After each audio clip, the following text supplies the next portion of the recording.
Well, good morning, ladies and gentlemen. Welcome to day 5, race day 5 of the 2016 Monster Energy Mammoth Motocross. Today brought to you by Hart and Huntington, that's Schoolboy, 25 plus, Open and Super Mini All-Stars. Here's the sponsors that make this all possible. Of course, Monster Energy coming in as our main sponsor years ago, and we certainly appreciate the support. Southern California Ford dealers, 2X Promotions, Lucas Oil, and of course you'll see Lucas down right by the race side, and some great opportunities to get up on that podium. GoPro, Racer X, Fast House, Fly, FMF, Pirelli, and Thousand Oaks Motorsports. Also, AmeriCorps SMX, AXO, Bell Helmets, Carson Motorsports, Davis Motorsports, Dirt Tech, Dubach Racing, EMT Racing, EVS Sports, Factory Connection, Fox, Fugo, Gale Webb, HyperX, Matrix Concepts, Mechanics Wear, Moto Pro Graphics, ODI Grip, On Track Schools, PDA Jerky, Pro Circuit, Race Tech, Scott Sports, Spy, Summit Education, Von Zipper, VP Fuels, X Brand, Moto Playground, and of course our OEM sponsors, Cobra, Kawasaki, KTM, Honda, Husqvarna, Suzuki, and Yamaha. Well, hopefully those of you that have been in town for a few days have all been visiting our local sponsors, the banner sponsors that continue to support us. I'm going to go through the list of them. By the way, when you go to their stores or restaurants, whatever, you'll see the banner of the Monster Energy Mammoth Motocross displayed proudly.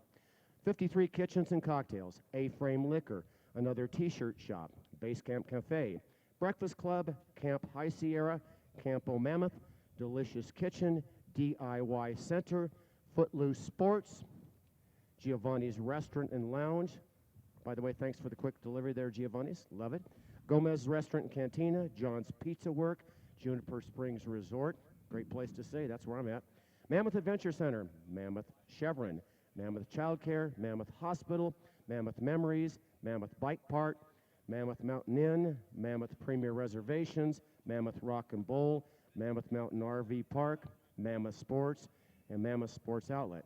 You'd almost think we're in Mammoth. Of course we are. McCoy's Mountainside Bar and Grill, Roberto's Cafe, Sierra Star Golf Course, where I lost about 100 balls the other day, Starbucks Inn at the Village, Shusey Ray, Tamarack Lodge, the Lakefront Restaurant, the Mogul, the Stove, the Village at Mammoth, the Village Lodge, Tonic, Wave Race Snowboard Stop, Yodeler Restaurant and Bar.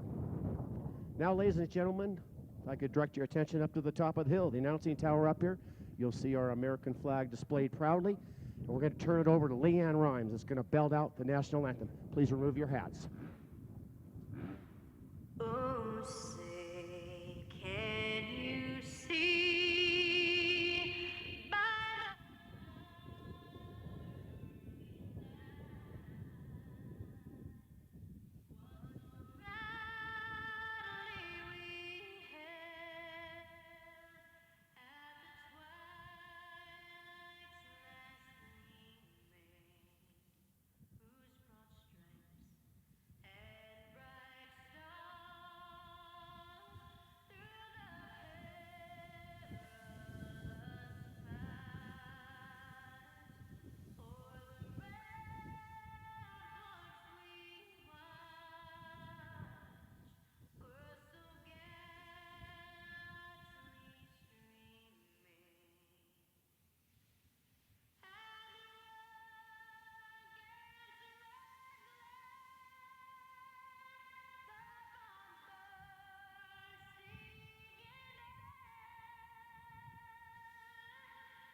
All right, here we go. Open C, division number 1 on the line. We will take 18 out of this. Let's run through the names here. The number 4 Mike Wilson, 10 is Skylar Guth, 19 is Jeremy McCrae, the 26 of Derek Calder, 45 Philip Allen, 71 Luke Willingham, the 77 of Alec Peaks, number 79X is Kevin Alcorn, 79 is Jackson Bowe, the 89 of Thomas Thompson, the 117 of Christopher Hearns, 122 Tyler Pedotti, the 123 is Ryan Salover, number 126 is Gavin Valdez, 133 Cole Tompkins, good luck Cole, 136, good luck to all you by the way, 136 Kyle Drennan, the 150 of Brady Larson, 157 Dustin McCannis, 173 Mike Wilson II, 186 is Conley Kotz, 189 is Evan Bruin, 199 Carson Clower, 221 Austin Hess, 225 Andrew Hammer, 258 is Reese Dominguez, 301 Andrew Borski, number 340 Colton Husted, 370 is Jake Niblak, number 516 Casey Nick, 542 Garrett Knutson, 593 is Gage Costa, 612 is Drew Soroto, 625 is Bryson Killian, 714 William Winters, 717 Kyle Benzeldorf, 831 is James Reyes, 913 is Parker Borg, number 926 is TJ Taylor from Minden, Nevada. Well, that's it, ladies and gentlemen. Again, we will take 18. We'll go directly to the final. That final will be event number 19 later in the day. And certainly like to welcome all of you here as we celebrate a great week 2016. I guess we let the cat out of the bag. This is edition number 49. We've been doing this since 1968. So really a great run here. Kevin Kelly's down below at the Lucas Pavilion, and he'll be interviewing each race winner, whether it's the qualifier, a moto, an LCQ, main event, and all that, giving them one of our really beautiful silver badges that indicate they won that. So he'll be doing that down below. Great to have Kevin Kelly. My name's Tom White, and I'll be up here today.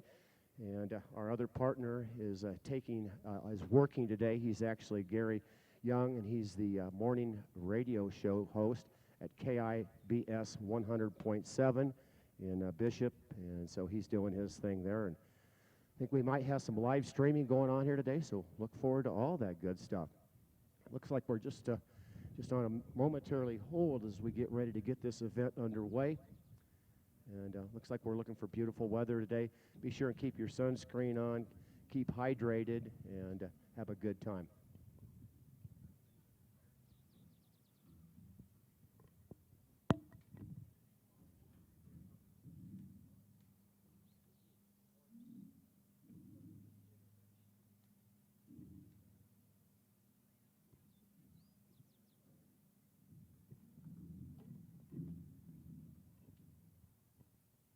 Well, since we're having just a moment here, I'm going to give you a little information on Hart and Huntington that has sponsored this Friday open racing for the last several years. Here's their message to you. RCH and H&H are integral players in motocross culture and are having great success at the pro ranks with Kerry Hart and Kenny Watson originating grassroots racing. They continue to partner with the Mammoth Motocross to promote their legacy to future generations. Longtime fans of Mammoth in both winter and summer, H&H rips it up on the mountain. They bring their well-known product and personality to Mammoth every year. Thanks for being so innovative in our sport and continue to be involved with Mammoth as well. There you go. That's what they got to say. I'd like to remind you of the Mammoth Breakfast Grill. I'm sure most of you have figured out that that's the best food around right there. And they are serving breakfast and good hot coffee. I know I've had mine. Also like to remind you some of the things that are important to remember when you're up here. You need to get your version of the 2016 Monster Energy Mammoth Racewear. We still have a good selection of all colors, all sizes for all members of the family, whether it's the t-shirts, the sweatshirts, or hats, several varieties there, so be sure and do that. Also like to mention that our official photographer up here is Yvette Photo Kodak, Dallas over there. He's taking pictures of all the riders, and you can go, you come into the vendor midway and check it out on the trailer. You can he'll put it up on the screen, show you, and you can either get those in a digital format or you can have him print them out for you. So it's a really good value and certainly one of the nice things that you'll want to remember from that. Well, our race schedule today, we have a total of 22 races, so it's a really quite a big day of racing here. Of course, the premier of the event today will be our Open Pro final, and that'll be the final event of the day, event number 22. I'd like to thank Ricky Rickards and the Brett Downey Foundation. They've come up and helped us here for at least about a half a dozen years or so. And you'll see all the jumps, they've got their little marquees there to indicate if there's any type of a problem. Those lights will be flashing to warn the riders in advance. And he's worked and trained all of the flaggers out there to understand how the safest way to protect the rider that's fallen and also to protect the rider that's coming up toward the incident. So there it is. Well, you can hear it. Bikes are fired up now, and hopefully our riders are well fired up and ready to go as we get this event underway.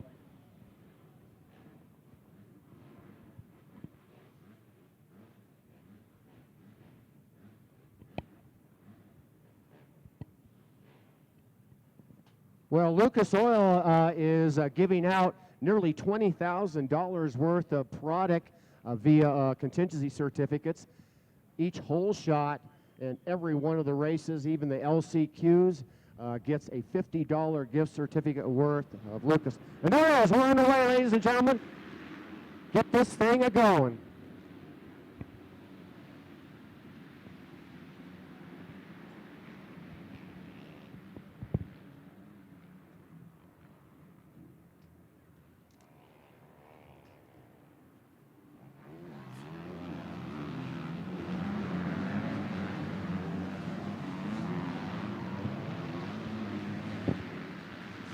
We'll snag him at Lucas Oil hole shot, the number 71.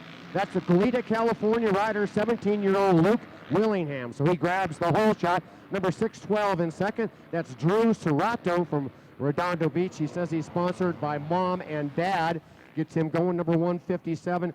Dustin McManus from San Jose, California in that third place position. And number 625, Bryson Killian in fourth. We'll hopefully get our live scoring up here. I'm going to check my computer and hopefully be able to tell you who those 18 riders are that transfer from this one in just a moment.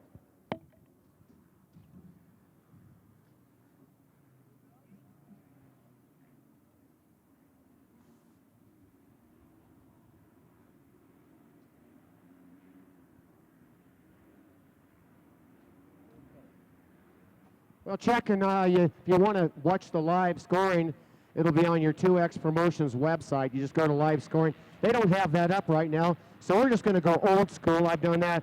I've announced 100 million races that way, where we just write them down and try and keep track of them. It's a little more challenging, but it's all good.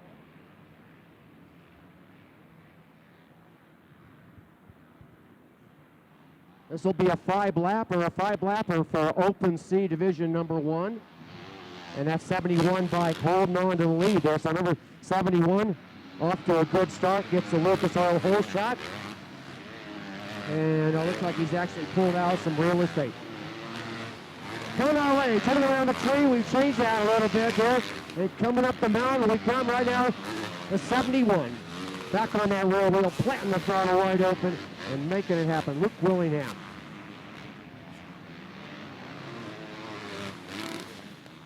So he's going to lead as he comes down the hill. And that Yamaha 450, the 625 in second spot. The number 157 and 89.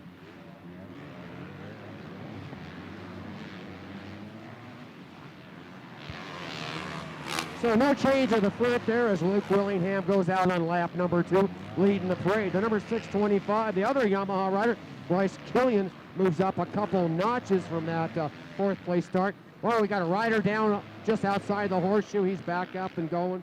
So no harm, no foul. A 157 machine of Dustin McManus runs in that third spot. And looks like number 89 pulls himself up into the top 4. Thomas Thompson from Graham, Washington. Riders in this one from California, Oregon, Washington, Utah, Nevada. Wow, love it.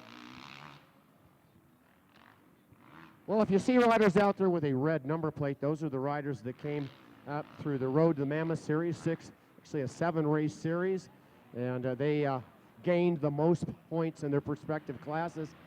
And by that, they deserve the honor of the red plate. They also get the first gate pick for every single one of the events that they participate in. So, coming across the finish line, finishing up lap number 2.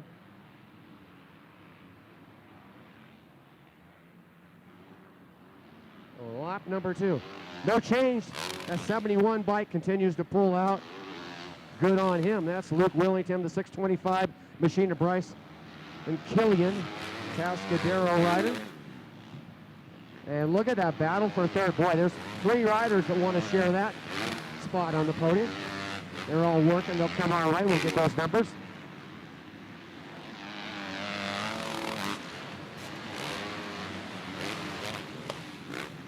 We're at the top of the hill already, blasting our way down. And no problem. Willingham coming down with that lead. The number 625 ride comes down the hill. Bryce Killian. Here's the battle for third. That's a good one. That's the 157. 625. 628, I believe, right behind him. Well, on the bottom of the hill, you're going to get there, some faster than others. One of the things that's so iconic about the Monster Energy Mammoth Motocross is this hill where we come off the top at about 8,250 feet elevation, drop down to the bottom. It's smooth right now. Trust me, as we get into our main events, this downhill will be treacherously rough. Riders that qualify early for the finals, the good news is they qualify for the finals. They get a great gate pick. The disadvantage though is the track really gets a lot rougher, so they don't get to race on that. What we do though to kind of solve that problem is that after event number 17, the riders in the Open B, Open C final, and Super Mini All-Stars, will let them go out and get a siding lap. So that's a real slow lap to look at the track and see how the track changes. And that certainly helps. Okay, completing lap number 3. And coming across the finish line, that's number 71 bike of Luke Willingham.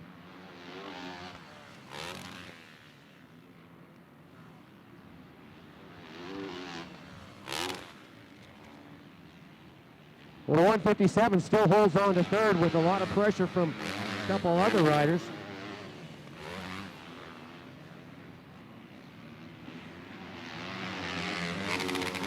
Sean Collier here today on that 1999 KX500 two-stroke. He was your winner this last weekend. Took a good win on him on that thing, man. So much fun to watch him. You'll enjoy that for sure. So blasting down the hill, Killian in second. And number 926, TJ Taylor. He's in position number 4, all over the rear bumper of that 157 of Dustin McInnes.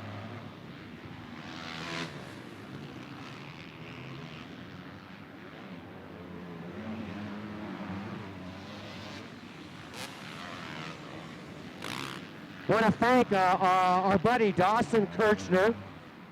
He's with Cutting Edge Track Designs and Construction. Whoa! Oh, wow. Well, a rider almost go off to the left side of the track, and you don't want to do that because there's a 3 waiting for you. Got back on. Anyway, back to Dawson Kirchner. We got a Forest Service let us in a couple days earlier this year than they have in the past, and Dawson came back and made some pretty remarkable changes to the track. The most significant change is in the very back, and of course, unfortunately, none of you can see that, but we went to the back in no man's land and kind of more directed us into what we call the honey pit without going around that tree back there, and then put a big face jump where literally it's kind of like hitting a wall. You come over that, and then 5 rolling whoops. And you can really see the difference later in the moto of the riders with their fitness and the riders that have the better technique through that. So white flag is out, working the final lap here as the number 71 is going to be able to cruise. As long as the wheels stay on that rig, the 71 of Luke Willingham looks like he's got this thing made. That battle for third, still a great battle going on. And of course, that's between the 157 of Dustin McManus and the 625, or make that the 926 of TJ Taylor.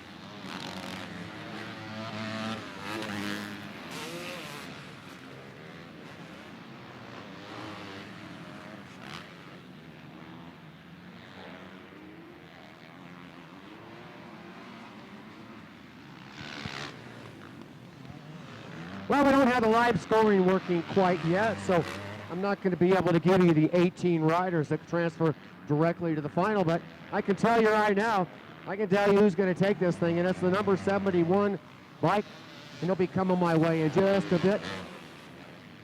Matter of fact, there he comes out of the back, out of those rolling whoops.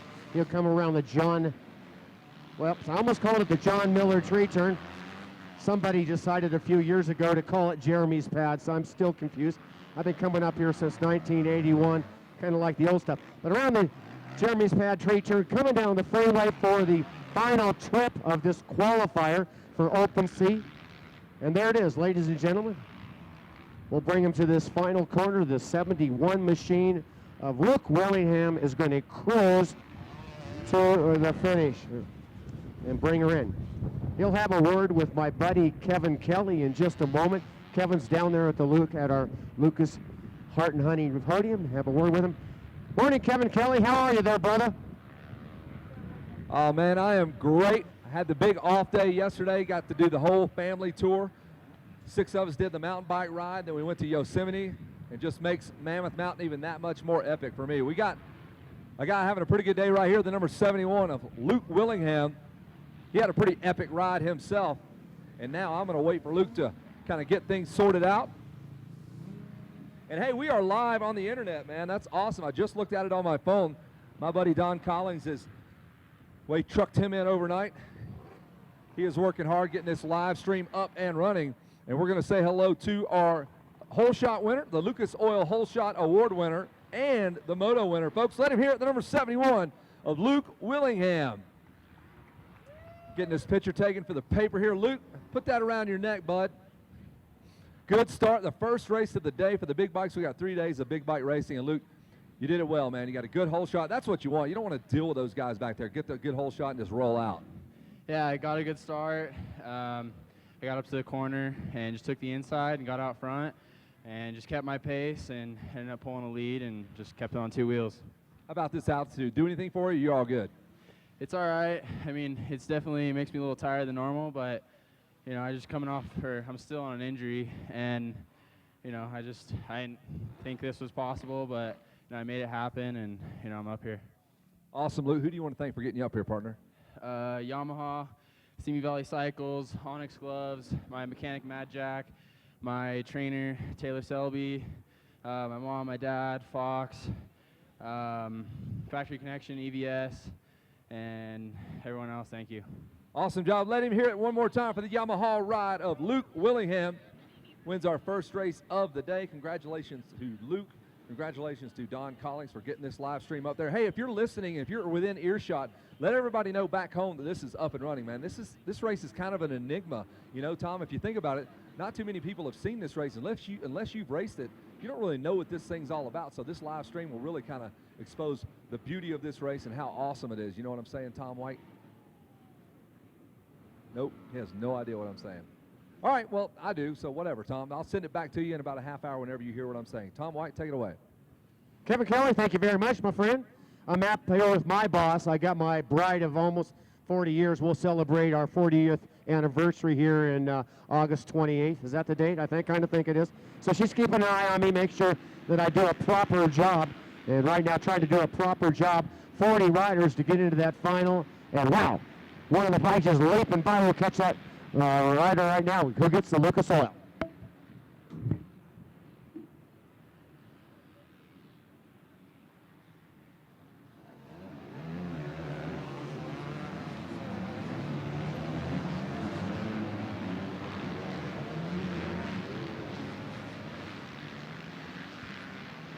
Well, it looks like the first turn's clear. I don't see any yellow flags. That's always a good thing. And number 701, Ryan Laser, had a laser eye on that gate, jumped out, got the start. So it's Ryan Laser on the Honda, the 18-year-old, getting the whole shot in this Open C Division number 2. Coming off the line in that second place position, it's the 453 of Cody Whitsett from Long Beach, California. In third, the number 201 of Austin Serpa. Minden, Nevada's home for him on that KTM ride. And then the 558 of Justin Knamer, and he's from El Cajon. And riders here, the oldest rider, yeah, these are all young guys. The oldest rider out there is a 27-year-old Gavin McCarty. The youngest rider out there, looks like we got some 16-year-olds, so very cool. Sure glad you got up early, got out here. I mean, of course, the racers have to get here, the support group have to get here, but those of you that are just fans, welcome. Can see a lot of you over in the GoPro strands right by the starting line. I'd like to kind of tell you the cool places to watch. Monster Energy has a pavilion over here on the inside of the starting line area. You're welcome to go over there. I think they're giving out some Monster, which is a good thing. And then Lucas Oil brought this new pavilion right as you come past the finish line, and that is a great place to watch. I love it. I love it. That is a two-stroke out in front. So anybody that says the two-strokes are dead, we got a leader here on that two-stroke showing the way. It was Ryan Laser that got the whole shot. I was too busy trying to write down numbers. I don't know if he was the man on the two-stroke or not, but we'll figure that out right about, well, maybe now, coming down in. So that's number 201. So Austin Serpa takes over that position, number 1. Austin Serpa in the horseshoe. He's going to hit that there in the corkscrew section. And there they go. Wow. Having a good run.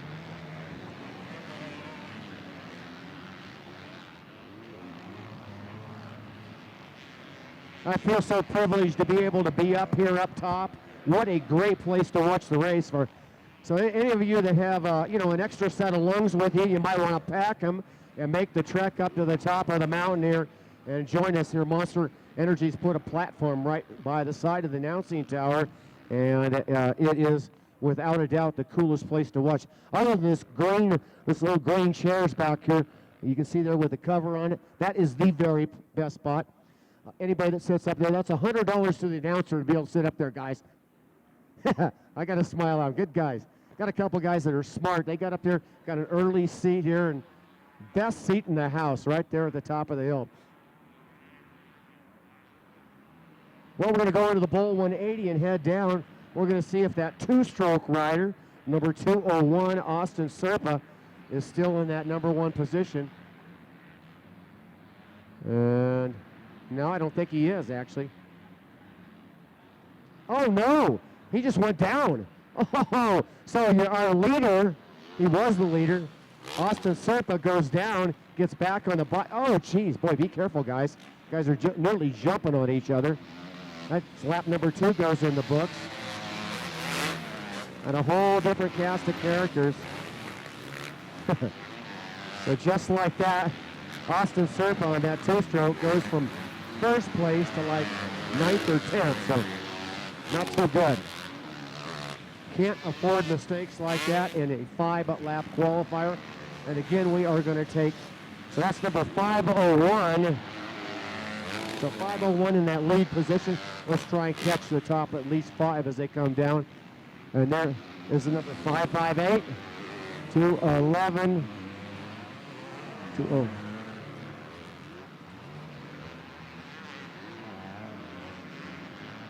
So number 501, your new leader, and that's Joshua Clark.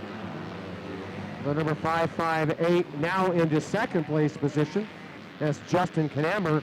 And boy, our buddy must have gotten up pretty quick, Austin Serpa, because he's right in there in third place position with a gaggle of other riders fighting for that position.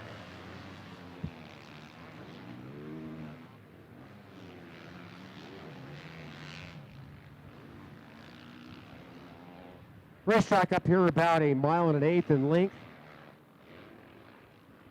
And just gorgeous morning. The wind was blowing a little bit when we came in. It looks like the wind's died down a little bit, but just a FYI, they are talking about wind about 1 o'clock this afternoon, so just be ready for that. I'm going to check my computer and see if I got any live scoring yet. And I don't think so.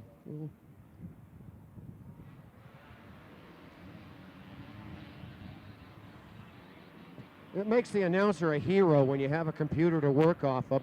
Yeah, not so easy when you don't, but hey, like I say, I've done this a couple times. Had the privilege to announce with Greg White, the live announcing at the Lucas Oil AMA National at Glen Helen back in May. That was a blast. Got to do that. Got to interview all the fast guys. Ken Roxton on the podium, Ryan Dungey on the podium. And how about those Martin brothers, Jeremy and Alex? That was a kick.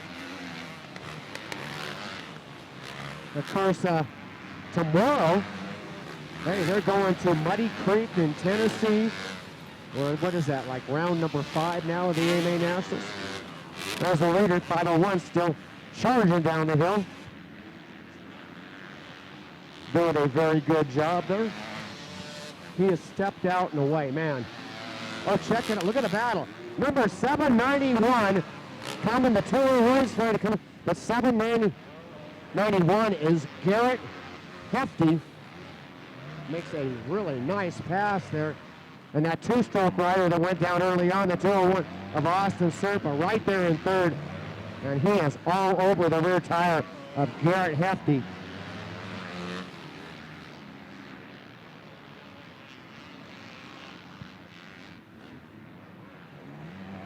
Looks like a giant sea serpent as you watch him going back through the corkscrew section. Really, you find the fastest riders and always seem to be able to get that outside line and cut across and put their bike in positions where other riders can't get to, and that is a smooth, fast line. Sometimes it's a little farther around, but they can keep the speed up, just grabbing gears.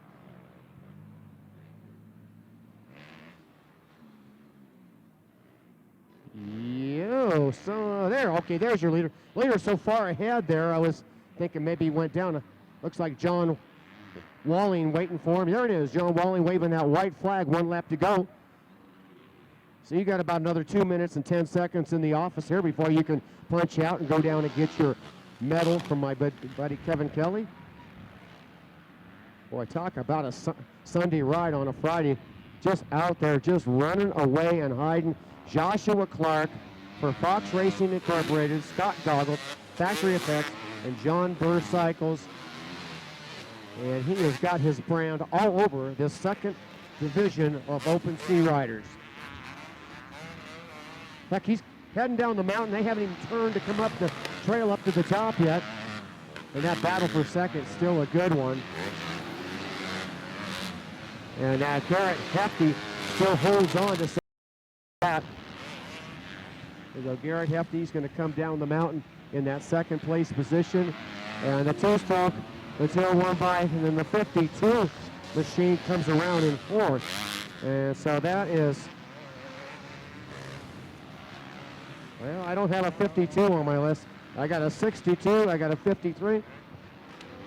That's why we have the scorers. They'll figure it out for us.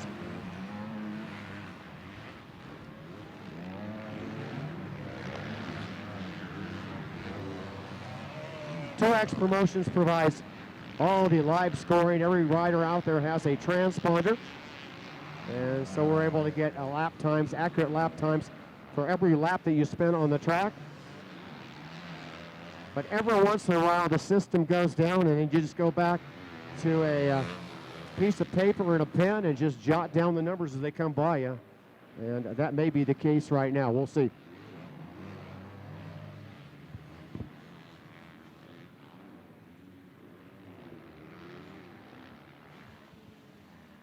Into the blow 180 coming back our way and ready to claim the win in the second division of Open Sea.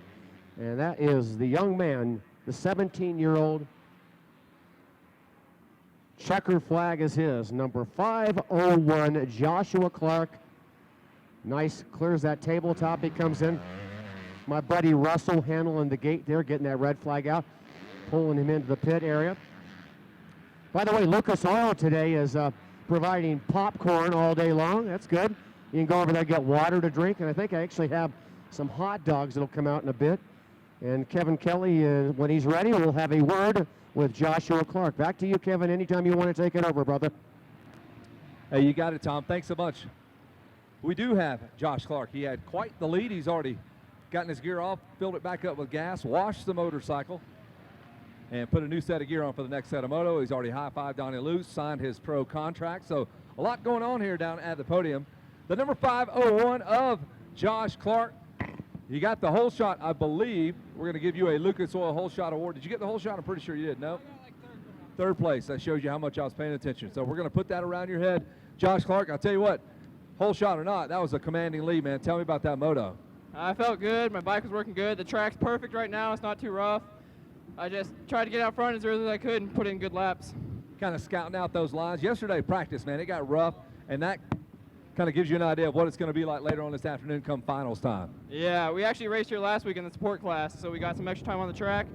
But yesterday, man, it was rough practice day.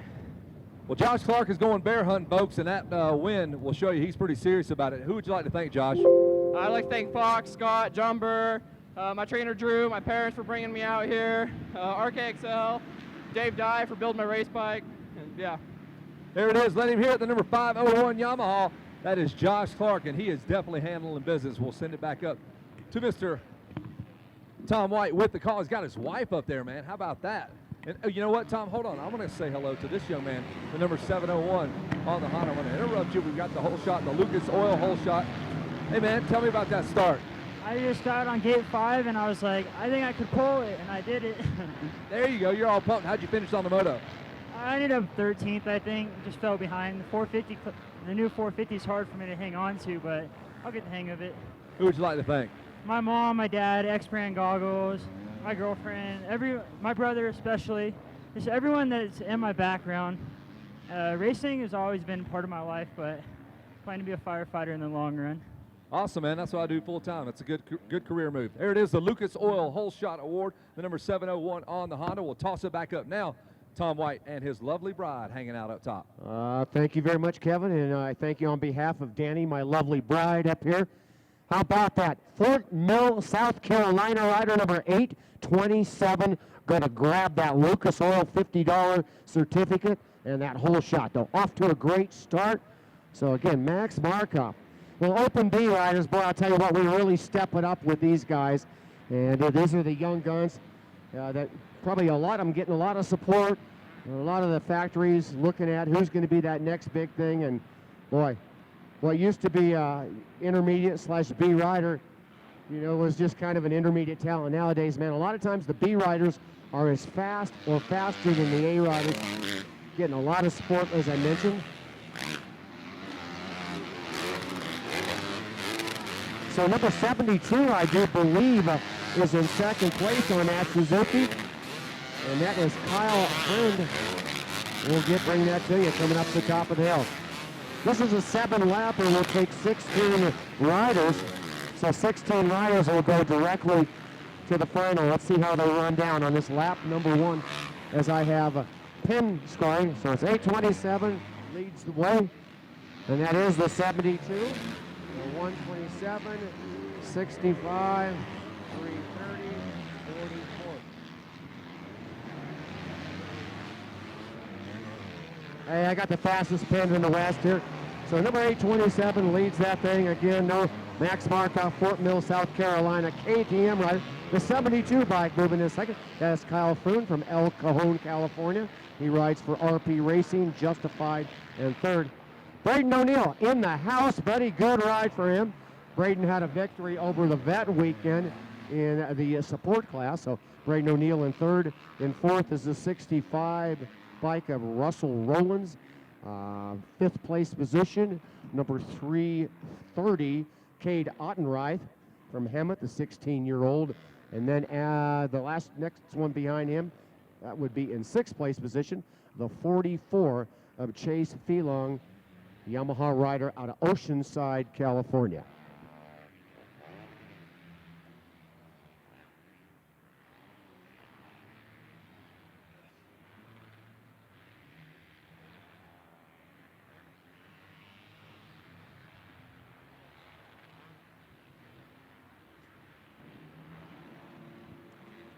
We're heading out on lap number 3, so lap number 3. And Mr. Markoff from South Carolina has stepped out and away. Battle shaping up to be a good one. It's Braden O'Neill all over the back tire of the 72 ride of Kyle Frohn. They're heading up the hill by the starting line area. Braden O'Neill going to go outside. O'Neill on the outside. And there's the drag racer side by side. And O'Neill is going to take it over. Friend, you're back into third place. Watch Braden go. Oh! Plant that thought, trying to come back to 72. Comes to the inside line. No, ain't happening there. That is a good battle going on. O'Neill determined to try and get out and chase down the leader, Markoff. But boy, he had better pack his bags and get ready to go because he is a long way. Big gap already now, something like 7 seconds between your leader, Markoff, and O'Neill in that second place position. As I mentioned, we will take 16 riders. We'll go directly to the final, and your Open B final will be final number 18. So actually the first of our finals today.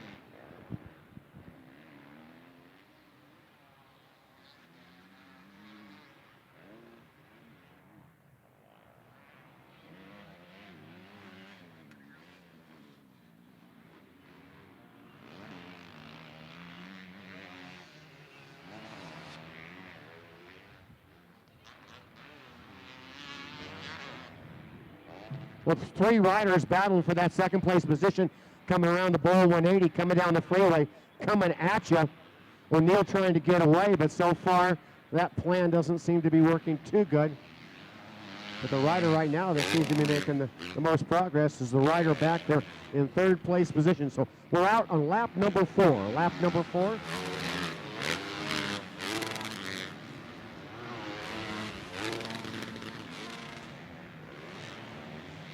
Rider getting into it all of a sudden. I think that was the 65 machine, the Yamaha rider, Russell Rowlands. Boy, O'Neill just got a big old gap all of a sudden. Big gap for O'Neill. Markoff not waiting around. O'Neill in second. In third place, it's the 330 bike moving forward. So good job on him, number 330. Cade Ottenreich, the 44 in fourth place position. And that's Felong. And then comes the 72 bike, Kyle Frohn.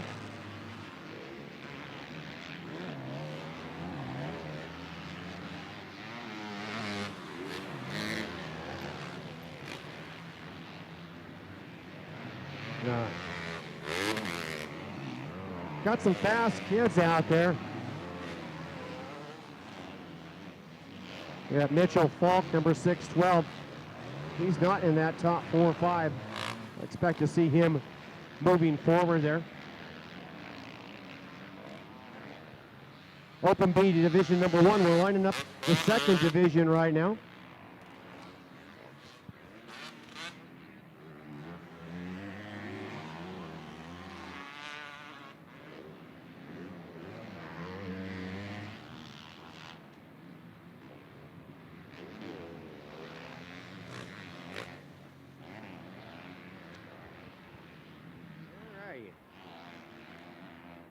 So live scoring still not up. I'd like to tell you some lap times that that's not working.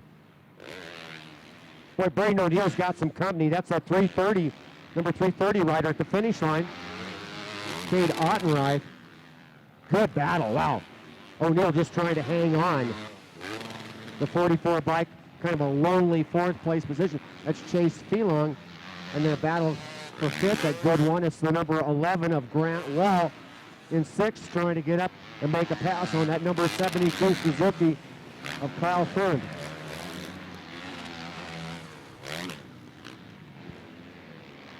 Lap number five on the track.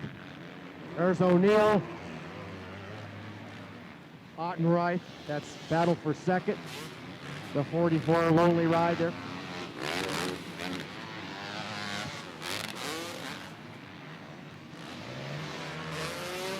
I showed up this morning, I think it was about 5:30 out here, and I've just blown away. These pits are almost entirely filled, so you don't get a lot of sleep when you're up here between the fun nightlife because there's so darn many things to do and having to get to the track early. But boy, I'll tell you what, I got to give credit to the Monster Energy Mammoth people for being so well organized and just getting up, getting it done. Your race director, Mike Colbert, my boss, love working for that guy. And he works so hard.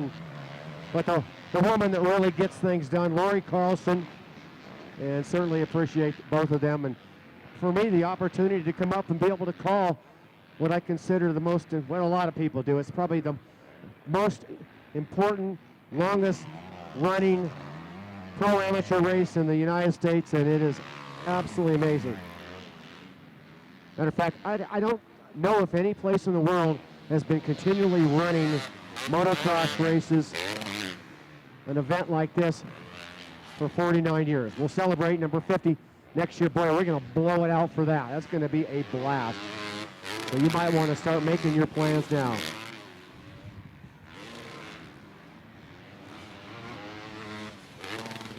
So here he comes. This should be working lap number 6, I do believe. That's Max Markov making the long trip from South Carolina. Worthwhile. That's how you do it. Just pin that throttle all the way down. So O'Neill got passed by Ottenreich. Here's O'Neill back down to third place position, trying to grab some gears. So there's your top three. The 44 bike still running. Chase Falong in fourth. And wow, you can see the gap there. Running in fifth, now the number 11 bike makes the pass. That's Grant Wall going by the 72 Suzuki of Fern.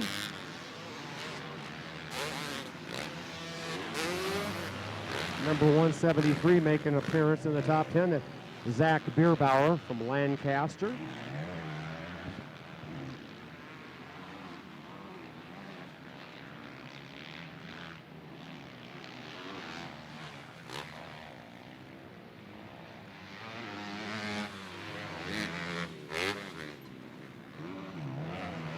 Well, as I mentioned earlier, I'm up here up top all by myself today. Gary Young, our third teammate on the announcing staff, is also the radio man today in KIBS 100.7 in Bishop. So he had to work today. So I've got my bride, Danny, up here. Danny, I don't want to lose my voice today. Kevin and I have to work pretty hard. Would you like to maybe help out and do some of the announcing? No. No. I know you could do. I really think it's really easy. I mean, it's just, you look at the number, you read it off the sheet, and you talk about the guy, say some nice things. You could say some, like he's got a really pretty bike. Oh, that's a nice color. Oh, I like the way his gear looks. Oh, he's got a cute little rear end. You can say stuff like that. That's how you'd call the race. I know how you are. Man, oh man. Well, my name's Tom White. I've had the privilege of announcing up here for this is my 7th year. And before that, I've been racing up here every single year since 1981, and just love this event, as all of you do. And I brought every toy. I brought my golf clubs up here. I brought my full sport motorcycle, my bicycle,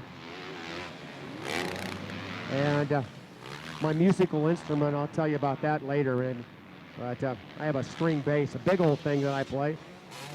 So I got all the toys and only a little bit limited opportunity to use them because us announcers, I got Friday afternoon off. I got Monday off, and then I got yesterday, Thursday. So we did all the typical stuff with my family.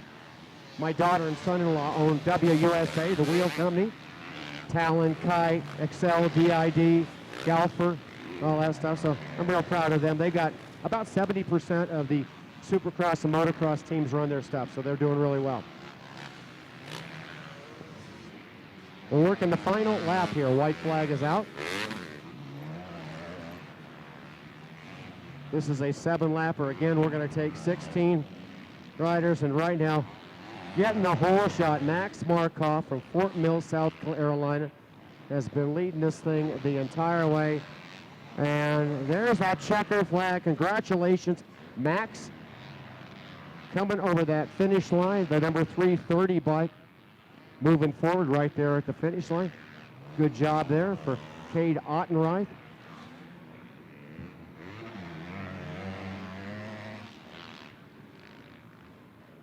And Kevin Kelly, anytime you're ready, I'll turn it down to you there, brother.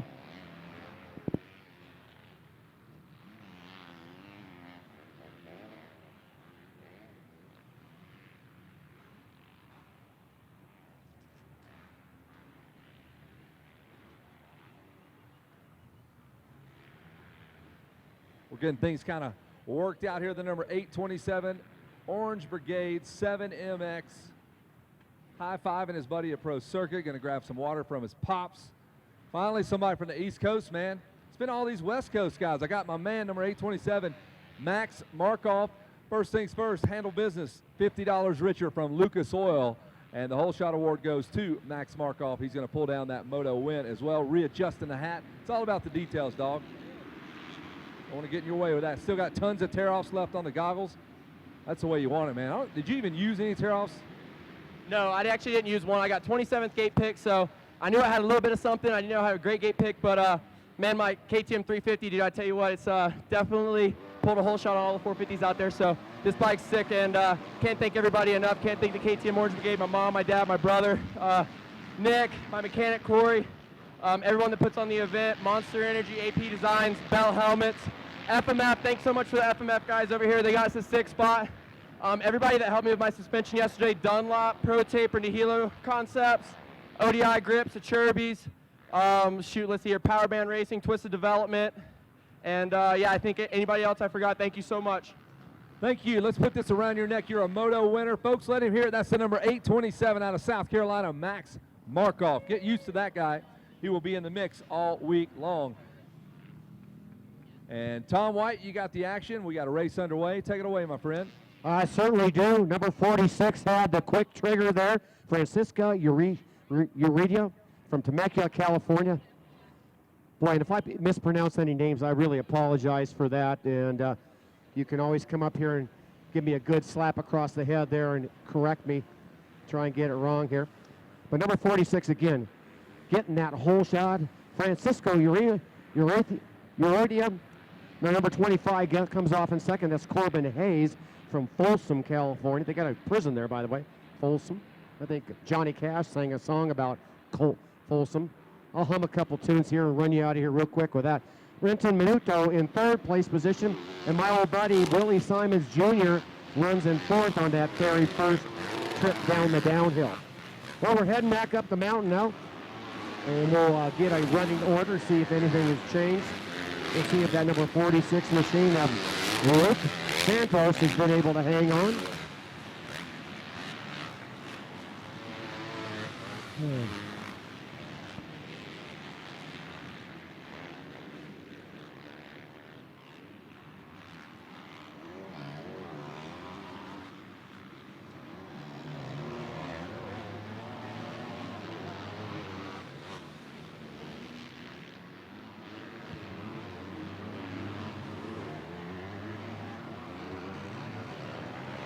Wow, they've got a lot of talent out there in this Open B Division number 2. The 46 bike continues to lead it, Francisco Uridia. And second is the number 14, Renton Minuto. The 25 bike runs in 3rd, Corbin Hayes. And then it gets real interesting. The number 188 moving forward, Gage Shearer, San Clemente. Back into 5th, the 246, the Willie Simons Jr. Then comes the 44, and boy, do these guys like to race. And I believe the 44 It's not written on here, but I'm sure that is our friends from X Brand there. Richard Taylor, so not on my list, I don't know why, but I believe Richard Taylor is the 44. Boy, do they have some battling. Him and O'Neill really went after it in that support class on Saturday and Sunday. Made it real interesting for all of us. Well, 16 riders will transfer directly to final number 18. And they're coming our way now, working out on lap number 3.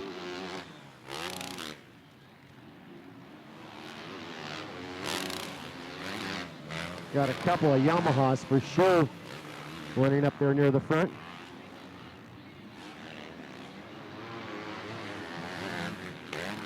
Matter of fact, an awful lot of Yamahas in this particular Open B. They like that downdraft fuel injection provided, of course, by tilting that cylinder backwards. And so again, no change. The 46 coming down the hill. 14,180.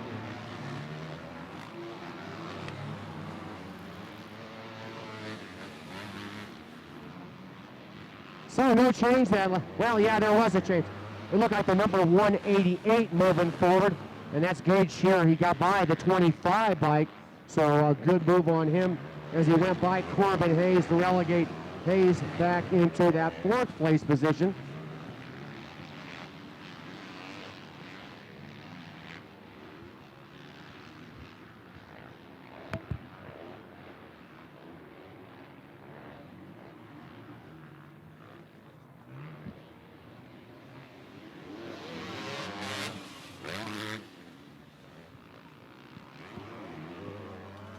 Well, Skull's out for summer, and we'll be bringing out Schoolboy Schoolboy 2 Division number 1 and Schoolboy 2 Division number 2 here.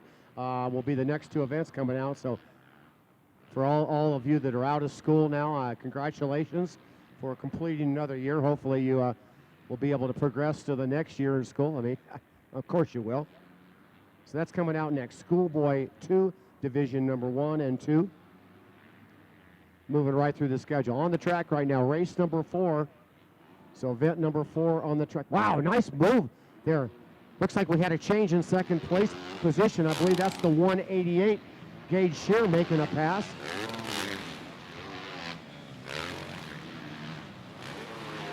Coming our way, we'll get a close look. We'll check shortly and see if our live scoring is up yet.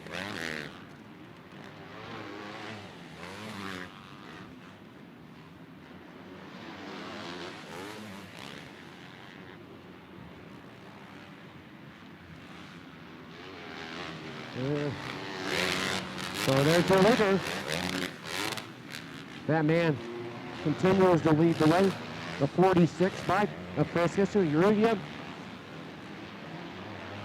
And yeah, we had a change on that second place position. So the 14 machine Renton Manure getting passed as the number 188 coming forward there, Gage Shearer. Riding for American Honda, it says there.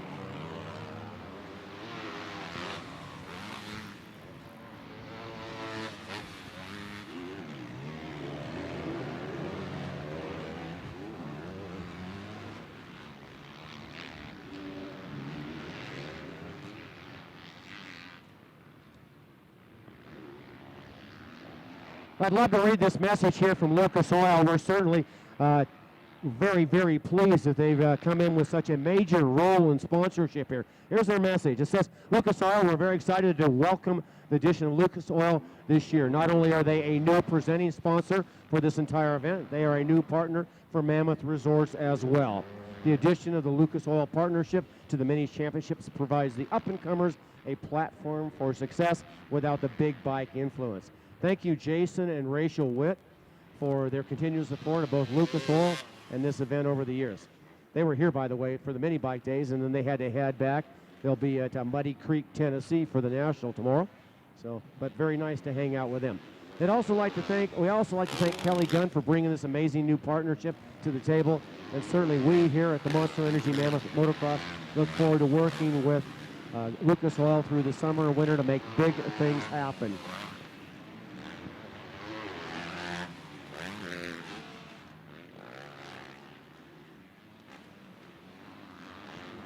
Well, big things happening for the 46 bike of Frankie Uridia, as he'll be coming down the hill in just a moment. There he is. Looking good, man. Just keeping it pinned. The battle for the number, wow, check it out. The number 188 bike of Gage Shear moves into second. And this just shows the importance of updating your sponsors. It says American Honda, and I know that isn't the case. I'd like to say hi to my good friend Donnie Luce. Donnie Luce worked with me at White Brothers for about 18 years. I founded that company, worked there 25 years, and then sold it. And now I'm pretty much retired or retarded and get to do really cool stuff like that. But Donnie Luce was our sales manager at White Brothers, and now he pretty much runs the amateur support program for our friends at Yamaha. That's awesome. Good job, Donnie. His son Robbie actually works for my daughter and son-in-law at WUSA. So, wow. Had a close connection with that family for a long, long time, as I have with Yamaha. Well, things are really packing up in that third, fourth, fifth battle. There's a whole bunch of them. I think there might be a lapper in between that. But I do believe they're going to be heading out now for lap number 6. Without a computer, they kind of get away from you here.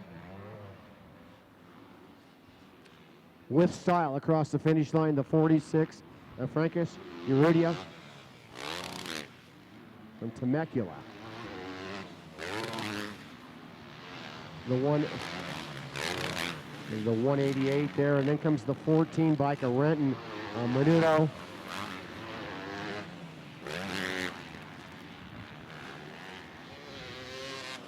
So Blue Crew having a good day out here. Our Yamaha Blue Crew. I want to thank our good friends and our sponsors, Thousand Oaks Power Sports, for supporting the Yamaha guys there. They've been helping a lot of riders. There goes the 188 coming down the hill. The 14, the 25, and the 44. So the 14 is Modona, the 25 machine is Corbin Hayes, and the 44 machine, of course, and that is Richard Taylor.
White flag lap, white flag, 1 lap to go here. And it looks, boy, the rider that is on the move right now, check that out. The rider that's on the move is that number 188 machine of Gage Shear. He is coming after your leader. And I do believe we're going to have live scoring here in just a moment. I'm going to work on that. Be right back to you.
Well, we're going to bring it in here. Comes the number 46 coming down the hill. The final time. We're going to run out of time for the 188 to make the pass there. Across the finish line, checkered flag goes to Francisco Urodia as he takes the win there. Good on him. Number 188 will finish in second. And I am so happy. I've got some computer scores right now. So 2X Promotions website is now live results, and it's working, and I couldn't be happier. Down to you, Kevin Kelly. Absolutely. We're going to send it right on over here to Francisco Uredia. The number 46 machine, man, that's a good-looking setup. The Thor gear is on point. The bike is perfectly set up. He's strong. He's able to lift this machine up and onto the stand. Donnie Luce from Yamaha is here. 3 out of 4 of these first few wins have been Yamaha. And look down in the podium, man, just to see a blue. I'm seeing nothing but blue bikes, the top 4 or so, it looks like. My guesstimation, a lot of blue machines there. So we'll let Francisco get things kind of squared away. Hey, how do you pronounce your last name so we can get it all right? Oh, my last name is Urrutia. Urrutia. Is that right? Urrutia. All right, man. So that T-I-A turns into a T-H-A. Urrutia. All right, so let's do this right here, Francisco. Put that around your neck. You are the moto winner here. We're going to have some, you're going to try to understand me. I'm going to try to understand you. I'm from the sticky South, so tell me about that race. Well, I had a good start. I got the whole shot, and then I was able to control the whole race.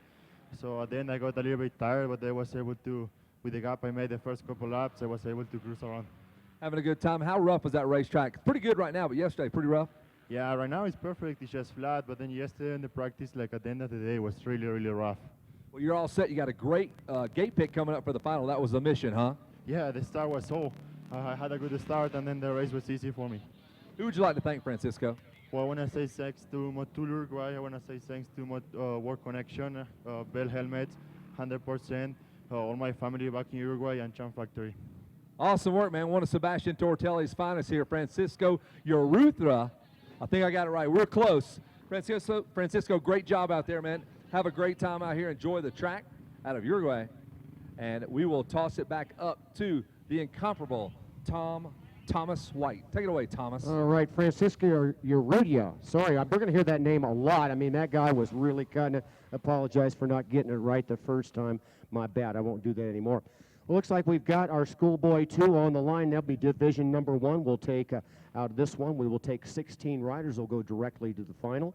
And since I have just a moment, let's go ahead and run down that lineup real quick. Won't bother with the numbers. Colin Klein, Tanner Amarius, Karen Narin, Nolan Dickinson, Chase Falong, Max Lee, Michael Single, Garrett Marchbanks, Braden Leisure, Alexander Harris, Connor Giardina, Zach Darnley, Bryce Tremaine, Riley Morgan, Jake Ochoa, sorry about Jake if I got that wrong, Matten Benegas, Connor Millix, Cade Ottenreith. Boy, how are you going to, back to back? That's why we're waiting. We got to get Cade back there he's going back to back. Dude, that's gnarly. Tanner Stack, Cameron Batty, Hunter Accordia, Joshua Clark, Matthew Cook, Mitchell Falk, Jace Burke, Julian Domingo, Colin Elliott, Zach Redding. So, yeah, that's a heavy task, man. You come out here and you do your open B division, and then you got to go back to back and come right out and do it again. So they're going to run back to the pits, top off the fuel tank, and get a fresh set of goggles, and we're fine to wait for just a second while they do that. Of course, this is our friends Hart and Huntington Day, and we appreciate it so much that they've come out here and sponsor it again and again. And I'm going to put my glasses on and read their message to you. And again, you know, since they're main sponsors today, I'll read this message a bunch of times. You'll probably get tired of it, but I won't. RCH and H&H are integral players in the motocross culture and are having great success at the pro ranks with Kerry Hart. Kerry Hart had great success in Marionwell, too. Pink, wow. And Kenny Watson, originating in grassroots racing. They continue to partner with Mammoth Motocross to promote their legacy to future generations. Longtime fans of Mammoth in both winter and summer, H&H rips it up on the mountain. They bring their well-known product and personality to Mammoth every year. Thanks for being so innovative on our sport and continue to be involved with Mammoth. And I'm certainly sure that RCH is very tickled how their boy Kenny Roxon's been doing so far. Man, massive point lead already. And I'm sure a lot of you heard that Jason Anderson, what did he snap his clavicle or something like that this week? So that's one other hot dog that would have been running for the Open 450 championship that's out. Bummer for him.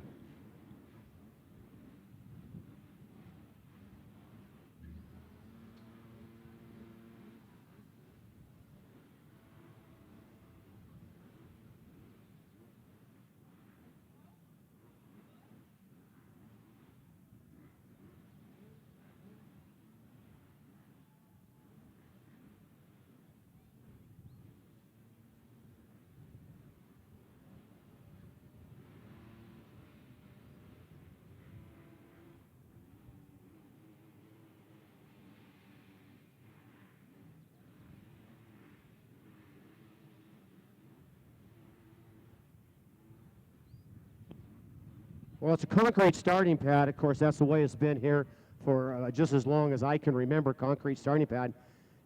I see a couple guys down there, man. They're going to try and burn off those Pirelli or Dunlop tires, man. A lot of smoke. Dropping the gate. Schoolboy 2, division number 1. They'll do 5 laps, 16 riders, and move forward. And I'm going to get the running order and see who gets the Lucas Bucks in just one moment.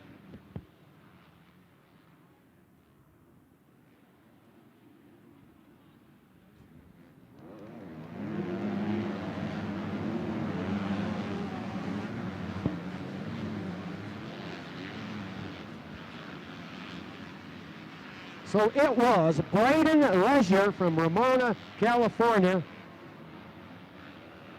Lesler, excuse me, I read that one wrong. Brandon Lesler gets that $50, the whole shot money from our friends at Lucas Oil. Number 156, Zach Darnley comes down the hill in second. He's out of Fresno on a Kawasaki for Henson, Weisco, and a whole bunch of guys. And then the number 44, Chase Falong. So Chase Falong third down the hill. And that was about as fast as my pen could move here. And like I say, we got live scoring, so that's going to be awesome here. I'll be able to give you a little more information in just a little bit.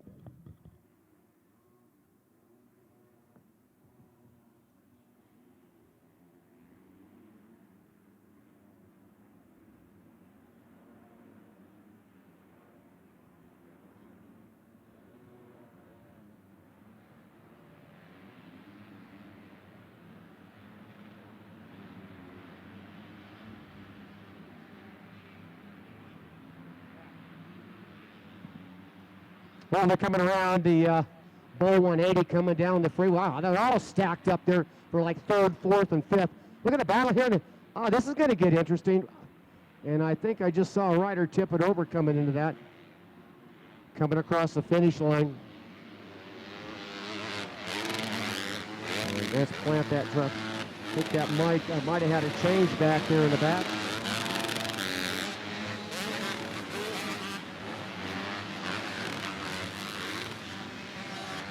Coming up the hill, we'll climb at the first time. There's only 5 laps for these guys to stretch it out. Your leader, wow, right over the back of that bike, just planting that throttle wide open. We're going to turn, we're going to drop down the mountain here, get some numbers for you. That's number 330.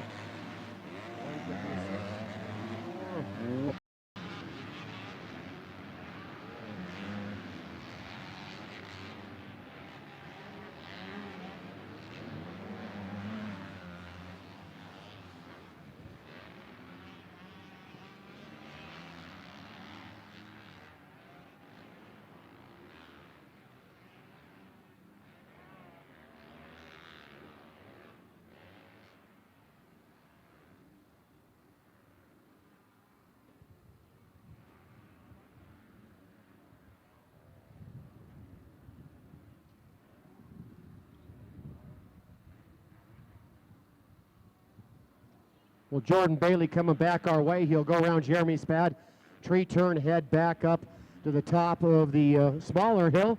Go around, that's the Bull 180 we call it, and come on down the Monster Energy Freeway. And we'll complete lap number 2. 3,000 miles to get here, about 1.1 miles around here. And he'll be doing just 5 laps. So rider off the track wants to join the fun. Here's the second place rider coming across. There's a little battle going on for third and fourth.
Kevin, I sent you a little love note by a message here, and I'll get back to the race call just 1 second. I'm going to switch gears, but right now one thing we know for certain, it's the 32 bike of Jordan Bailey out there and having a great ride on that Team Green, I'm assuming Orlando, Florida, Kawasaki.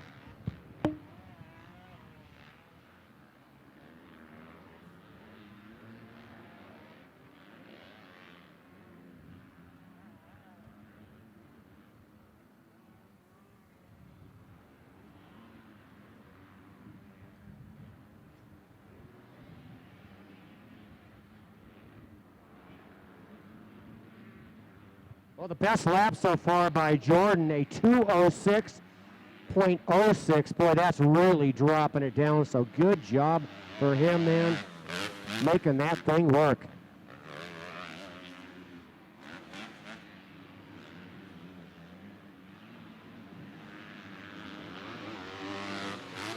So Jordan coming our way. Battle for third and fourth, a good one there. We got one rider in a Kawasaki or a KTM boys bike that just kind of got in there, and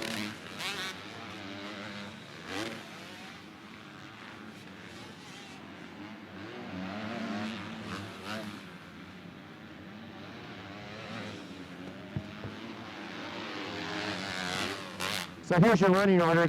Jordan Bailey with a lead, a big old lead out there.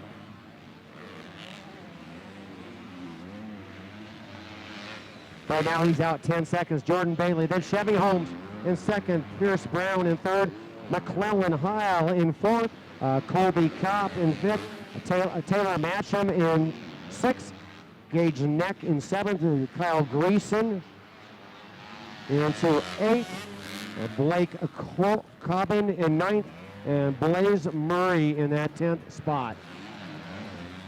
Working lap number four. It's only a 5-lapper, so as our leader comes around, Jordan Bailey, he will keep getting that white flag.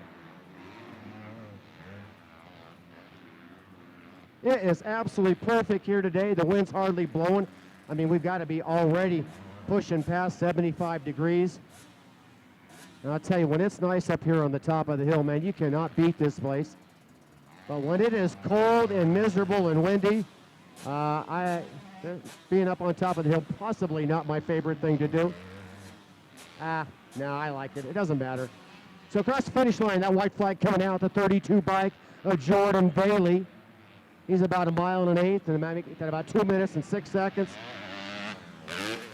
And he'll have the checkered flag on this one.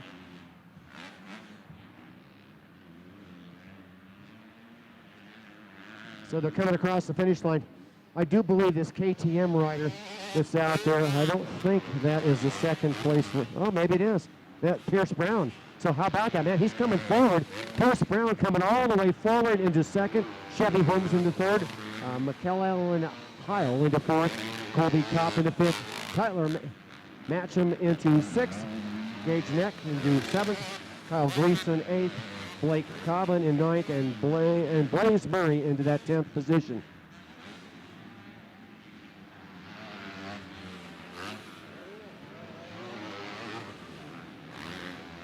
So that is the two-stroke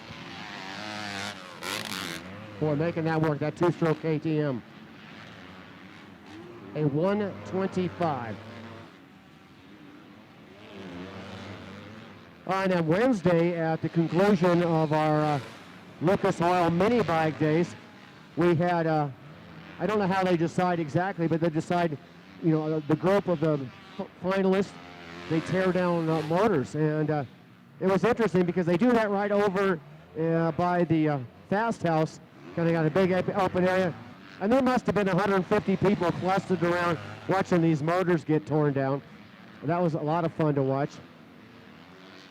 And for most of them, it's pretty easy, just pop the head, but it's pretty fun to watch. The one that was a little more detailed, Carson Mumford, he won 2 classes actually on that CRF 150, and the team made the call to just pull the engine out of the frame, and Pretty cool to watch that, man. They had parts everywhere on that thing. What a trick bike. So there is checkered flag and coming across, and there was never any doubt in this one. Jordan Bailey absolutely dominating this one. I'm sure he'll be talking to Kevin Kelly in just a little bit about how it went. Kevin is actually from Atlanta, Georgia, so that's pretty close. So I'm sure these guys have been old buddies for a long, long time. And Kevin, I'll let you have a little reunion down there. Back to you, down to you. Thanks a lot, Tom. You are right, man. I love when my East Coast buddies make the trek all the way out here. And Jordan Bailey out of Florida is going to be your winner. I talked to Max Markoff earlier from South Carolina. Now Florida checking in. The number 32 Team Green Monster Energy ride. Having no problems with the altitude. Homeboy lives at sea level, literally, like down near the beach. Let Jordan get things kind of situated. This kid's still growing, man. You're about a foot taller than your dad. Me and him talk all the time, though. Like, he's still got that dad strength when you want to man up on your dad. He'll throw down with you. You all set, Jordan? Take a chug of that, man. All right, we got Jordan Bailey. Been watching this dude since you were like 6 years old throwing a tantrum at Oak Hill. Do you remember that on a 50 when your bike blew up? I'm announcing that race. You were yelling and screaming for like a half hour.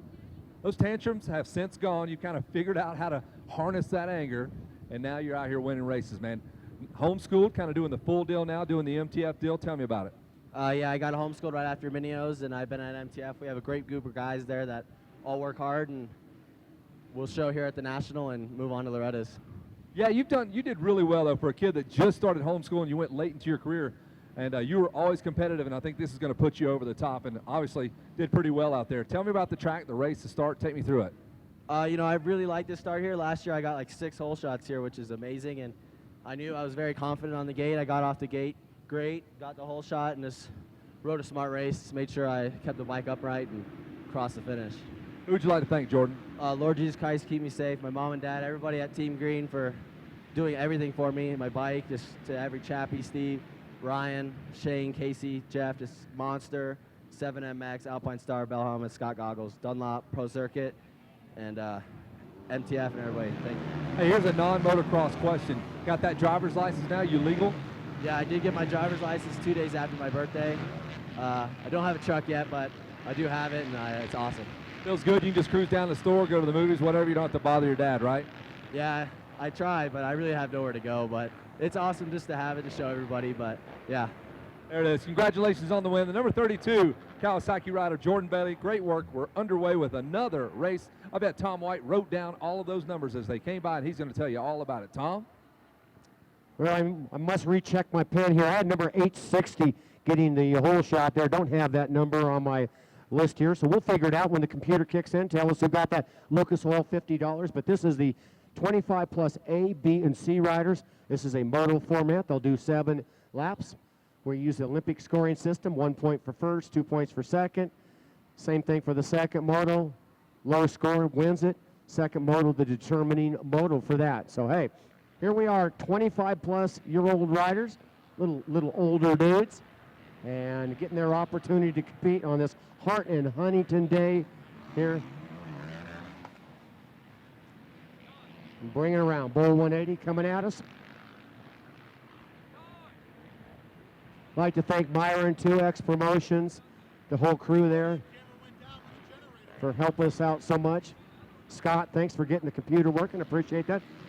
I got my live scoring. It's all working here.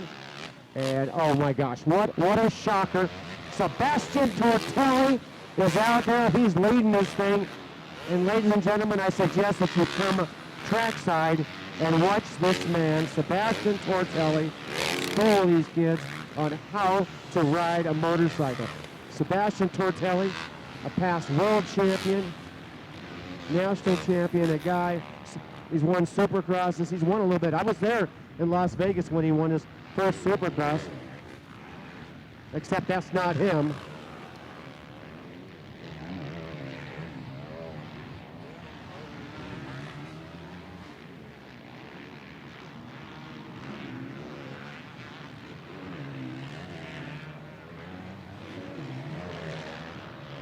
So according to live timing, it is Sebastian Tortelli. La Jolla is home for him. Corey Pennington into second.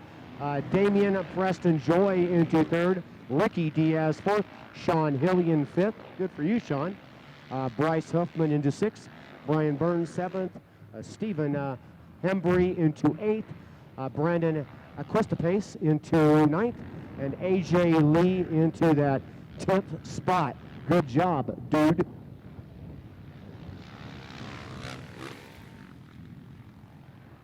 So many fun things to do up here. The Monster Energy Mammoth Motocross. We all went over to the main lodge yesterday and watched my kids climb the rock wall about 150 times. And then they do that bungee swing thing there. That was fun. And as grandparents, our job, my wife Danny that's up here with me, we just sit there and applaud and go, wow, great. Oh, wow, that was amazing, Zane. Oh, Andy, oh, yeah, good. That's what grandparents do. So coming across the finish line, and nobody in this man's league at all. And again, that is Sebastian Tortelli. And boy, does that man know how to ride a motorcycle. I was telling you, and then I got sidetracked, that I was at the LA Coliseum, and it was a mud race, and nobody thought that this French dude would be able to come in and have anything for our top American riders. And he came from not a very good start in the main event, and he just picked right through all of them in that mud. He knew how to ride it. So there he is, coming down the hill, number 103, Sebastian Tortelli. And as you can see, he's really stepped out here. The second place rider, the number 160, Corey Pennington. Third is the number 51, Ricky Diaz.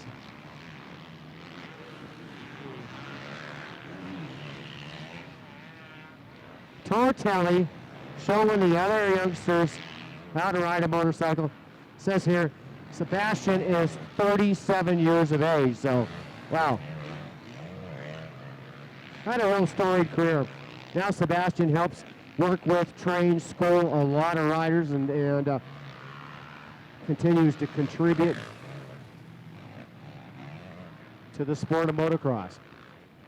Well, you go down there and you walk through the pits, and it's a who's who of people that are here. Nathan Ramsey down there, he was a Supercross winner back in the day, great racer. Nathan Ramsey, he works for the Orange Brigade, the KTM guys, helping out the youngsters. Really like it when I see these riders that had such fabulous careers and decide to invest their second career into motorcycle racing and supporting it. I wrote kind of a article I guess it was an article, for the Glenn Hillen's Inside Track magazine. And I talked a little bit in that about, riders thinking about really the three stages of your life. And obviously the first 30 years, many of you start as early as 4 and 5 with a big focus on your profession, whether it's motocross or whether you want to be a ice skater, a boxer, you name it. Whatever discipline, you spend that amount of time really working on it. And I mentioned how important it is to also think about the next 30. What are you going to do? What are you going to do? Have a backup plan, because, if you have a long career, you'll be able to, and you're one of the lucky 1/10 of 1%, and make a career out of professional motorcycle racing, you still have, if you live to be 90, you still have 2/3 of your life to look forward to. So anyway, just a thought. Think about it. It's on the Glenn Hillen Inside Track. Read that story. And I think it might be valuable to some of you. In the meantime, it's Sebastian Tortelli. He's out there right now on lap number 4. He's schooling the crowd.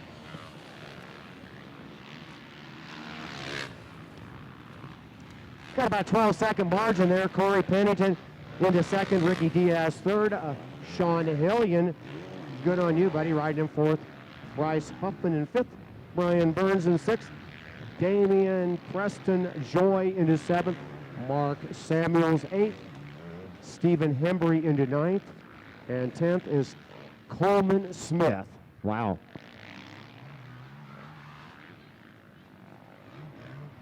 Well, sweetheart, Danny, would you like to take over and do some announcing now? Give me a chance. I want to maybe drop down, have a Monster Energy, maybe go get something to eat. I'll just let you announce the race, okay? I'll share. Hey, you know what? One way or the other, you're going to get half of the money I get paid to do this. So don't you think that since you're getting half the money, that you should do half the work? Would you like to take over? I'll get all of the money. Oh my gosh. Yeah, you know, I know, I got, Mike, thank you. Mike gave me the paycheck for the week early on, and for me, I got to tell you, man, I don't get paychecks anymore, and it's really neat to come up and do something I would do for free, and he knows that, and actually get paid for it. And I'm so proud. I come home, I think it was Saturday, I go, look, he's already paid me for the week of announcing. She snags that check right away, tucks it into her purse, and that's the last I saw of it. Man, oh man. And I've been putting up with that for almost 40 years. God. Yeah, I met this gal, and she opened the apartment door. I looked at her, and it was game over for me. 6 weeks later, we were engaged. 6 weeks after that, we were married. And that was a Memorial Day weekend, so we've known each other for that long. But so 3 months after I met her, we got married in August. And man,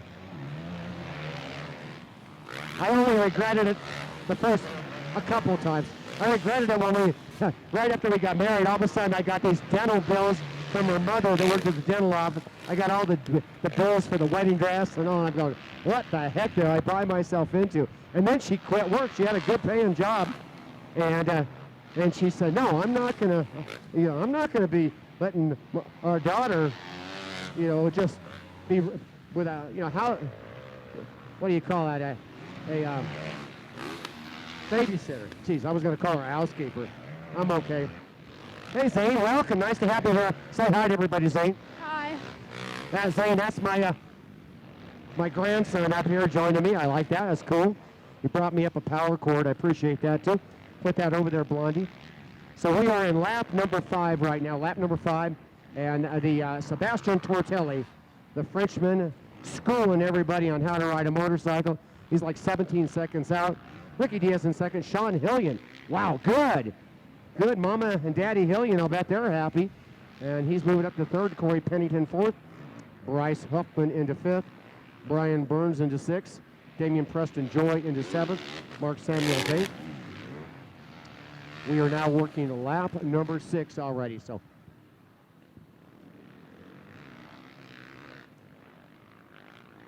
Tortelli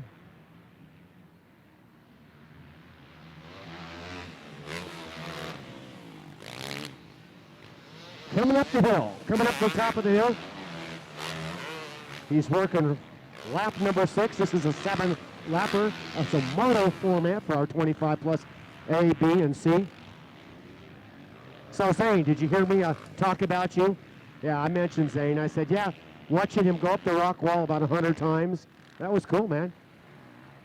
He went up the side they call the elephant, which is like, you're literally, you're hanging on there. Look at that battle there, the 51 machine. Wow, these guys are flat and nailing it. And that's the 51 and Sean Hillian. So Hillian trying to make it. And oh no, I think Hillian might have gone down. So Hillian back on the bike. And he's trying to get the clutch lever, and oh no. So Sean Hillian, after a tremendous ride, goes down in the horseshoe. It's a moto format, so trying to pop that thing into neutral and get her going, and just a tough break.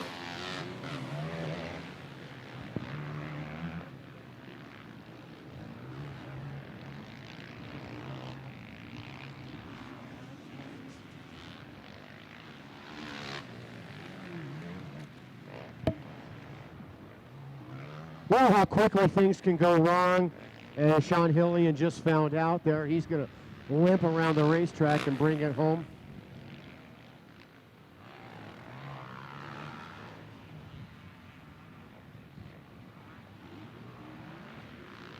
And we're white flag lap now. A very lonely ride for Sebastian Tortelli as he comes across the finish line. Ricky Diaz all alone in second place position. Things are going to change in third here as we come across the finish line. And that'll bring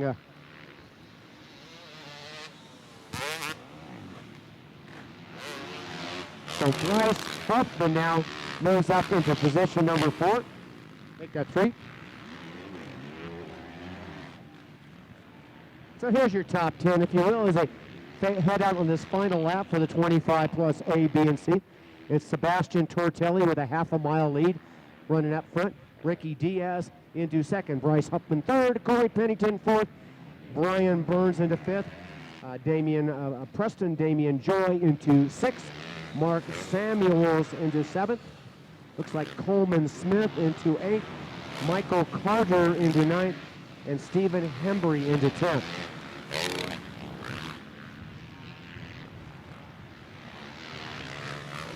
Well, all the riders know about it, but maybe some of you fans don't know about it. But we give out the very coolest trophies in the world here at the Monster Energy Mammoth Motocross, brought to you by Hart and Huntington.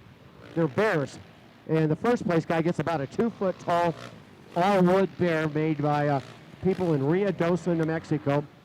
And then second through 10th get a smaller version of the bear. I mean, they're very, very cool.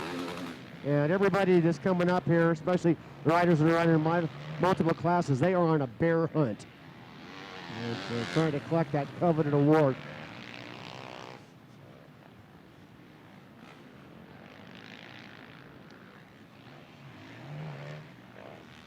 So we're looking for that blue helmet. And there he is, comes across the finish line. And just like that, congratulations goes out to the man that was born in France but lives in America now, and a hero, number 103, Sebastian Tortelli, lives in La Jolla, one of the most beautiful cities you could ever live in. He's going to go down there, and probably he's not even out of breath, and have a conversation with Kevin Kelly. Down to you, Kevin.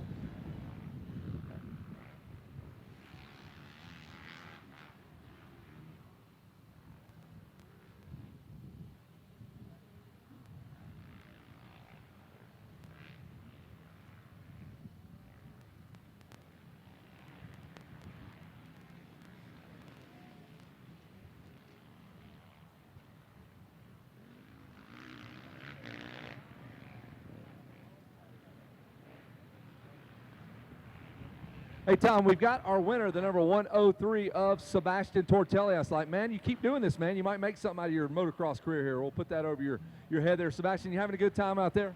Hi, it's always, it's always fun time to come to Mammoth, and, yesterday was a good practice. The track was awesome. Today the track is a little bit faster, but it's fun. I mean, I decided to make it a little bit harder myself, starting way out on the outside. 37, that's the number of my son, so that's why I was at the gate. Oh, that's how old you are too, right? Yeah, that's true. That's my age, getting older. 37th gate pick. So now you can go back into the pits. You train a lot of these guys. You got your Champ Factory, and now you can kind of share some of the knowledge you just picked up on the racetrack. Yeah, the guys have been doing awesome out there. 46 Francisco Rucha won the B class, so that was awesome. And then I got another 125 going on the Schoolboy right now. So these guys have been working hard. Their goal is to get better every day. And, I've been working with them, and I see the progress. I'm super stoked about it. And I'm hope for them, to see a great future in the front, and then go to the stages, and then get to the pro ride. Well, if anybody can take them there, it's you, man. Silky smooth out on the racetrack. Awesome on the mic. Who would you like to thank, Sebastian? Thank you very much. I want to thank all the guys, FMF, and gave me a good start, Dunlop, get the hookup out there, so it was awesome. Dale, GoPro, all these guys have been amazing for a long time. I'm super happy to be with them. There he is, the 103 Yamaha ride. Donnie Lukes, you did it again, man. You put another blue bike out here. We'll send it back up to the tower. Tom White, you've got it.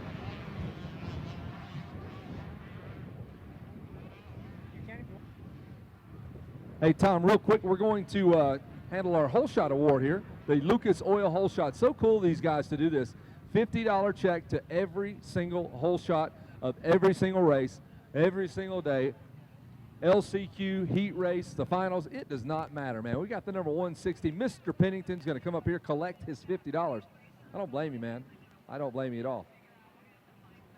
Another Yamaha, man. Donnie Luce, you may as well get a lazy boy chair and hang out here. I've seen nothing but Yamahas. We've had one Kawasaki and then one KTM, and the rest have been blue bikes. You've got the Lucas Oil hole shot. Great job out there. Who would you like to thank for getting you up here? I'd like to thank my mom and dad, my girlfriend, Aaron and Todd at Fox. They've supported me my whole career since I was little.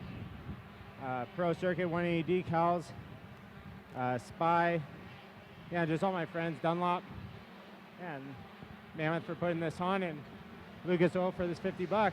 Awesome job out there. The number 160, Mr. Pennington, will knock down a whole shot. Now we'll send it back up to you, Tom. Sorry about that. Take it away, buddy. Thank you very much, Kevin. On the track right now, Schoolboy 1, 12 to 16 years old.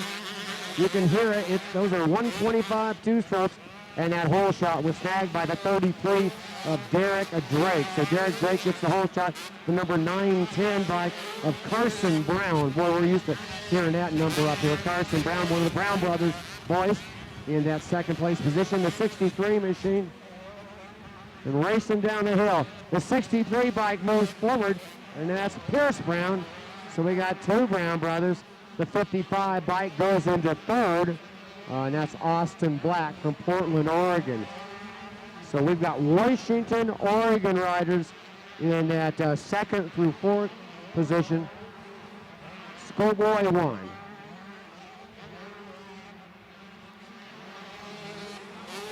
This is a moto format. We'll do 5 laps with these guys.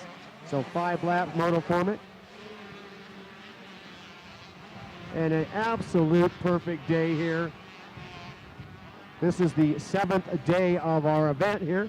Started on Friday with practice session for our vet riders. And of course we raced on Saturday and Sunday with the vets, brought to us by Pirelli Tire. Monday we brought out the little tags on the little bikes for mini bike days, and then raced Tuesday and Wednesday for our Lucas Oil mini days. Yesterday was our practice session for all the big boys with the bigger toys. And we're racing today, Hart and Huntington tomorrow's FMF day, and then fly racing 450s on Sunday will close out our event. And we'll mix in the women riders. We got all kinds of cool stuff to look forward to. And we're off to a good start here. The 33 machine runs in position number 1, Derek Drake, coming across the Monster Energy Mammoth finish line area, and Brown moves up into that second position. We'll get you a top 10 this time, and we'll also get you some black time.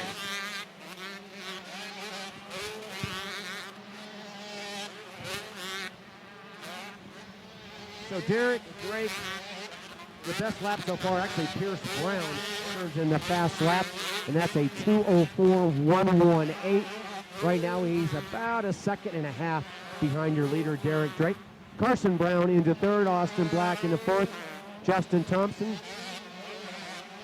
And man, they are on it, the 910 of Carson Brown, Husqvarna mounted. Good battle going on between the 55, Austin Black and Justin Thompson. Portland against Temecula.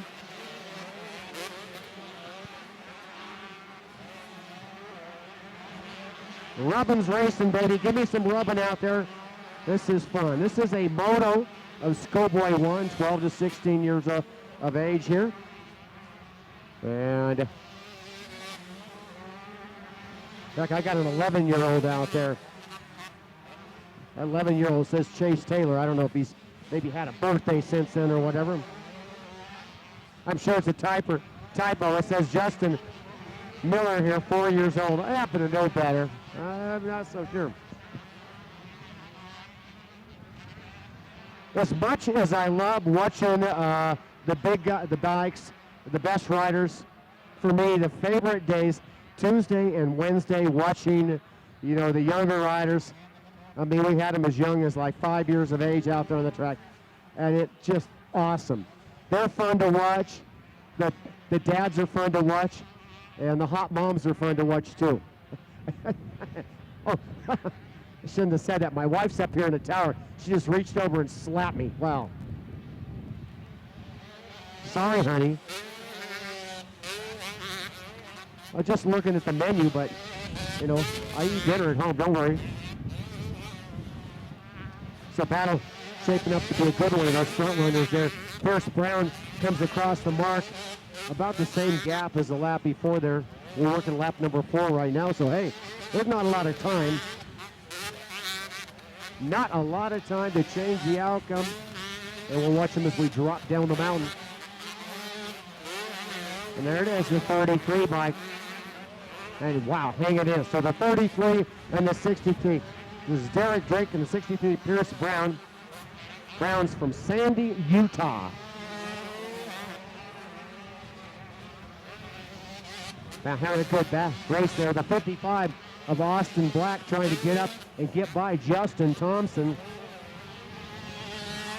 Karen Marin out there having a good ride in 6th place position.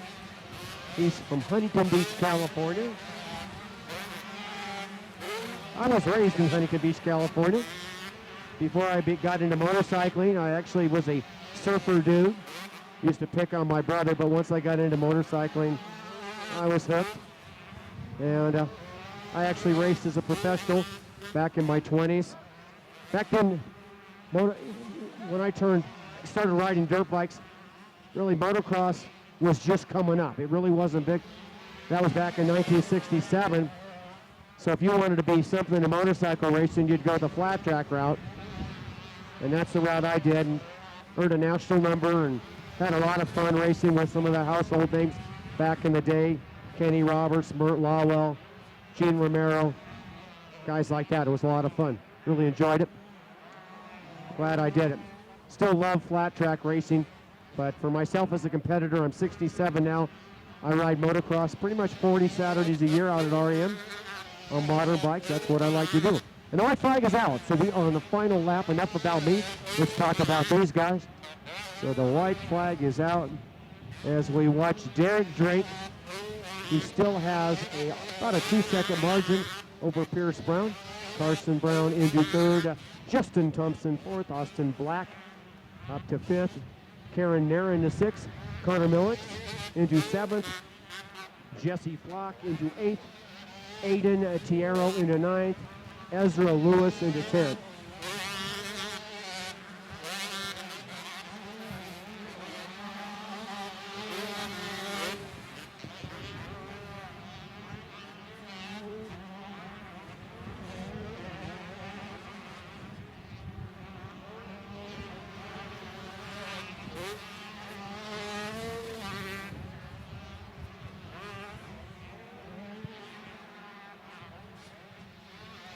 A fun moment that I always like to share. A couple of years ago with Connor Mullenix, who's currently running in 7th.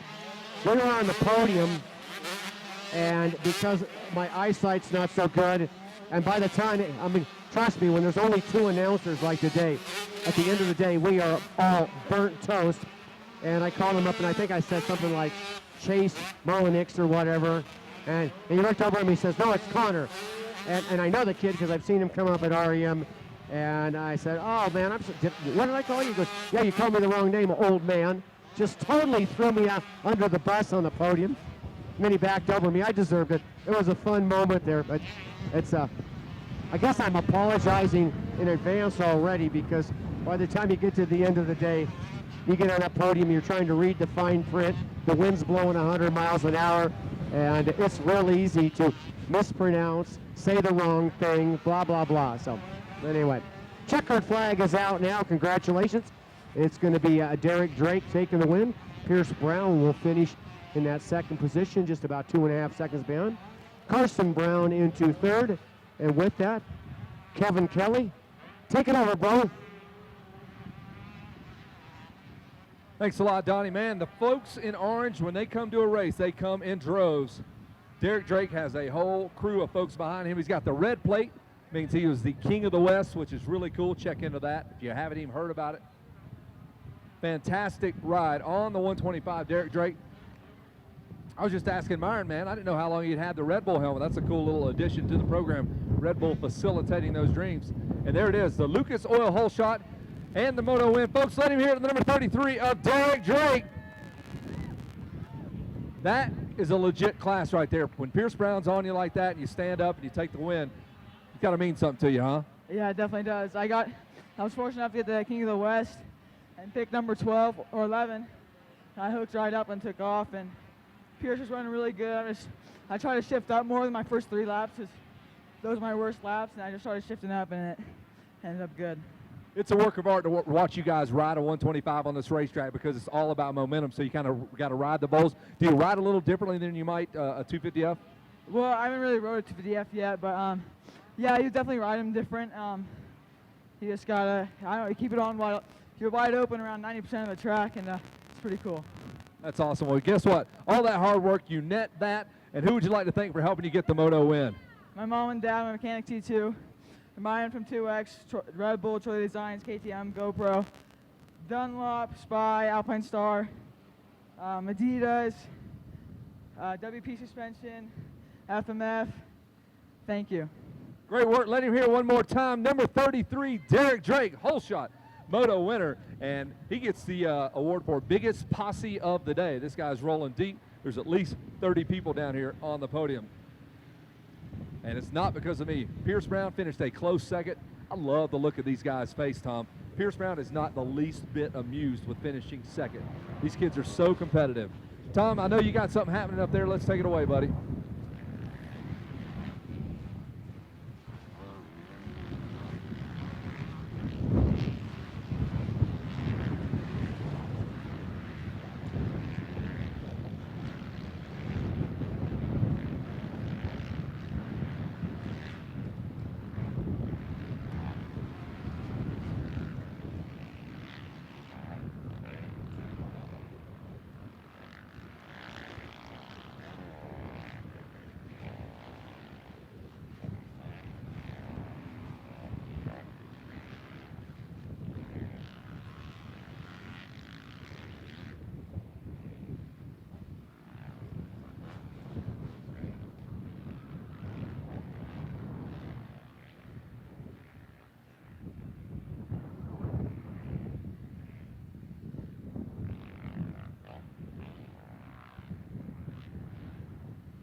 Well, Super Mini All-Stars, 16 years of age, on the track right now. And boy, they are going Super Mini All-Stars. Oh.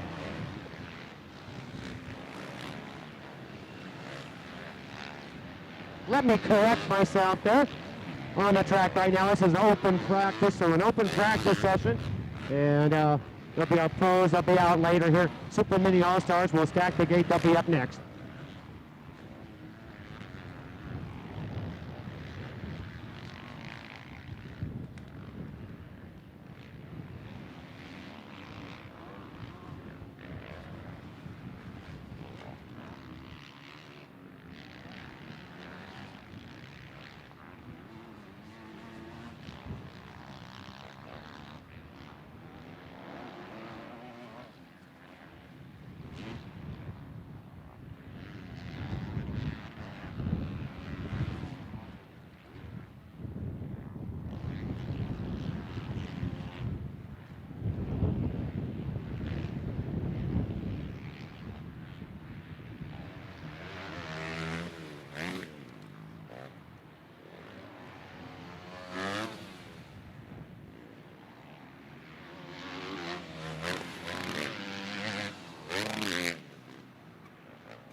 So red flag out. That will conclude our open pro practice. They'll take those bikes back into the pits, make any adjustments, changes that they deem necessary, and we'll see our open pro motos in moto number 12 and 13. Right now we have on the line our Super Mini All-Stars. And boy, are these guys a lot of fun to watch. I've got a little time here. Well, not much time. They're firing these things up. Let's go through the lineup real quick. Trevor Tellez, Joshua Vries. That guy got 11 hole shots Tuesday and Wednesday. Man, that was a freaking nature there. Caden Matherly, Tyson Johnson, Mikey Hillier, Kyle Props, Joe Shimada. Oh, he's Shimada. He's one of the fast kids. Tristan Pullen, Born Vinny, Austin Black, Benk Hines, Dylan Schwartz, another fast kid. They're all fast. Preston Kilroy, Caden Niffin, Colin Davis, and Lance Kobish. He was like a double winner. I think he got 4 bears this weekend. Kobish did. Carson Mumford, he got a bunch of bears too. He's on the 122. Matthew Sliger, Ethan Lewis, Nolan Stallings, Mason Corson, Andrew Hertzler, Aiden Tiro, Tommy Thompson, Max Miller. He got bears too. Annie Hillier, Ethan Reyes, and Ian Knight. Boy, is this going to be a fun one to call here. These are the All-Stars. They only got 5 laps to sort their relationships out, and we'll get to see them on the track here in, well, less than 30 seconds. 30-second board is up. Event number 9 of the Hart and Huntington Days gate drop. Let's watch them come up the hill, and we will find out who gets that Lucas Oil hole shot money.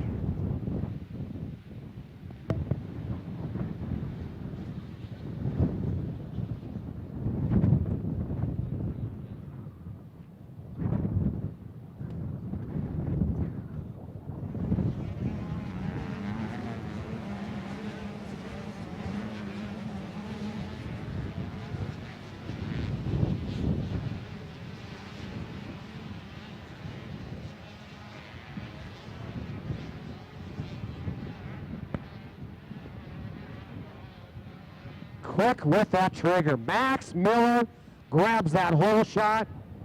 The Springfield, Oregon rider, 14-year-old KTM dude, grabs that hole shot. So the Lucas Bucks go to number 604, the number 122. He was getting a lot of hole shots too. That's Carson Mumford. They tore that engine apart on Wednesday. Make sure everything was legal, and it was, of course. But man, that Carson Mumford's bike, that is a one-trick bike. And he's out there in second. Third place was the number 31, I believe. I might have misprinted. And I've got a 31X and a 31. I believe that might be Mike Hillier. Mikey. Anyway, 5 laps. They're coming our way right now. No change, it looks like, up in the front. It's still the number 604 of Max Miller. He'll go back into the Bull 180 and come back our way. The wind is blowing up here on the hill, I'll tell you that right now. The wind's blowing pretty darn good. I've actually got a tie down, got my little wife here. She's just a little old thing. I got her tied down so she can't blow away. Wouldn't want to lose her. Somebody's got to do my laundry, right? So yeah, Carson Mumford in second. These guys starting to pull out some real estate.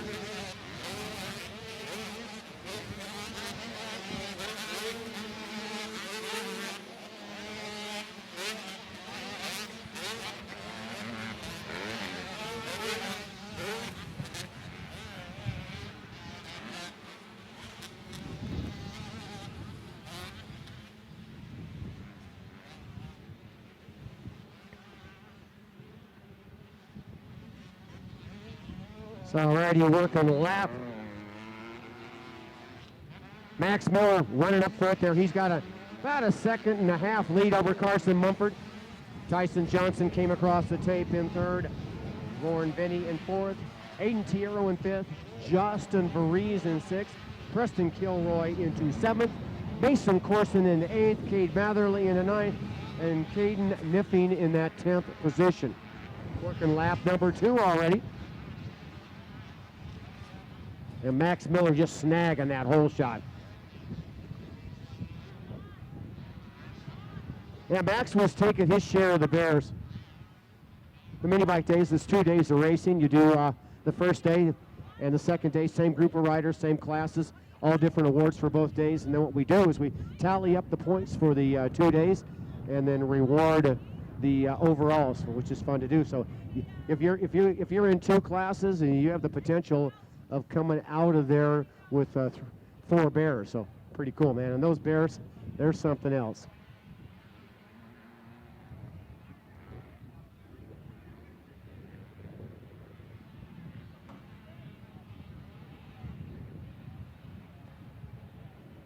So Super Mini All-Stars, that's 3 days of racing for them, because most all of these guys were here with Tuesday and Wednesday. And look at there, all of a sudden, Carson Mumford getting up there, putting a challenge. Wow. Get into this, ladies and gentlemen. This is a good battle. Max Miller trying to hold on, but he's got that 4-stroke. That thing, boy, that is one loud 4-stroke. That Yoshimura exhaust on that, putting out pure sound of thunder. And watch them as they come up the top of the hill. This is all about horsepower, especially early on when the track's as smooth as this. And they're just getting back on those things. Wow. Now turn head down. We're working lap number 3 already. Max Miller continues to lead. There's Mumford back there in second. And he's changing to the green gear here. The number 5, 87, Aiden Tierra there. Tyson Johnson coming down. Varese still in 5th. Bonborni in 6th.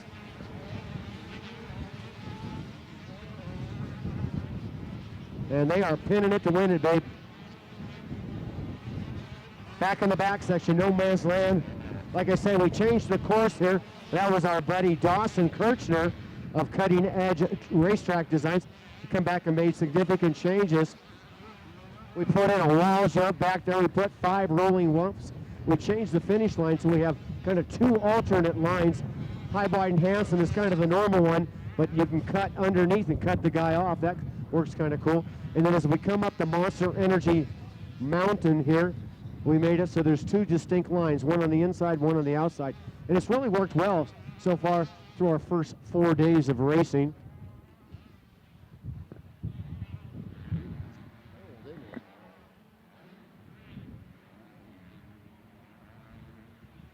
You can hear Carson Mumford, no matter where he is on the track, you can hear him on that 4-stroke, and he's still shadowing the leader. I don't think that's changed. But Max Miller, the orange bike, they're going to come around, head out on lap number 4.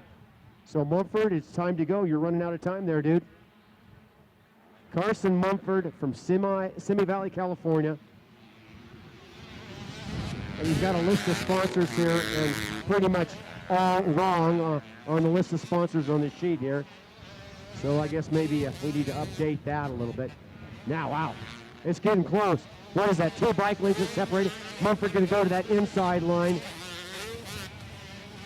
And look at this. There comes Mumford, side by side up to the top of the hill. No, not getting it done. Now we're talking. Let's watch the charge down the hill, ladies and gentlemen. Mumford side by side there with Miller, and no. Max Miller must have done something right up there at the top because he pulled out a little bit. Here they go through the horseshoe, heading back to the corkscrew.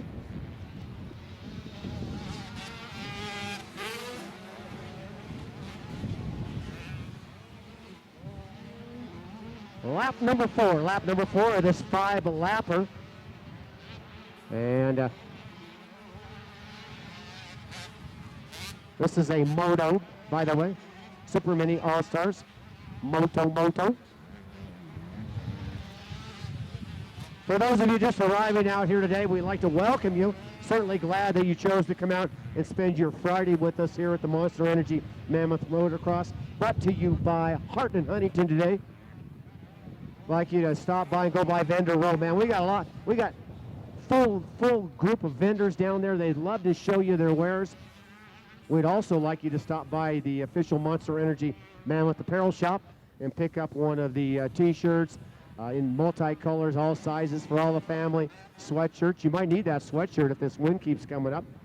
Hats, they got all kinds of cool stuff. And lunchtime will be coming up. I believe they've got the grill already fired up over there at the Monster Energy Food Camp. So you'll want to do that. Look at it.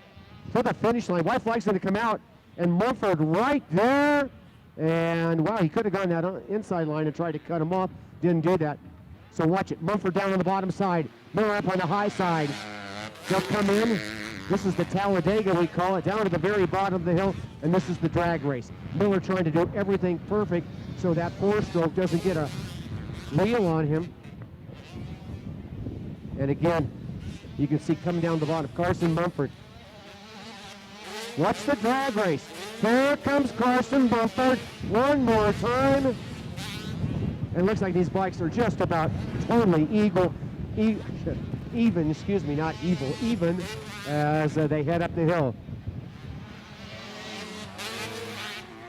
And Max Miller right there, Carson Mumford just trying to find something and running out of time. He's been shadowing him the whole time. We'll see. I have a best lap so far. Max Miller at a 2:11.188. So 2:11.118. Man, that's a fabulous lap time. Trying to recall so far, but I think the fastest lap I've seen so far in the weekend, like a 2 minute and 5 seconds. And I believe that might have been Sean Collier on that 17-year-old KX500. He was flat amazing. And you'll see Collier later on today in the Open Pro on that KX500. And it's really something to see, man. And we have a star-studded field coming at you in the Open Pro. It's going to be a lot of fun here. We're on the final lap here. Well, wait a second.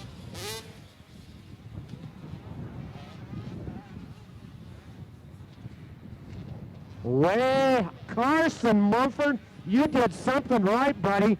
He's going to go into the bowl.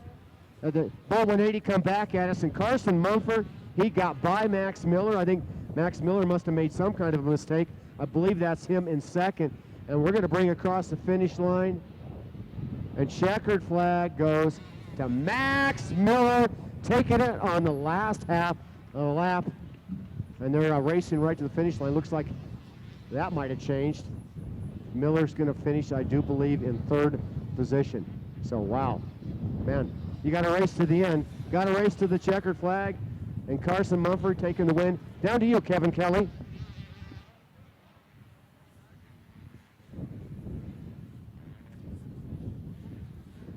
Hey, we're down here on the podium, and the first thing I hear from Carson Mumford, he goes, I didn't hit him. I didn't hit him yet. He's saying that Max Miller's front end washed out. So we're going to throw the number 122 machine up on the blocks here, and Carson Mumford will collect a race win. Just like Chad Reed says, you got to be in it to win it. Another big fan club starting to shape up for Carson Mumford. Hey, if you haven't made it down here to check this bike out, do yourself a favor and check this thing out. This is one trick little CRF 150. Carson Mumford, kind of a test guinea pig, so kind of like the old school guys. Yeah, he goes, I'll take that. Just takes the medal right out of my hand. We got him here, folks. Put your hands together for your moto winner, the number 122, Carson Mumford. He had a great mini week. This is kind of a support class for the big bike days. And Carson right back to his winning ways, mixing it up there with Max Miller there on the last lap.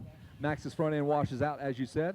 And you take right over there and take the moto win. Let's fix that hat. Fix that hat. Grab that hat. Put his hat on. Grab her hat. All right, Carson, tell me about that ride, dude. Well, Max Miller got off to a great start. We kind of just battled the entire moto. I knew where I was faster, but it was going to be iffy if I could try to pass him there, so I was going to have to make an aggressive move on the last lap. And unfortunately, I hit an outside berm, and he kind of washed the front a little bit, and I got by him right there. And then in the next turn, I just didn't hear him come around. So I think he went down, but he rode great, and I had a lot of fun. Well, that's awesome, man. You got the moto win. Great work out there. What have you been doing for fun out here, man? You've been here for several days. Have you been up on the mountain riding the mountain bikes? Yeah, I did that one day. I play a lot with my RC cars, AmeriCorps scooters. I ride those all around every day. So having a lot of fun up here in Mammoth. Take notes, folks. That's what you do when you're up here on the mountain. Carson, who do you want to thank? Renegade, Traxxas, GoPro, 60, Leah, Amsoil, Factory Connection, Honda, Yoshimura, 100%, Team Dunlop, Alpine Star, DC, Alias, X Dubai, Team Verby, my mom and dad, my trainer John, my practice mechanic Christian, my race bike mechanic Sean, Kibby, Luraco, Pro Taper, everybody I forgot, thank you so much. Let him hear it one more time for the Amsoil Honda rider, the number 122 up. Carson Mumford, we got our whole shot award winner. Who's that going to be? Mr. Max Miller. Max, come on up here. Let's push this bike on over here. Carson, you're going to have to grab your bike. Get one of your 74 people in your clan to help you grab that bike. Little high five there. I love it. They're breaking down the race. Max like, yeah, cut down. The front end lost. Front flat, huh? Is that what did it? Looks pretty low, huh? That might be why the front end tucked on you. Let's roll that number 604 machine. Let's hear the race from Max Miller's perspective. Max, good ride out there. I know that's not the way you want to finish up, but, man, to take it all the way that far, not a bad gig. You got the whole shot, and for that, you'll get the Lucas Oil $50 whole shot check.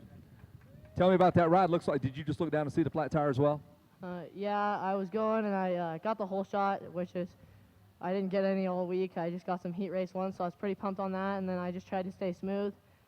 In the back section, I slid out a little bit, and Carson got by me, and when I was squaring him up to try to pass him back, I lost the front end and crashed, but it was a great race by Carson, but I lost on the last lap. Hey, how many flat tires did you have on your mountain bike yesterday? I got 2. I was bummed. Now you got 1 here, so let's stop that. Whatever you're doing with your tires, let's figure that out. Who do you want to thank for getting you up here, Max Miller? My mom and dad, my mechanic Taylor, the whole KTM Orange Brigade team, Axo, FMF, Dunlop, Scott, Bell, CD, Lynx Racing, Team Verby, Ethica, DVS Shoes, Def Family Gloves, ODI Grips, Achurbies, Nahilo, Skull Candy, Motorsport.com. Anybody else I forgot, thank you. Let's hear it from Mad Max Miller. It was Miller time for sure until that last turn. Good work up there. Tom White, set the table for us, buddy.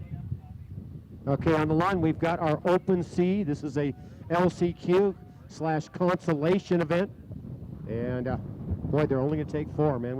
They're packed too. There's 41 riders that are listed on here to compete in the Open C, and with 4 riders getting ready. Looks like we're on just a little bit of temporary hold, so I'll let it go quiet for a second, and as soon as we fire those things up, we'll start talking about what's going on.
All right, 30-second board is up.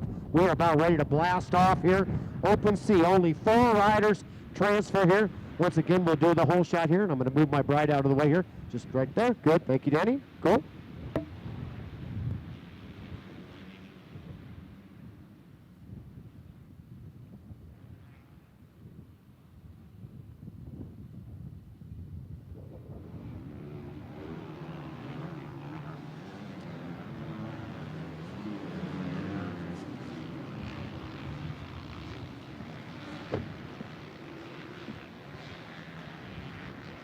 Michael Manhire from Fresno, California, 19-year-old Kawasaki pilot, snags that Lucas Oil $50 certificate.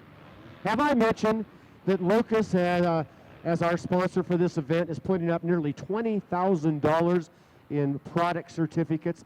Thank you very much, Lucas. Ben down there, buddy, appreciate what you do. Ben's been furnishing me water, giving me popcorn, hot dogs, you name it. He's a good man, Ben. Love it, buddy. Anyway, Lucas, very happy to have them as a sponsor up here, not only for the event, they sponsor everything on the mountain, and all vehicles running up here are run on Lucas Oil products. Really cool, pull that together. The 122 bike into second, that's Tyrell Pedotti. And the third is the number 516 ride, and that's Casey Nick. And fourth, the 831 of James Rays. And like I say, they're only going to take 4, so there'll be a total of 37 riders that are going to have to load it up and drop their heads and go home in shame. Well, nah, they're just tickled to be a part of this event, man. I got to tell you, there is not a one racer that lines up out there that isn't a hero in my book. This is the best of the best amateurs in the United States, and they're out there going after it. We got a Honda pilot. He doesn't want to wait around for anybody. He's getting out there and just going.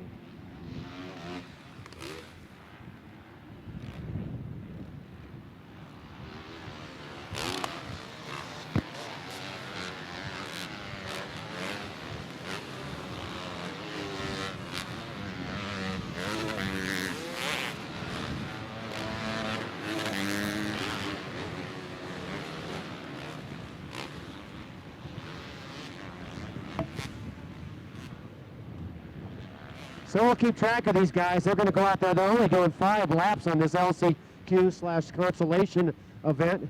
And boy, the number 910 machine just having it his way, jumping away. Man-hire, the 122, the 516, and 830. So no change there. The way they started is the way they're running. So the number 122 of Tyrell Pedrotti continues to run in second. And he's from Alturas, California. Where the heck is Alturas? Not a clue, but he's in second. The 516 bike runs in third, Casey Nick, and fourth is the 831 from Course Gold, California. And I don't know who that is either, but that's James Rays.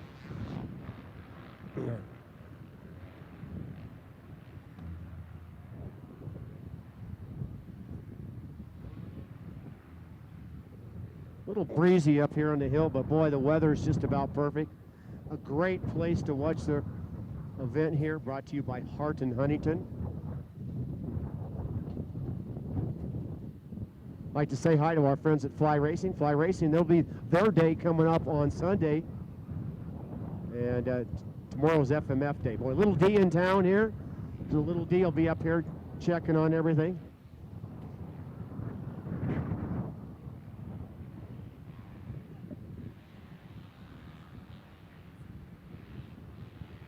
Back into Bull 180 they go. The leader, as you can see, he's already down to the bottom of the hill. He'll complete lap 2, head out for lap number 3 with a big old lead. And that is that number 910 ride of Michael Manhire.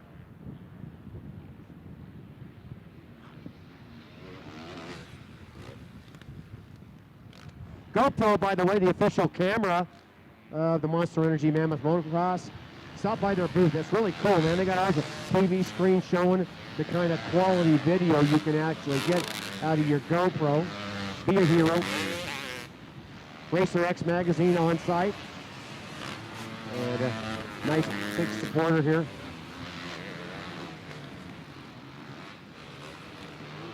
Got my buddy Scott up here at 2X Promotions, getting us all technologically dialed. And if he can help me, this old guy's kind of somewhat technology declined instead of inclined, declined. There's the bat. Look at the 122 and the 399 really racing for position. That's Tyrell Pedrotti trying to hold up the 399 of Tyler O'Hara. So Tyler O'Hara getting up into the fray here, running in third.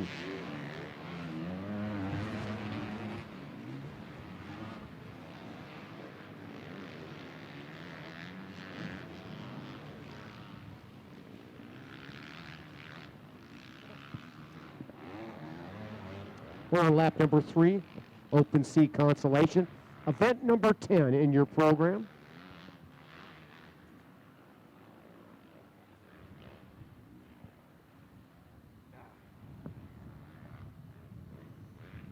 Well, I hope everybody's having a good time today. We've got a lot of great stuff coming up.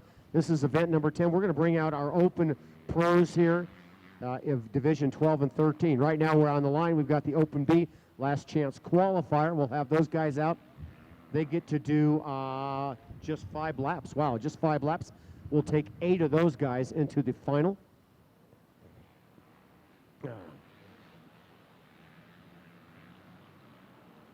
Leader coming down the hill. That'll complete lap number 3. Go out on lap number 4. And I can tell you right now, buddy, you can kind of go into energy saving mode, 9-10. Michael Manhire, you got a huge lead out there. So you can just kind of back her down, check the scenery, look for bears. FYI though, at night here, the bears, they come down. So we don't try and leave any food around. And if you've got food in your car, van, pickup truck, be warned here. When you're parked in town, those bears, they've got the keys to your car. Trust me, they got the keys. They can open that thing up, man. They'll bust right into that baby. So if you want to protect your vehicle and your food, you take the bears inside, or not the bears, you don't want that. you take the food inside. So the number 399, 340, and 122. So 399, 140, and then the 122. So by my count, obviously number 910 is heading to the final. Michael Manhire, if he can keep that on 2 wheels. The 140, make that, I'll have to check that number, might have to.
So heading to the final, the number 910 bike, just keeping it on 2 wheels. Michael Manhire, number 340, moves into second spot. That's Colton Husted, good ride on him. Number 122 is going to hold on for Tyrell Fedoti. And I believe the next one is number 516, Casey Nick. We'll finalize that at the finish line. So only 4 riders get to transfer out of this open C, and they'll be going to final number 19.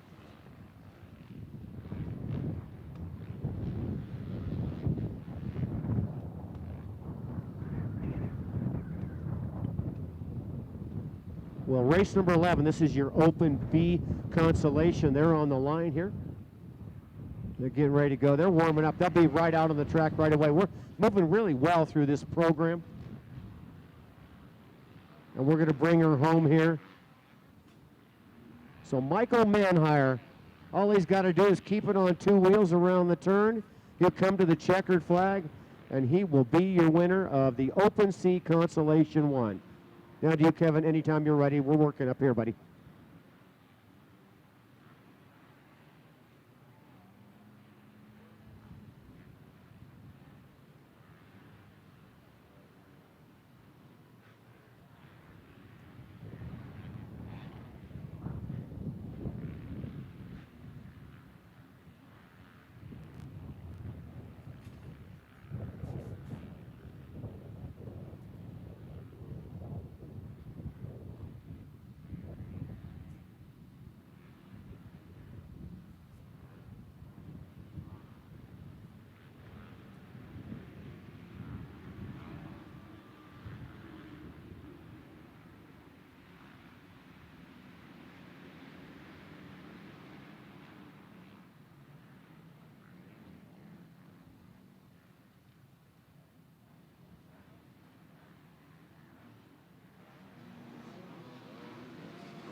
Hey, Tom, we've got our whole shot winner right here, and he's the moto winner, so I got some stuff I need to handle. I was up there watching the race like the fan that I am. I got Michael Manhire. First things first, you're going to get the moto medal here, so you can't take that away. You also got yourself a spot in the final, and you also have the Lucas Oil Whole Shot Award, and he is busy making popcorn, so that's more important than this. So we're going to talk about the race, and then we'll check in with him in just a moment. Tell me about that moto. Yeah, I got off to a pretty good start. I went up the hill right there. I was sitting second. Guy went outside a little bit, so I thought, hey, why not try and get another 50 bucks? So I went inside and then just checked out from there. But main thing, I'm happy to be in the main event for sure. Yeah, that's where it's at. Just make yourself a spot in that final. What's the plan? They're going to have a little bit of a different starting pick, so what's the approach there? I think I'm just going to try and go inside. I saw my friend Kevin. He had a good start. From the inside, he just let everyone push out. So if I can get down there, get in a top 10 position, that'd be perfect. I'm trying to bring home a bear this year. Awesome, man. Well, good luck. I hope you do get a bear. Is that Mom? Who is that? Yeah, I want to thank my mom, my friends for coming out. My dad right here, he weeks his tail off. He's going all the way back to Fresno tonight just to announce a race for us. So thank you. We're finally, coming away with a medal. That's definitely nice. Even though it's an LCQ, I'll try to do it again in the main. Yeah, man, you're on live TV. We got the live stream going on. So Michael Manhire, you're the whole shot winner, the moto winner. You're going to the final. Good job, buddy. Awesome. We're going to do a little handshake. And we'll toss it back up to Tom White. Take it away, Tom.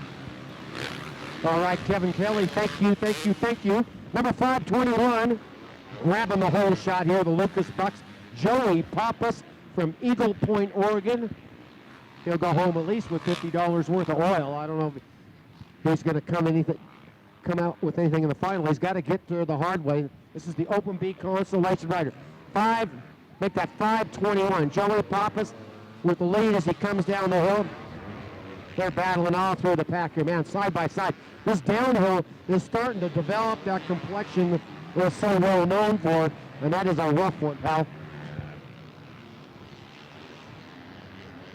Hey, Tom, I want to interrupt you real quick. Somebody kind of stole a helmet from the Bell Helmets display. So if you have that Bell helmet and you accidentally stole the helmet, please return it to Bell Helmets or just leave it on the ground. We'll pick it up because you're probably not just going to walk a helmet back over there that you just stole. So got a missing helmet, brand new helmet set up at the booth. If you know of anybody took it, it'd be great. They would love to have their $500 helmet back. So if you accidentally didn't mean to, but you stole a helmet, we'd love to have it back. Take it away, Tom.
So it's Joey Pappas out there in the lead. And Rylas Udberg into second, Colton Dean into third, and Tyler Mitchell fourth, Matthew Cerami. Racing down that hill, the number 521. We will take 8, so we got a few more guys going to be able to move through this one. I'll give you the rest of them in just a moment.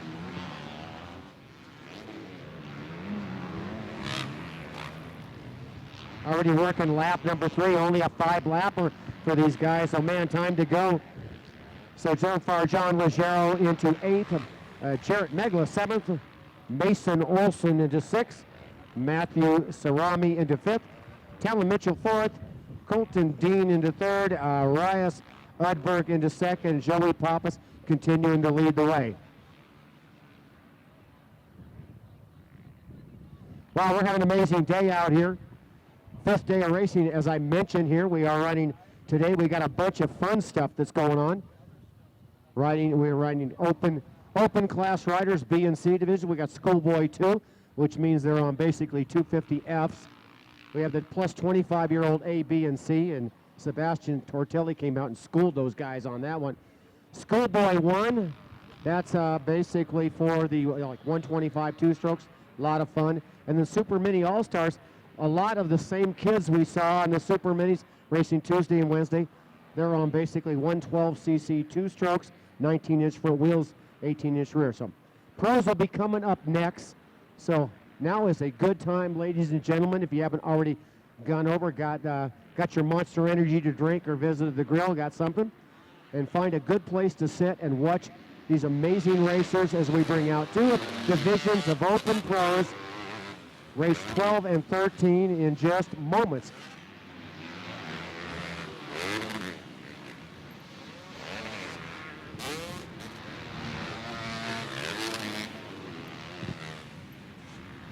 Racetrack starting to roughen up a lot here to bring out these open bikes.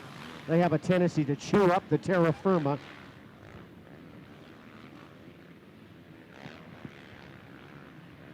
Working lap number 4 already, lap number 4. There's Joey Pappas. Boy, that battle for second, third, fourth, that is a good one. But Bryce Edberg trying to hold off Colton Dean and Matthew Cerrone. They're throwing dirt all over each other's. You know, some of these kids, they just don't play that well in the sandbox, man. They just throw sand at the other guy.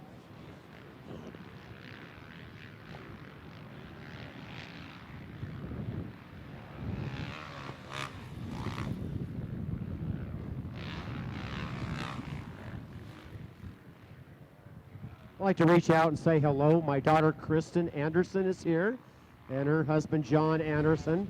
They own WUSA, and they're a wheel supplier that supplies Talon, Kite, and their own W products. Also the rims, Excel, DID, and their own rims. Not to mention Galfer and a lot of good stuff. They got about 70% of the teams, and they seem to be doing real well because they haven't been hitting Dad up for anything other than when they're up here. Every place we go, all of a sudden when it's time to pay for dinner, my son-in-law John, his arm gets real short, can't quite find the wallet. So I'm paying for them to be up here, but I sure love that, man. They're doing great. Real proud of them. Zane and Andy, my grandkids, 12 and 13. Zane 12 and Andy, well, excuse me, Zane 12, Andy 11. They're up here. So nice to have you up here, family. It's all good. I hope a lot of people brought their families up because there's just so many amazing things to do. And we have had a lead change. So the lead has just changed there. Moving forward, Matthew Cerrone moves into the front position in this Open B consolation.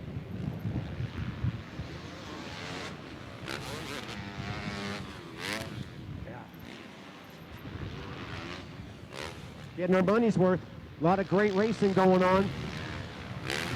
And coming up next, like I say, we're going to bring out the big guns. They'll have a 7-lap qualifier. We'll take 16 out of them.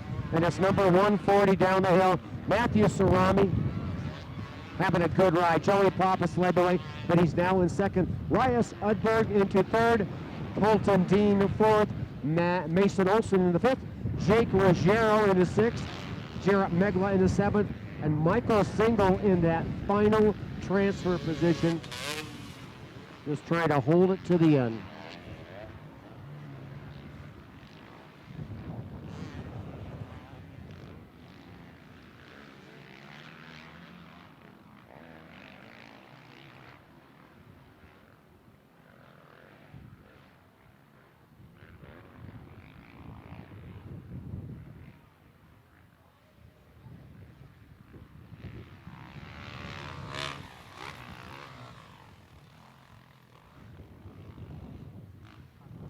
Tom White, do you know who got the whole shot in this race? Could you tell us down here, please? I certainly do. The whole shot on that one went to the number 521 of Joey Pappas. So he came here from Eagle Point. So that 521 with that whole shot, brother. Thanks so much, Tom. You bet. Kevin, you having a good time down there? I hope so, man. Oh, man, absolutely. Like you said, the wind's blowing, the sun's out. Everybody's happy to see you.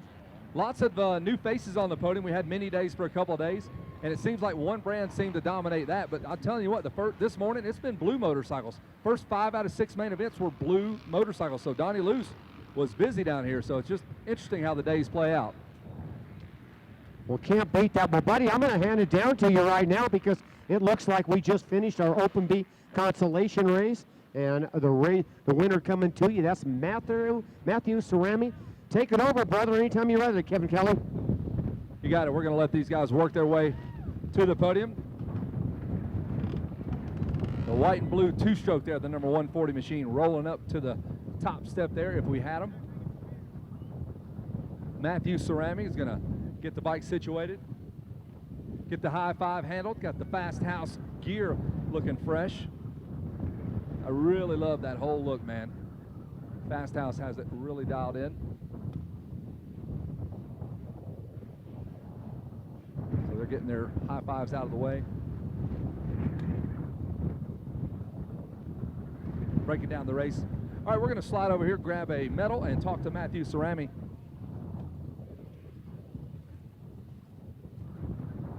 All right, Matthew, man, let's talk about this race. You didn't get the whole shot, I don't believe, but you were close enough to get in the mix and find yourself a spot with the win, and you find yourself a spot in the main event. Are you pumped? I am pumped. Did you work hard for it? Lots of hard work to that, yeah. You're going to put in the laps in, going through the heat race, then the consolation race, then the main event. You're going to know this track intimately. I've had a lot of time on it, and it's a lot of fun to ride, so I'm excited for the main. How did you finish? How did you feel out there as far as making the passes? Where did you do all your work at? I think I got them all on the downhill. I'm confident on the downhill, so I like that a lot. That is a scary little downhill. You're just pinning it all the way down there. Who would you like to thank, Matthew? Manuel, Debbie, Gasper Transportation, my dad, my mom, Fast House, the whole crew, and the TM dirt bikes. So things are awesome. Yeah, I was about to say, I just looked on the side there. I was like, what kind of bike is this? It's a TM. We don't see these very often, and for sure not on the top step. So great work out there. We'll see you in the finals, man. Put your hands together for Matthew Cerami, number 140 on the TM. We've got our whole shot award winner. We'll roll him right on up here. Great job, Matthew. A TM on the box, folks. You don't see these very often. Hope from KTM getting a nice base layer of makeup as the wind and dirt fly right up onto her face. Hope on a rope in the house. Joey Pappas on the 521 KTM was quick enough off the start, and for his efforts, he will be rewarded with a $50 Lucas Oil Whole Shot Award. Joey, you found yourself in the main event. You might not have gotten the win, but hey, we want to find ourselves a spot on the gate. That was the goal, right? Yeah, for sure. I just was trying not to crash out there. It was pretty slick, so I just decided to let those guys go and take the third. Let's thank our sponsors. Oh, yeah, definitely like to thank my dad. He's the main reason I'm here, all my family, friends. Jake over at Spy hooked me up with a fresh set of goggles before that moto, so big thanks to him. Panic Rev and the Lord for keeping me safe. There you have it, whole shot. There he is, the 521 on the KTM. Joey Pappas will toss it back up to Tom White with the call. All right, Kevin, on the track, Open Pro Sport Division number 1. We're already into our second lap. It was the 151 Orion Surratt getting that whole shot. He is Honda mounted. He comes across first. Sean Cantrell into second.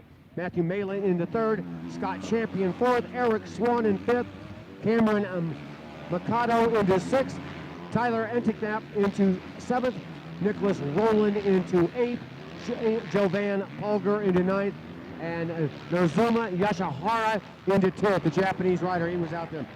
This is a 7-lapper. Again, it will take 16 riders. But Surratt has really been quick up here the last couple of years, and where he's really coming in his own. Ryan Surratt. Sean Cantrell up here. I think I see Mom up there. Hi, Mom. Good to see you up here. Sean Cantrell, really 16-year-old rider, at least that's what it says here, and really an up-and-comer, moving up to the pro class division, and you'll be hearing that name in the future, I guarantee it right now. Right now he is in second, him and Surratt. They'll be doing a lot of battling through the years.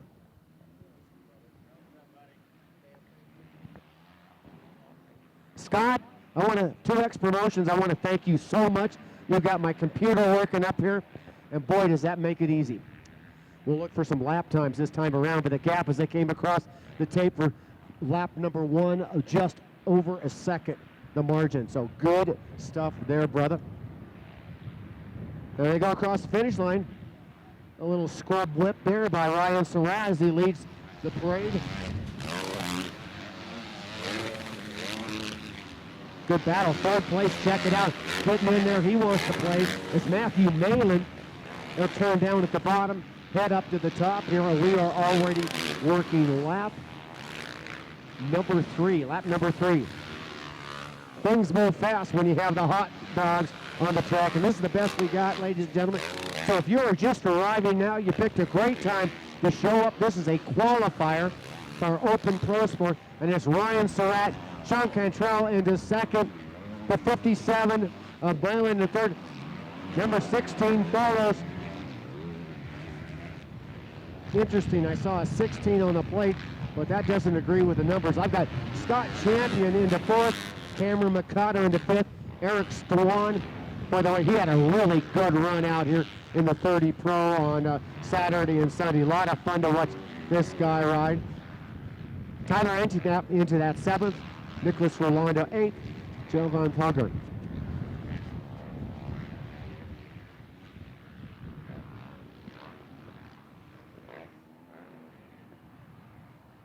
Open Pro Sport, brought to you by the friends of Hart and Huntington.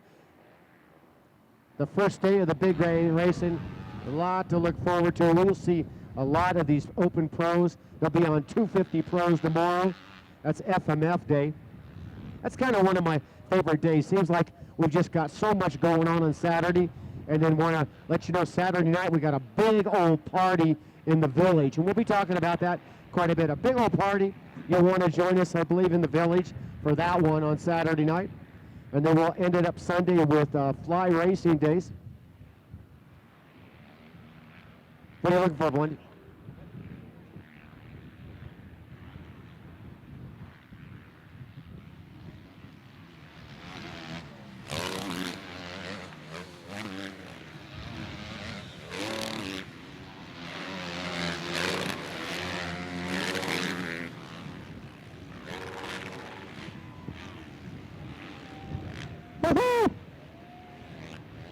The fans are making some noise up here. I had my head turned on them. You don't want to do that. I mean, it's like adolescence. Never turn your head on the racers out there, because things can change in a heartbeat. And they're coming at us right now. And there's Surratt. Look at that. Cantrell starting to make a run at him. So it's a 1-2. And look at that. The 57 bike comes around in third. Matthew Mellon. And boy, did he have a lot of dirt. Look at that. 3 riders through the horseshoe. Boy, they are just going after it, using every square inch of the racetrack.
That battle to watch, still a good one. Surratt trying to hang on. Look at it, here comes Sean Cantrell. Boy, the rear end of that thing got out all of a sudden up the hill. So it's all about Surratt and Cantrell. They'll come down the mountain. Sean's mom's about to have a heart attack up here. And there they go. Man, it's a race those two guys going after. I'm going to stick with this one for about through the horseshoe. Back they go. Cantrell trying to find a little something extra to get up there and make a run at it.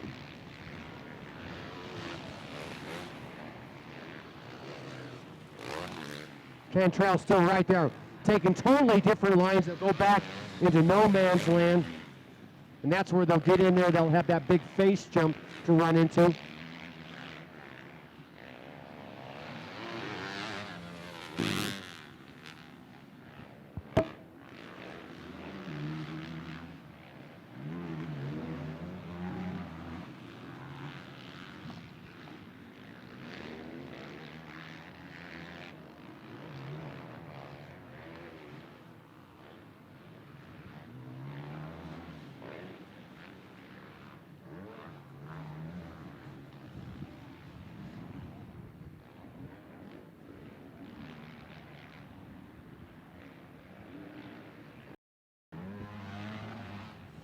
So here's your running order. Working lap number 5. Lap number 5 of the 7-lapper. Ryan Surratt leads the way. The fast lap so far, a 2:03.299. That is the best time we've seen in the weekend. But Sean Cantrell all over the back tire. Watch this, ladies and gentlemen. We are working lap number 6 now. Lap number 6. And it's getting interesting here. So Surratt leads the way. Cantrell in second. Mellon in third. McCado into fourth. And Ticknap in fifth. Eric Swan sixth. Scott Champion seventh. Yashihara, the Japanese rider, in eighth. Rolando into ninth. And Joy into that 10th position coming our way. Up the hill. And check it out! Cantrell goes around the outside. Takes the position. They'll go into the horseshoe. Surratt trying to come back at him. But boy, Cantrell had some magic there. And look at Malone, Surratt. These guys are just racing every single inch of the track. This is lap number 6. And Cantrell took the mark. Good job.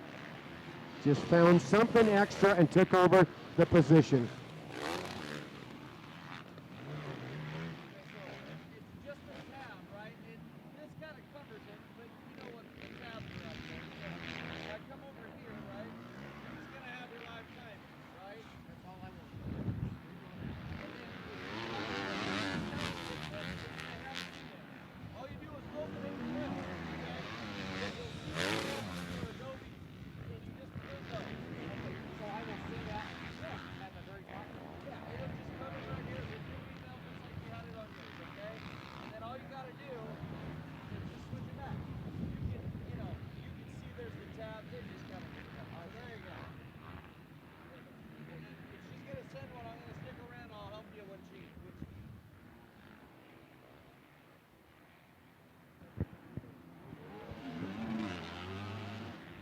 White flag is our final lap, ladies and gentlemen, coming across, and check it out. So Surratt, Cantrell comes across. He leads the way by about half a second. Ryan Surratt in that second position. Matthew Mellon. We're going to race this thing right to the end. Watch these guys go up the hill. Whoa, wait a second. Cantrell found a little something right there at the bottom. So the number 37 of Sean Cantrell pulls out just a little bit. We'll have a final descent for this qualifier, and it's the 37 by Surratt trying to find it. There they go at the bottom. Cantrell about a 2 bike lengths separate them. Fastest lap so far by Sean Cantrell, a 2:03.02. And he's running right there, boy. Every single lap, they're running right at that 2:03s. And again, those are the fastest times that we've seen all week. Not a big surprise on that. And again, the white flag out. Here's your top 10. Preston Joy in 10th. Nicholas Rolando in 9th. Nozono Yashihara into 8th. Scott Champion 7th. Eric Swan into 6th. Tyler and Ticknap into 5th. Cameron McAdoo into 4th. Matthew Mallon into the 3rd. Ryan Surratt, right now he's in 2nd. He may have something to say about it. We'll see as they come back at us, boy. But these guys are providing all the action. And just like that, Cantrell pulling out. Cantrell will come around the Jeremy's pad tree turn with almost a second margin. He'll head up to the Bull 180. And ladies and gentlemen, he can bring it down the freeway. If the wheels stay on that ride, it'll be Sean Cantrell taking a well-earned win. He had to work for it. He didn't get the whole shot. No, that went to Surratt. But here it is across the finish line. He'll take that inside protective line and take it. Good job on him. Sean Cantrell takes the win. They'll pull in.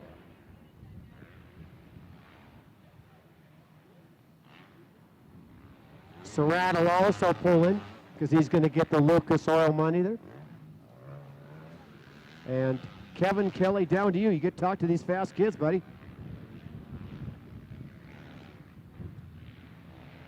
Yeah, we got him. We're going to let him take the helmet off, kind of clean his face off. Sean Cantrell was camped out behind Ryan Surratt there for a few laps. Had some good lines working in the back, and I know Ryan picked those up because as soon as he got around him, Ryan could kind of match him up. The backside of the racetrack is where Sean did his work.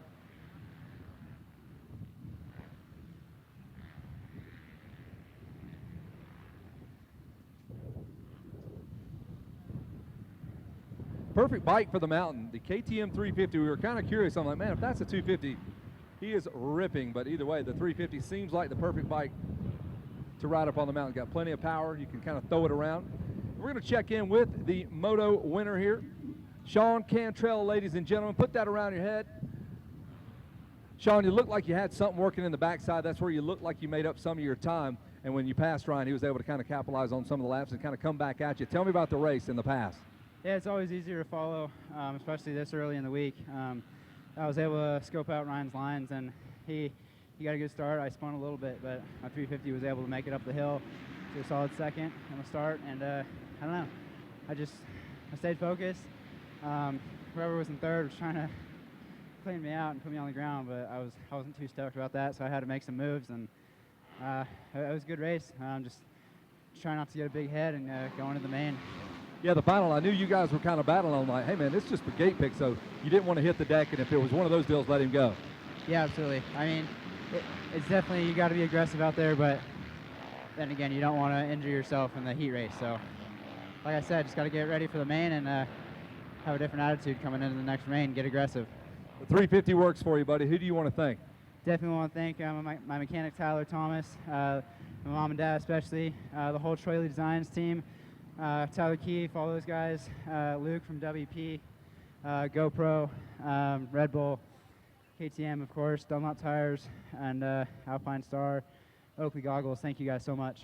All right, buddy, go get fueled up, get ready to go for that final. We're going to go slide over here and say hello to Ryan Surratt. We'll just do it right here, Ryan. I want to get you back there and get you cooled off. Hey, man, awesome ride, great start, having some fun out there with your buddy Sean Cantrell. Yeah, you know, we both kind of got off the start good, and I was just trying to ride my own race and trying to find some lines, and that 350 corner is a lot better than a 450, so he's got a little bit of an advantage there, but the main event should be good. Good, clean race for you. You got the whole shot, got a good gate pick coming in. You all set for the final? Yep, we're good. Awesome. Who do you want to thank, Ryan? Honda, Terry Varner, X-Brand Goggles, No Toil, Dubach, Works Connection, MX University, and anyone else I forgot. Thanks. Awesome. Hold that up for him so he can get the picture. The Lucas Oil whole shot goes to Ryan Surratt. Tom, we're almost a lap into this thing. Division number 2, take it away.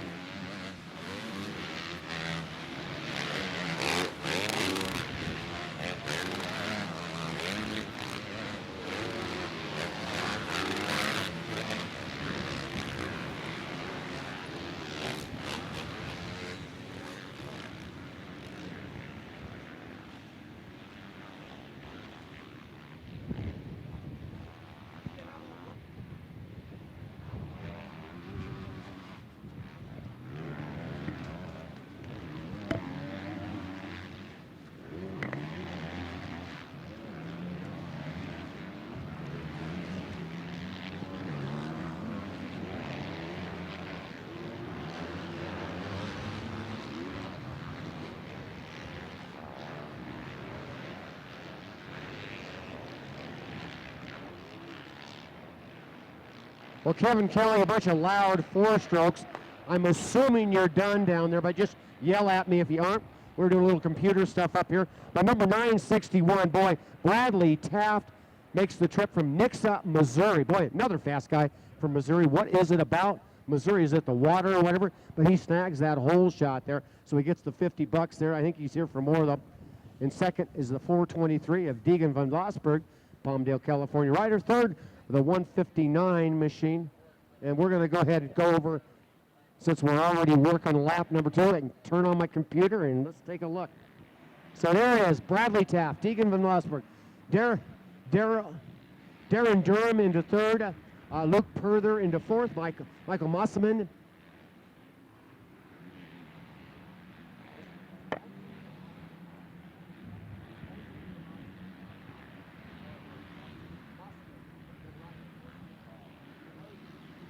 Yes, Moseman. Sorry about that. It's Michael Moseman.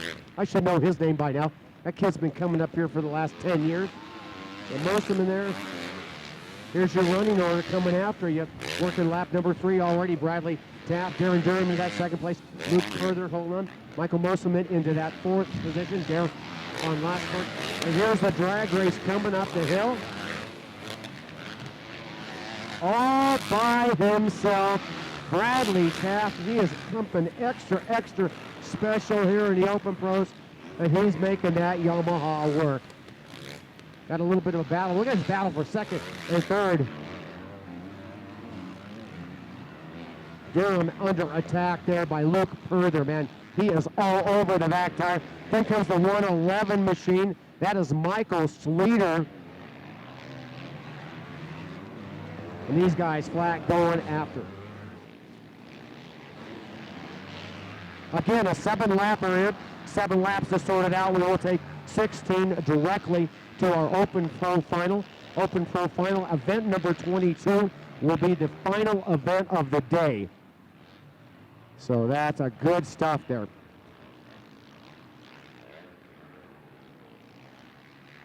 No yellow flags. Everything's been pretty good. Haven't had a lot of crashes today, which is good news. I guess maybe the experience of these riders helps that.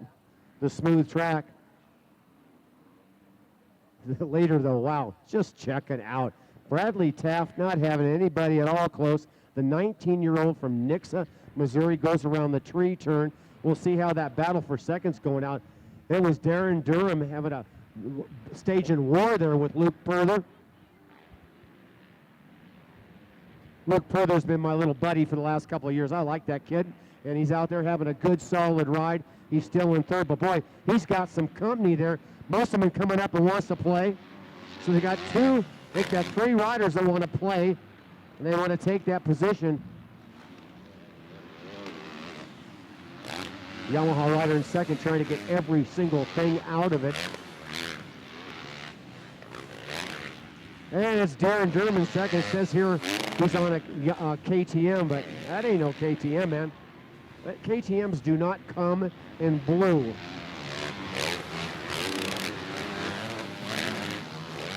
So let's just concentrate on that battle for second, third, and fourth. Perther looks like he lost the spot, so Perther goes back to fourth.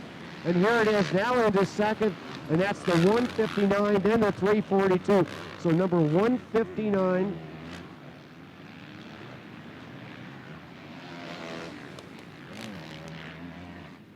And apparently these guys are playing with their numbers here because we're getting, there is no 159 on the sheet. So I'm going to trust the computer on this one. And it says here that Durham still runs in position number 2. Moseman in 3, Perther in 4th. Kinzer Endicott in that 5th position.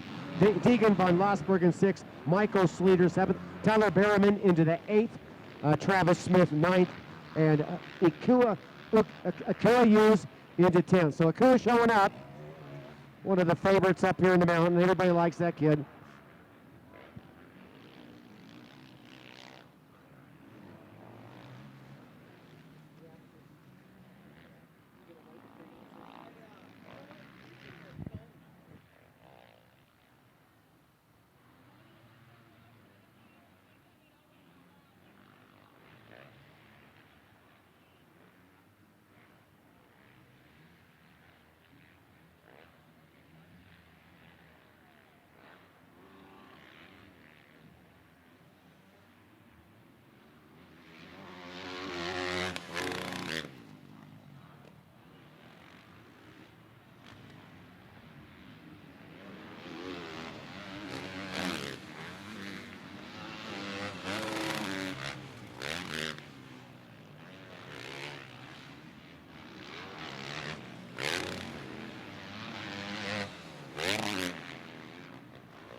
lap number 5 on right now. Lap number 5, they'll be coming at you in just a second. It's Bradley Taft as he continues to lead us. Matter of fact, coming down the hill. Battle still a good one for second and third. Durham, Mercerman, and then further, Endicott wants to come up and play. So your top 5, second through 5th close in the 423 of Von Lossberg. There's Sleater on the 111. Sleater prefers to ride the KTM 350. He doesn't ride the 450. He likes that 350.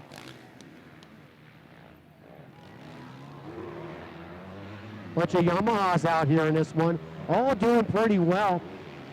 Durham on the Yamaha. Endicott on Yamaha. Von Lossberg on Yamaha. Zach Petty in 8th on Yamaha. Jake Monarchy on Yamaha.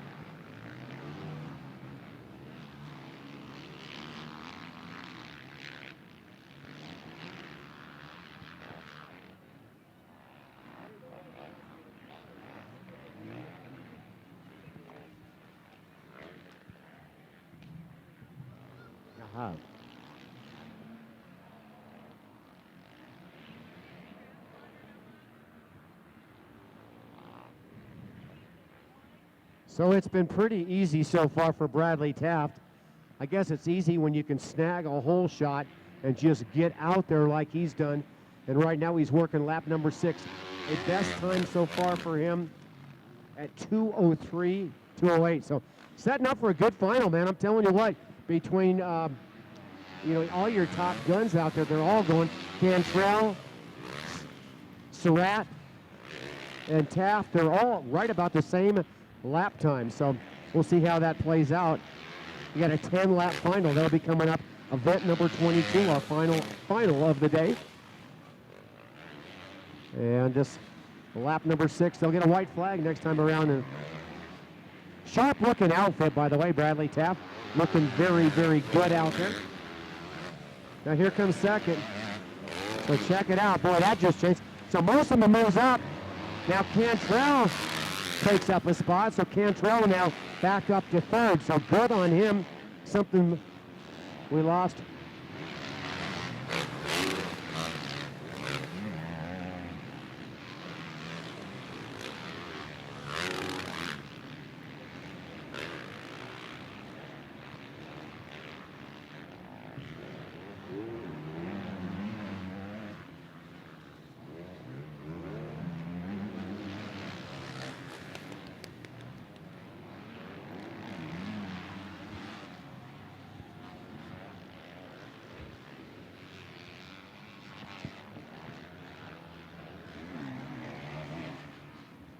Well, Bradley Taft running a very, very solid race here. The white flag will come out next time around for him, but he'll be heading to the final. Like I say, we'll take 16. Look at that battle for 3rd and 4th. That's a good one. That's Luke Perther continuing to race Kinzer Handicap. There's your leader coming across. He'll get that white flag. John Walling waves that white flag, comes across here. And all by himself in 2nd place. Nothing too exciting going on there as Mosman comes across there.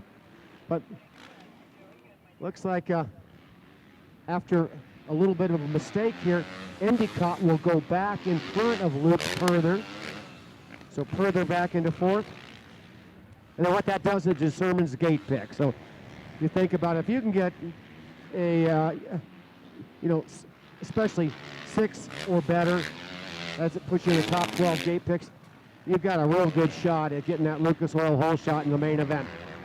So you're all good. But right now, boy, not waiting for anybody. Final lap, and he is doing a heck of a job. Bradley Taft.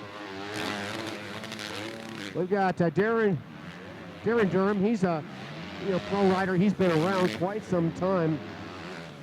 He's the only rider I see in the top 10. Oh, no, there's another one. We got Caleb Taylor, he's from Colorado. Durham is from Butler, PA.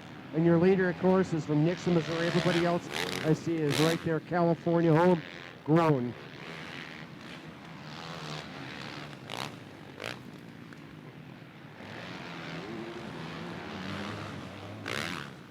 So solid lap times for all three of the top runners there. Even now as they run that 7th and final lap, that 6th lap, they were all in the 2:05 second range, nearly identical times. So it certainly speaks well of their conditioning. They'll have to do it for 10 laps for the final.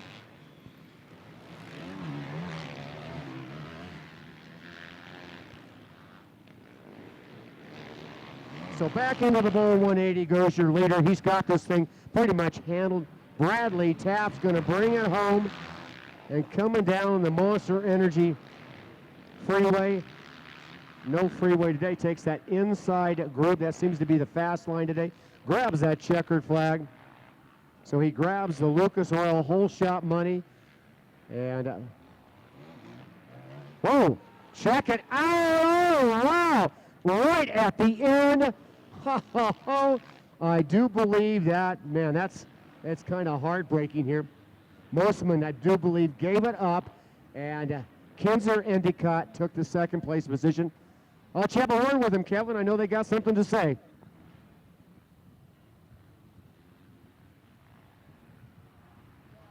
We are down here, the Horton Racing Yamaha ride of Mr. Bradley Taft, taking care of business out there. Donnie Luce, a busy man today on Big Bike Day. Lots and lots of race wins for him. And there goes our whole shot award winner, I believe. No, he's right here. Yeah, I blew that.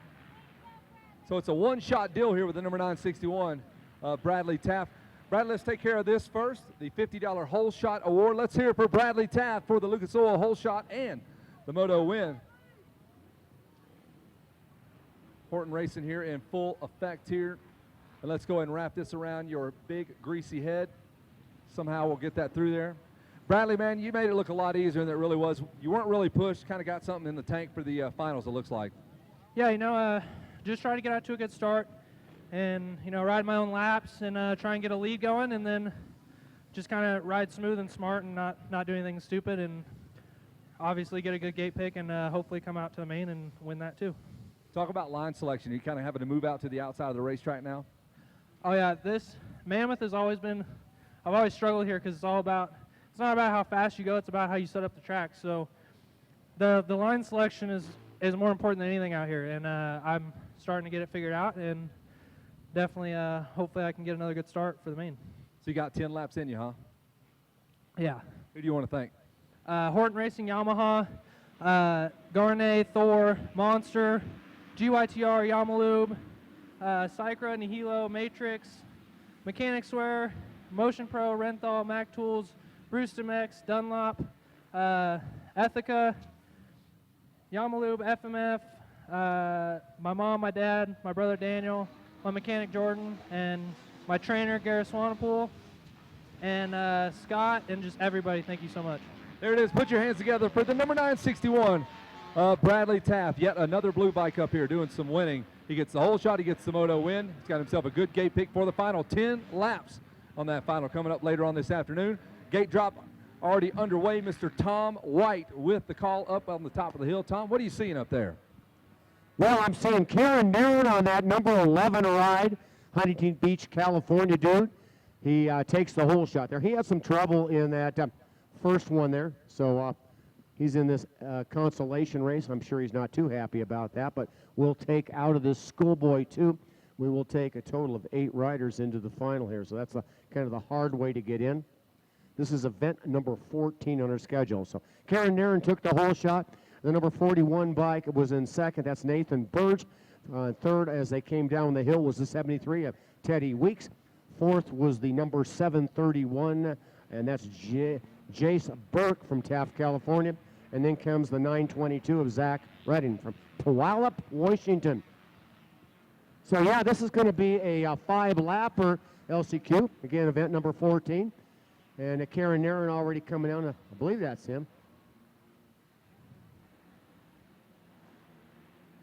Coming across the finish line. The computer will update shortly here, and I'll make sure that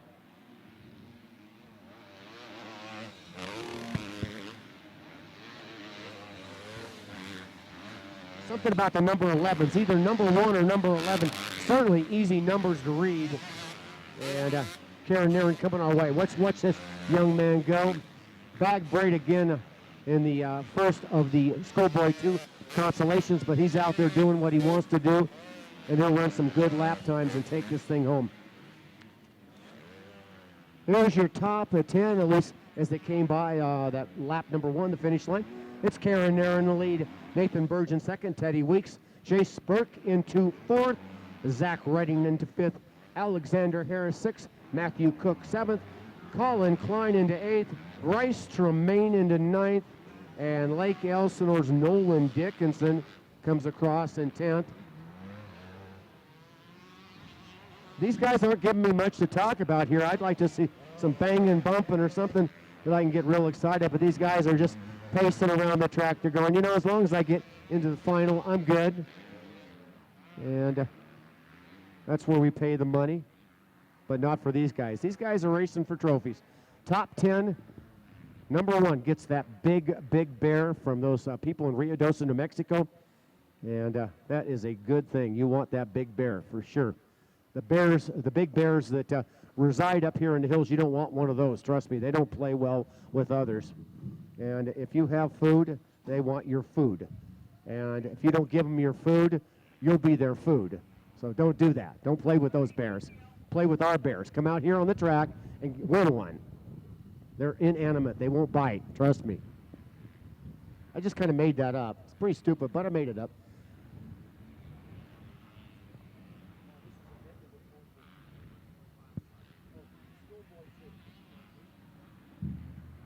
Schoolboy 2 LCQ, absolutely on the track. These guys are on the bigger of the machines, the 250s. And Karen Nairn just kind of stepping out and hiding from everybody. Well, he's cutting some good laps out there. A 2:06.508 his lap time. He's got 11-second gap over second place. He's just checking out. Hey, Karen, why don't you stop by and say hi? You can stop here. You can say hi, wave at me when you're coming down. It's all good. He's my buddy. I've been watching this young man grow up. He's been out at REM the last few weeks. If you haven't heard of REM, it stands for Racing Enterprise Motocross. And we run about 40 Saturdays a year at Glen Helen. So most of the races are on the back track, but we run 4, 5, 6 times a year on the front track. I like the back track much better myself. But come join us, man. We have a lot of fun. And if you want to prep for a rough track, for instance, like this one, best track in the world to train on.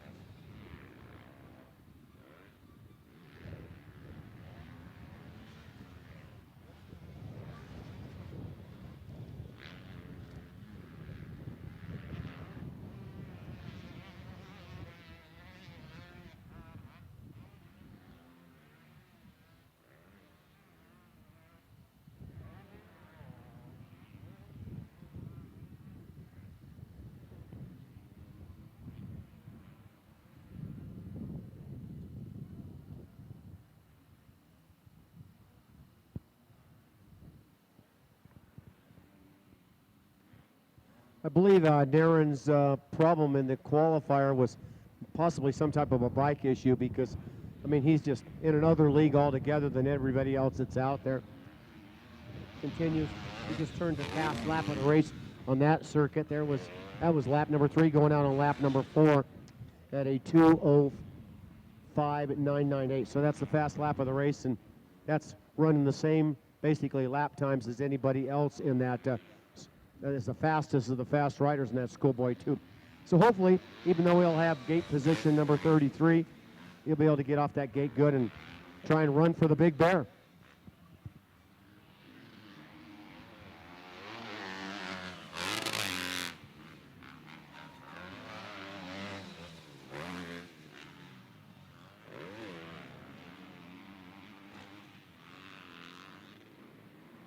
Well, it's just about noon o'clock there, if you will, and the Monster Energy Grill, Mammoth Grill, is open, and check out their food. Man, they got pulled pork that is to die for. shredded turkey. They've got the big turkey legs. Those things are monstrous. All kinds of good stuff to eat there. So good time to go check that out and get some of that.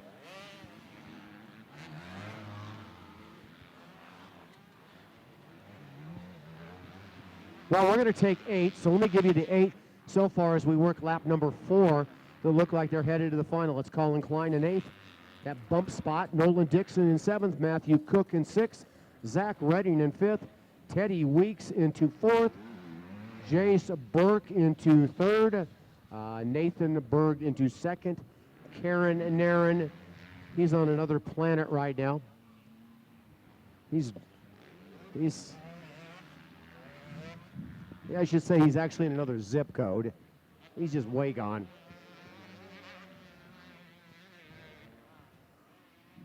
On the line will be our second moto, race number 15. That's our 25 plus A, B, and C. I'm going to see if I can't print that out now.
Well, Tom, I had my first no-show here. Looks like Kieran Naren has some work to do. He had to go straight to the line, so our moto winner He just shot right on down to the starting line. Didn't want to deal with me. Can't say that I don't blame him.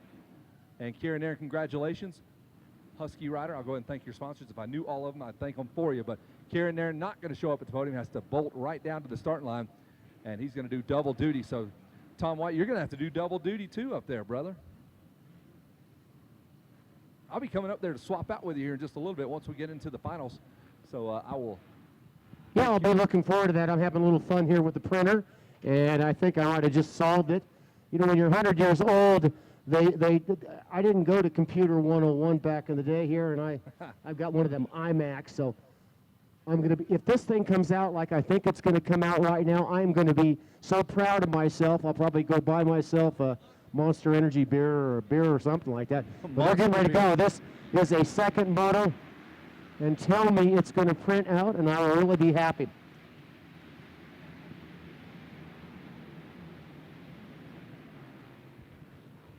All right, God is good, and here it is, man. I got the lineup for you. We'll get that whole shot. And that's the number 51 of Surratt. Woohoo!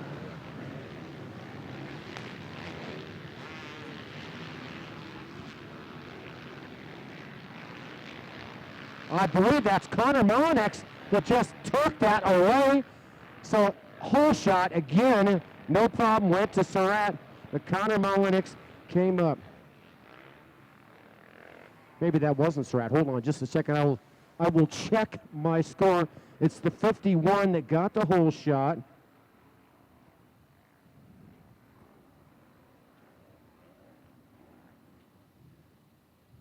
Oh, I see what happened. Hold on. Don't listen to me. That's event number 16. We're good with event number 15.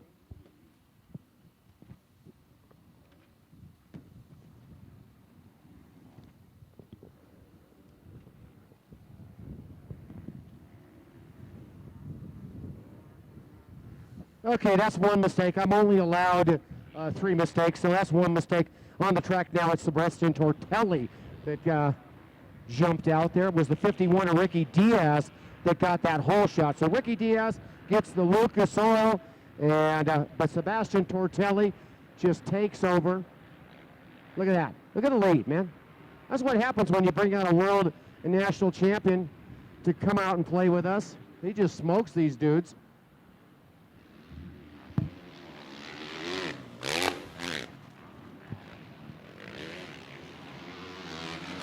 Yes, sirree, Tortelli.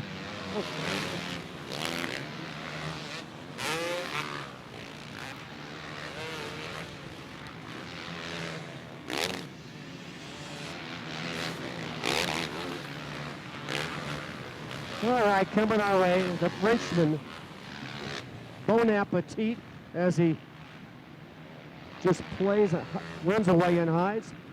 And there it is. That guy knows how to ride a motorcycle. Fun to watch him. He just bunny hops that thing. Oh, the 160 almost getting away from a second. That's Corey Pennington down the hill.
Mono format here on this 25 plus A, B, and C.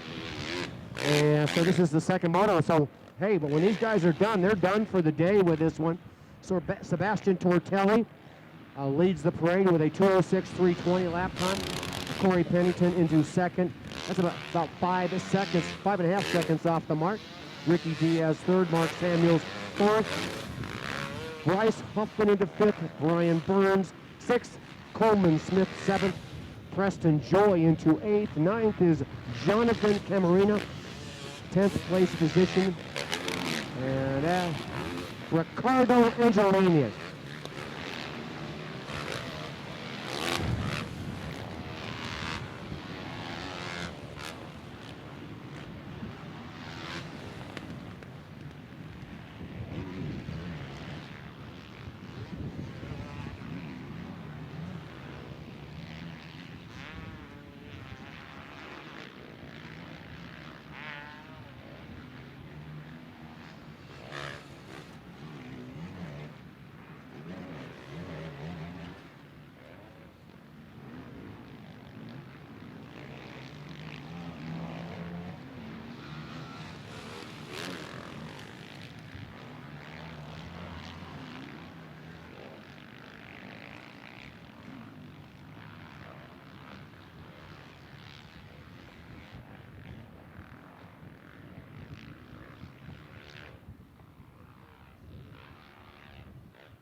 So Tortelli has just absolutely dropped the pack here, the La Jolla, California rider, via France.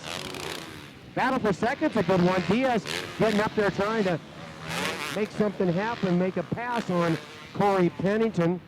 We're working lap number 4. This is just a 5-lapper.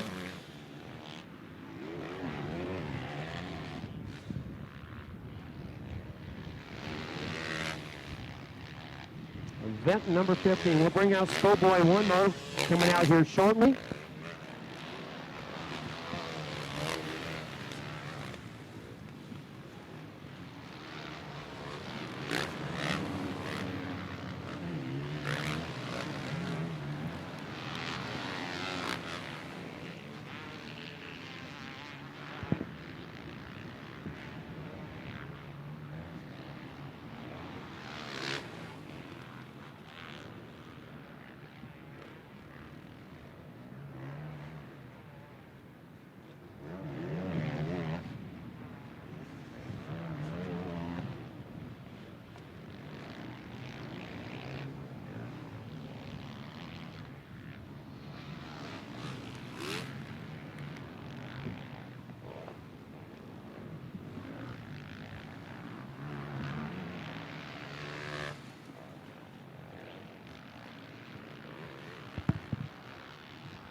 We'll get pretty exciting for second through about 6th place, but Sebastian Tortelli making a final trip. Check that. Since this is a 7 lapper. Yeah, I cut these guys short, man. Not giving them full credit. We're looking lap number 6. So Sebastian Tortelli coming down the hill now with a 24-second margin. Mark Samuels runs in second. Corey Pennington third. Bryce Huffman in that 4th place position. Ricky Diaz back to 5th. But Ricky was second in the first moto. Look at these guys. Whoa! Almost off the track and hanging on. The KTM rider barely hanging on. That was Bryce Huffman. Really making it interesting. He's running, I believe, in position number 3 now. I want you got passed up there. I'll get the white flag next time around.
So you see we're looking the final lap.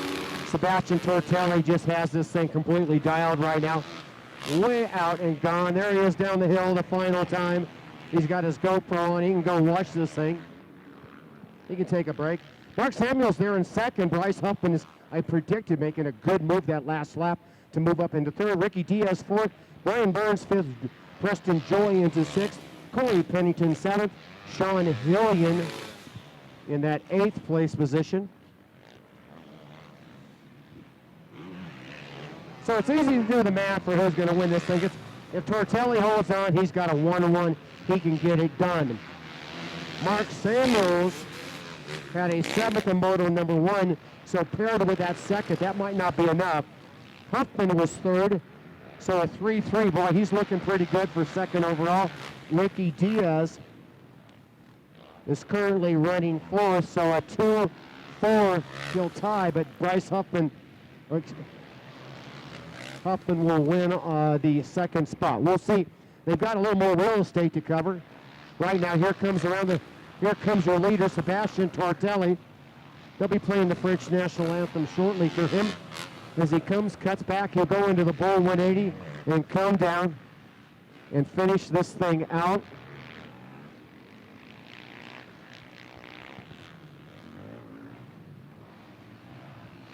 So ladies and gentlemen, you've seen an excellent display of how to ride a motocross bike.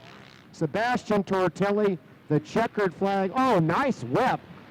Boy, that's the best whip I've seen all weekend.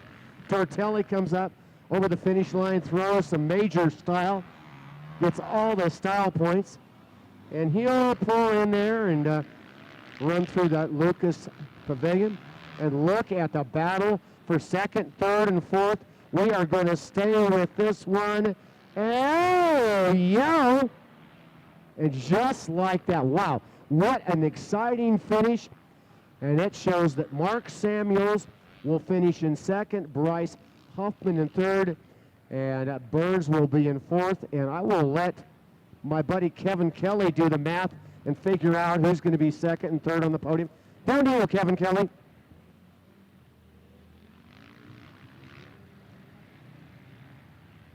Well, thank you very much, Tom. Clean gear, clean bike, the 103 of Sebastian Tortelli, part of Champ Factory. Put that around your neck, Sebastian. Another day at the office. You make it look a lot easier than it is. Talk about the racetrack and how you got to hunt and find those lines. I mean, it's been years I've been coming to Mammoth, and from back in the days when I was racing pro to today, I mean, the line stays pretty much the same. I mean, it's a very fast track, very slippery on the same time, so you have to be able to run the berms and keep your momentum and never stop. I used to race here with Jeremy McGrath, and all guys go good here because we save energy, we miss bumps, and we keep the bike rolling. Is that something you kind of tell your other guys back when you go down and talk to the kids from Champ Factory? Yeah, we talked about the line selection, and then I got the GoPro on so we can check out the track and the lines, and we can see how the track evolve, and they go for the next moto, and they know where to go. So it's awesome. I always enjoy Mammoth. It's always a great place, family oriented, and the guys here are always great. So it's a good day, and I want to thank Dunlop could give me a good start out there. I got a good grip, and then I was up there, and then my goggles give me a clear vision, so it was fun. I mean, I got an awesome day. Now I'm looking forward to the next 2 days as a spectator and cheer my guys up. Awesome. Sebastian Tortelli, he is your winner. He did it again. We'll see him down there. He went bear hunting. He got himself a bear. And we're going to slide on over here and talk to the number 51 and hand him a Lucas Oil Hole Shot Award.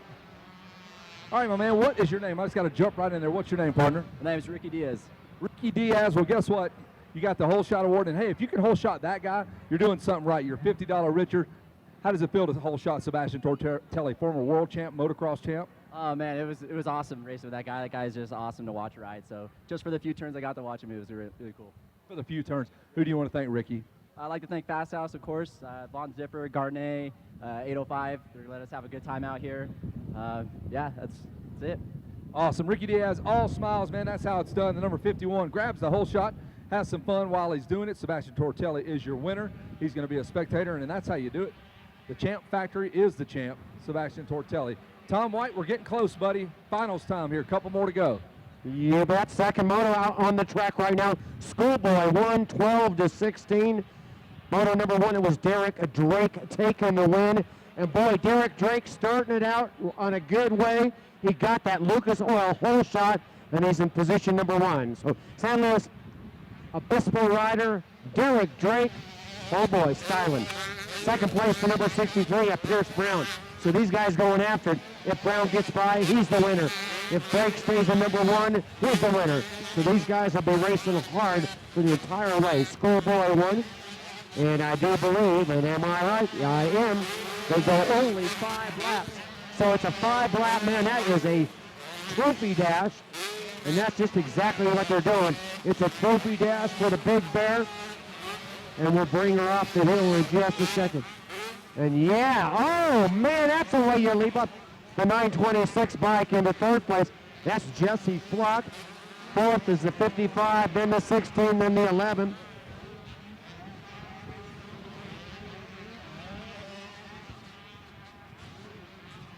Yeah, so Jesse Flock into that third.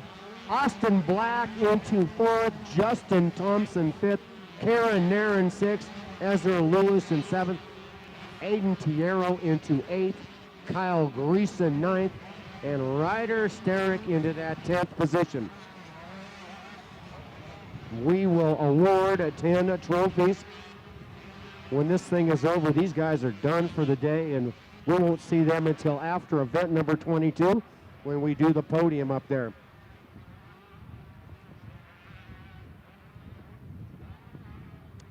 Hey, finals will be coming up before you know it. We're just after, about 10 minutes after noon right now, and they'll be coming up. We'll have event number 17. That's our Open Pro Last Chance Qualifier. We'll figure out who the Fast 8 are that are going to get into the final, and then we will actually take a sighting lap. We'll bring out, during that sighting lap, we'll bring out the riders that will be in Open B final, Open C final, and Super Mini All-Star. So maybe a first call, if you will, for those guys to know that if you want to get your sighting lap and come take a look at things, that'll be coming up in about 15 minutes or so. You might want to get ready. Meantime, boy, no chinks in the armor at all at Derek Drake as he continues to impress. Going out working lap number 3, so he's already got over half the work done. Well, almost half the work. They're waving him on coming up the hill. fun to watch. These guys going good, man.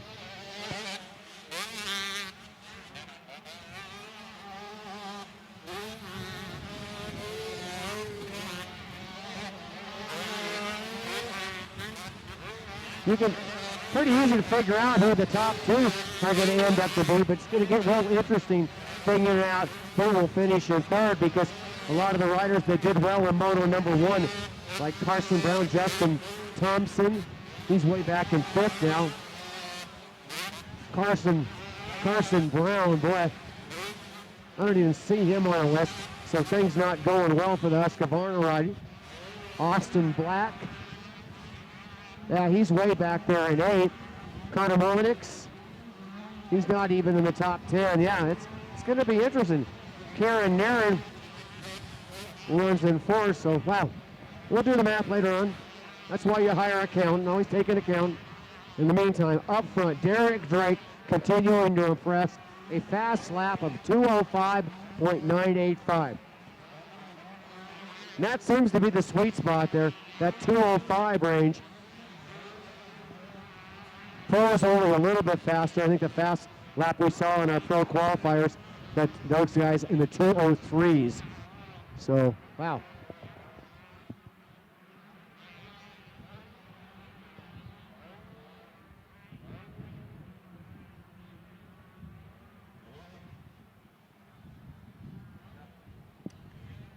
Well, the top 2 riders come across. They're going to go out and work lap number 4 now with 3 laps down. Turning those 2:05 lap times, your leader Drake, and he continues to pull out just a little bit. Going to head up the hill, round the tree, click that thing into about 6th gear and go, man. Both these guys KTM pilots, so a good showing for KTM in Schoolboy 1 and 2. And speaking of that, I mean, it's been pretty amazing the last really 5-6 years to see the development of KTM. Stephen Pierre, this kind of the managing director by Husqvarna. Boy, they're doing really good too. But you just got to look at it. I mean, additions like bringing Roger DeCoster on. He got Ryan Dungey to come over. And the only way Dungey would come over is they had to change the bike. They wanted to have linkage on it. They always had the electric starter, but they were heavier. Now KTM with an electric starter, the lightest 450 and the lightest 250 on the track. Pretty darn amazing. So they've really looked at every piece of those motorcycles to refine them, and obviously that is paying off well for them.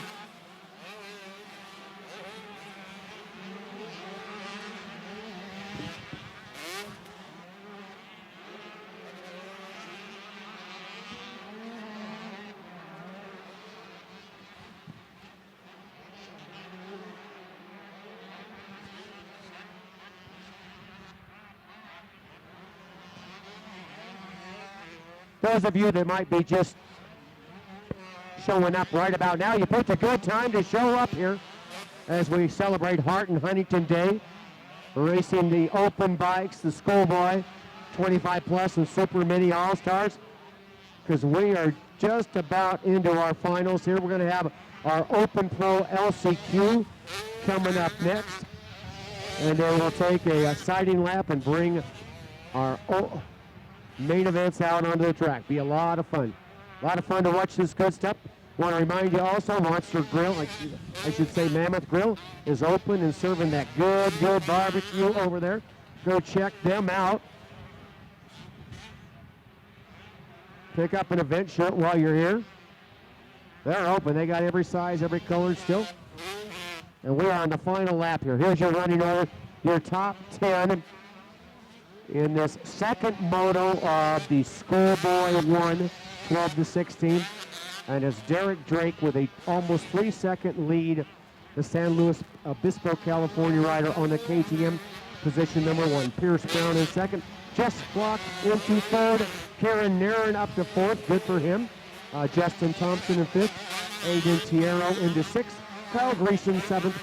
Gavin Leachman into eighth. Carson Brown finally showing up in the top 10 in ninth. And Chevy Holmes into that 10th spot. Cool, man.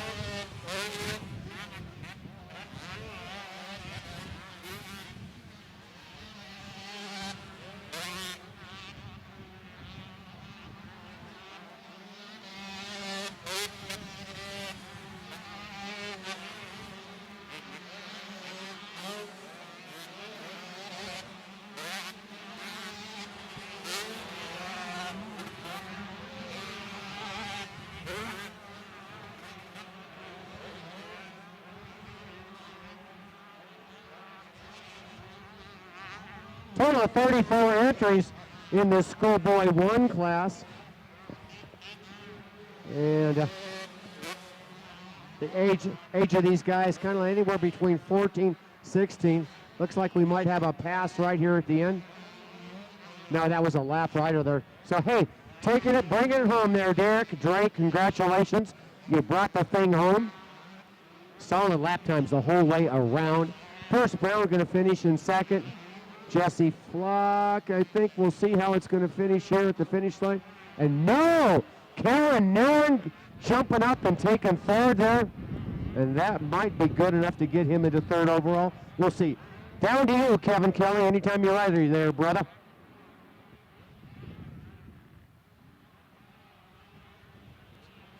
Awesome, another Double D Derek Drake show here. He and Pierce Brown are so evenly matched. It all really comes down to the start. They have about identical lap times. They're going to finish about a second apart. And Pierce Brown is going to run himself in the ground trying to run down this number 33 of Derek Drake. We're not done yet. These kids are going to square off many, many more times throughout this weekend. It's Big Bike Weekend here at Mammoth Mountain. Hope you're enjoying the live stream on 2X Promotions. That is a first for Mammoth Mountain, so that's cool. Folks, let's put our hands together for the number 33. It is Derek Drake. He's the king of the West. He's got the whole shot. He gets the moto medal. You got the girlfriend. Things are looking pretty good for Double D. Derek Drake, tell me about it. Yeah, it is definitely. I had a good run these two motos today. I'm just trying to do a repeat of last year and, you know, trying to dominate. Feeling pretty good. You digging on this 125? Yeah, I do. I got on it right after Loretta's, and it's just been getting better and better after each and every test, and we got this thing pretty dialed now. When you look over your shoulder and you see that number 63 of Pierce Brown, what goes through your mind? The guy's not going to give up. No, definitely not. I knew from the first lap he was behind me, and I was just thinking to myself where he could pass me, and in those sections I've tried to pick it up a little bit. Who would you like to thank for all the help you've been given? My mom and dad, my mechanic T2, Orange Brigade KTM, Red Bull, Totally Design, Spy, Brian from 2X, Dunlop, WP, Alpine Star, Spy, thank you, and GoPro. Let's hear it for the number 33 of Derek Drake. Hole shot, moto win yet again. A carbon copy, man. Both he and Pierce Brown look the same, just like they went out earlier in the morning, man. Well, Tom, we're getting close, like you said, to the finals. They're putting some water down on the track. They don't really mess with the racetrack, and I like it. I like for it to get rough. This is what Mammoth is all about. This is a man's racetrack, huh? Is that Kevin, right? You got that, Kevin Kelly, coming at us right now. These guys all trying to get into the final. We'll find out who gets the Lucas Oil hole shot in just a moment.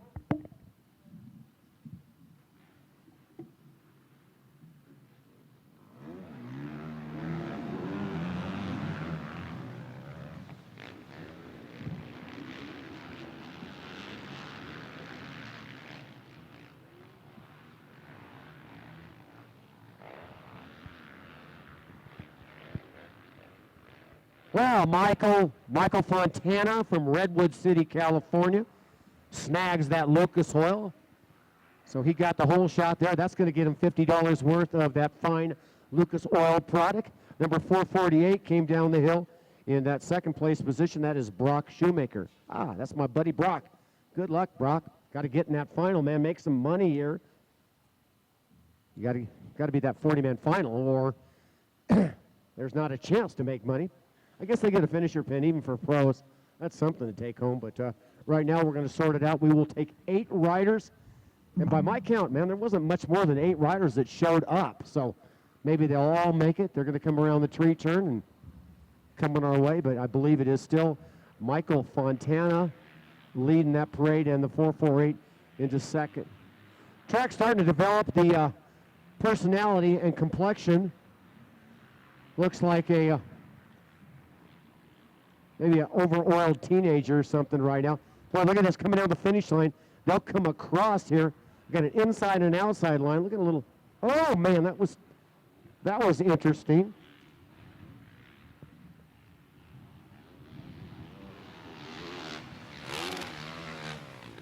Oh, nice one. My buddy Brock Shoemaker just takes over. We come across the finish line in position number 1. Michael Fontana into second. Brian Medeiros third. Brock Reveal into fourth. Coleman Smith into fifth. Angelina into sixth. Jeremy Johnson into seventh. Nathan Johnston into eighth. And like I said, there's only 8 riders show up. They're all going to the final. You guys might as well just kind of take it easy. I mean, it's all about either anywhere from 3rd, 4th, 5th, 6th, 7th, 8th. You're all going to have a pretty crummy gate pick. Not to put negativity out there, but kind of true. And at the conclusion of this one here, I'm going to run down the hill, and then Kevin Kelly will run back up, and he gets to take over, man. He is an amazing announcer, man. So he's going to come up here, and he's going to really show you how to call a race. I'm going to go down there, and I'm going to show you how to put a medal on a guy and congratulate him. I'll get to see the winners of the finals. That's the fun part for me. When you're down there with Kevin's job down there at the bottom, you're never meeting anybody that's really unhappy. I mean, they've won, so they're going to get the great medal that indicates they've done that. They're going to know later on they get to go up and join the podium and get those big bears. So it's a pretty fun job. Well, I've been up here up top with my wife, Danny, and she only hit me one time. I mentioned something about hot mamas. She hit me for that one, but other than that, she hasn't done a lot. I've tried to get her to do some of the race call for me. I told her it's easy. You just look at the computer and you read the name and the number. You could say something like, that's a pretty bike. You know, it's like kind of a female perspective on that, but she didn't want anything to do with that. And we're going to come by. We're going to complete lap number 2.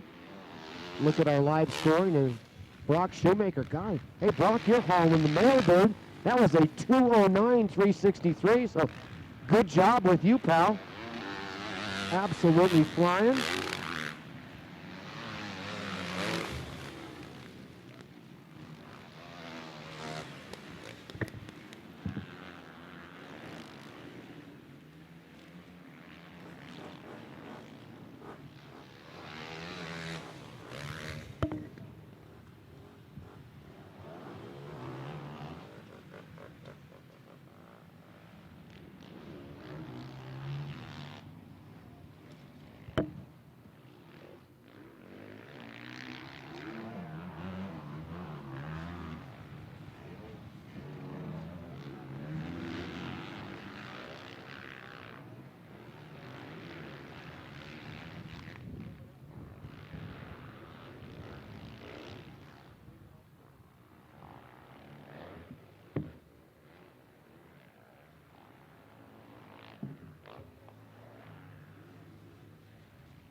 So Brock Shoemaker with about a 6-second margin out there working lap number 4. It's only a 5-lapper here. Like I said, 8 riders showed up. They'll all go to the final. But by Moto, we pay, I believe, just the top 6. I'm not sure on that, but so you need to get in the final and you need to gun it there. Go. There's that white flag, I do believe, coming out. John Wally's got it out. We'll wave that white flag to Brock Shoemaker. He'll go, I got this, dude, I got this. And he does. He's got this. Looking good, Brock. Hey, on the way by, stop and wave at me, if you will, announcing tower. We've been friends for a long time, brother. Kind of time to share some love. You're way out there. I got a sandwich up here I'm not going to eat. Maybe I could share it with you. You can enjoy the sandwich and probably have time to even drink a Monster and still get back out there and win this thing. On second thought, you might want to save your energy. You got a final coming up, event number 22. There it is. Hey, Brock. Number 448, Canyon Country, California, Yamaha rider.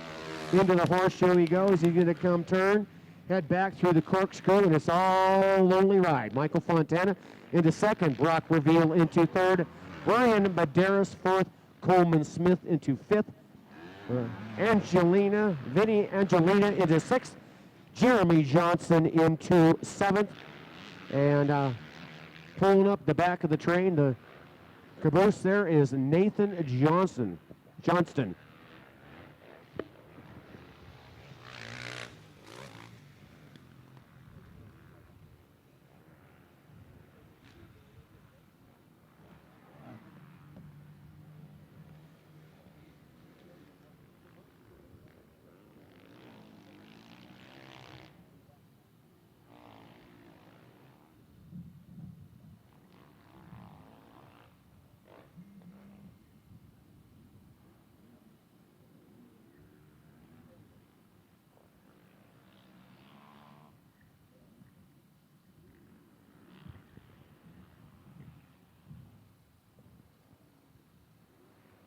Well, Brock's bringing this thing home. And we'll let Brock by right into the final. Let Brock by. Where did I hear that before? Don't mention that around Brock Glover. Across the finish line, checkered flag is out. He's just going to pull her right on down into the pits and have a little chat with Kevin Kelly, and I'm going to get ready to go down, and Kevin's going to come up here and take over. But coming up next here, we're going to have a sighting lap for events number 18, 19, and 20.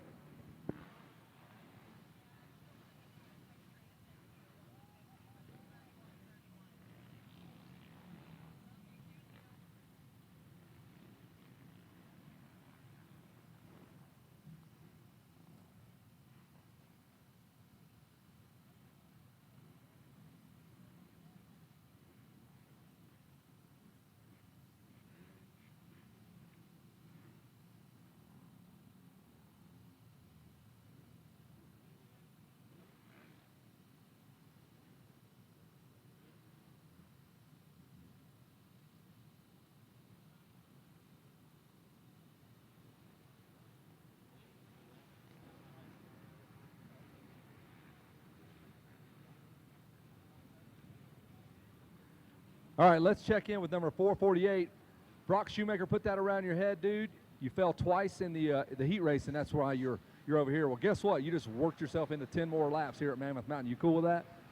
Yeah, you know, Oakland Supercross, I broke my neck and was out for a while. And yesterday was actually a month back on the bike for me. So really, I'm just coming up here trying to get some races under my belt and get some seat time, try to get back in shape. And, you know, this race is only once a year, and I didn't want to miss it. So even though I'm not in the best of shape right now, I still want to come up here and mix it up and have some fun. Well, you're going to get your money's worth, dude. I think you ran a 7-lap qualifier, maybe a 5-lap LCQ, a 10-lap one coming up here in just a minute. That's 22 laps on this big racetrack. You up for it? Yeah, you know, it's definitely tough. This is definitely a real moto-style track. It's natural terrain. It's rough. It's rocky. It's choppy. And you definitely got to be in shape to run a good pace out here. So, you know, I'm gonna do the best I can for, you know, being back on the bike for a month. But mainly just going to try to stay up and stay safe and have some fun. That sounds like a plan to me. Who do you want to thank, Brock? First and foremost, Pete Kivlin at P&L Plumbing. He's helped me out with everything the last few years. Simi Valley Cycles. My fiance, One Industries, 2XU, Bell Helmets, Adidas, Metal Militia, Ivy Vision, Works Connection, Mad Jack Racing's up here helping me out this weekend, and anyone else I forgot, you know, I couldn't do it without those guys, and all the support's really appreciated.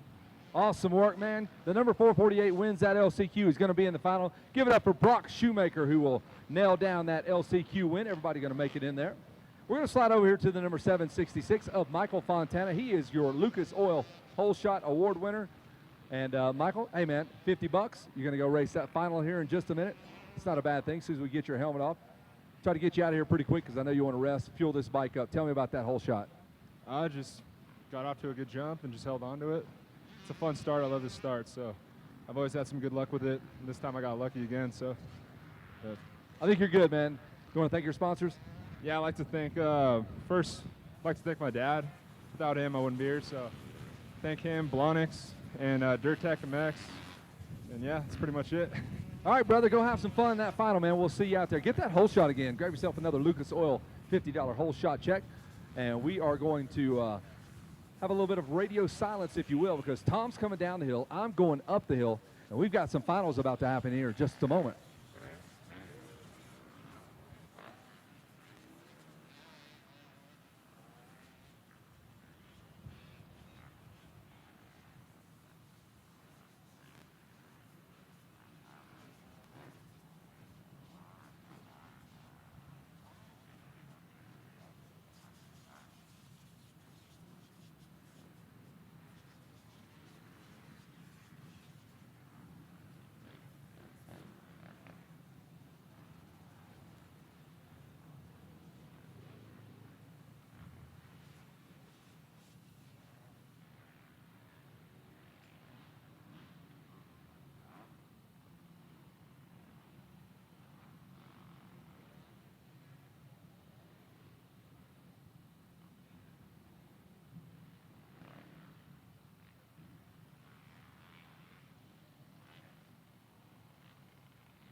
Well, folks, we are now getting the gate ready, putting the guys on the gate. Dad's over there packing it back in. We got finals coming your way.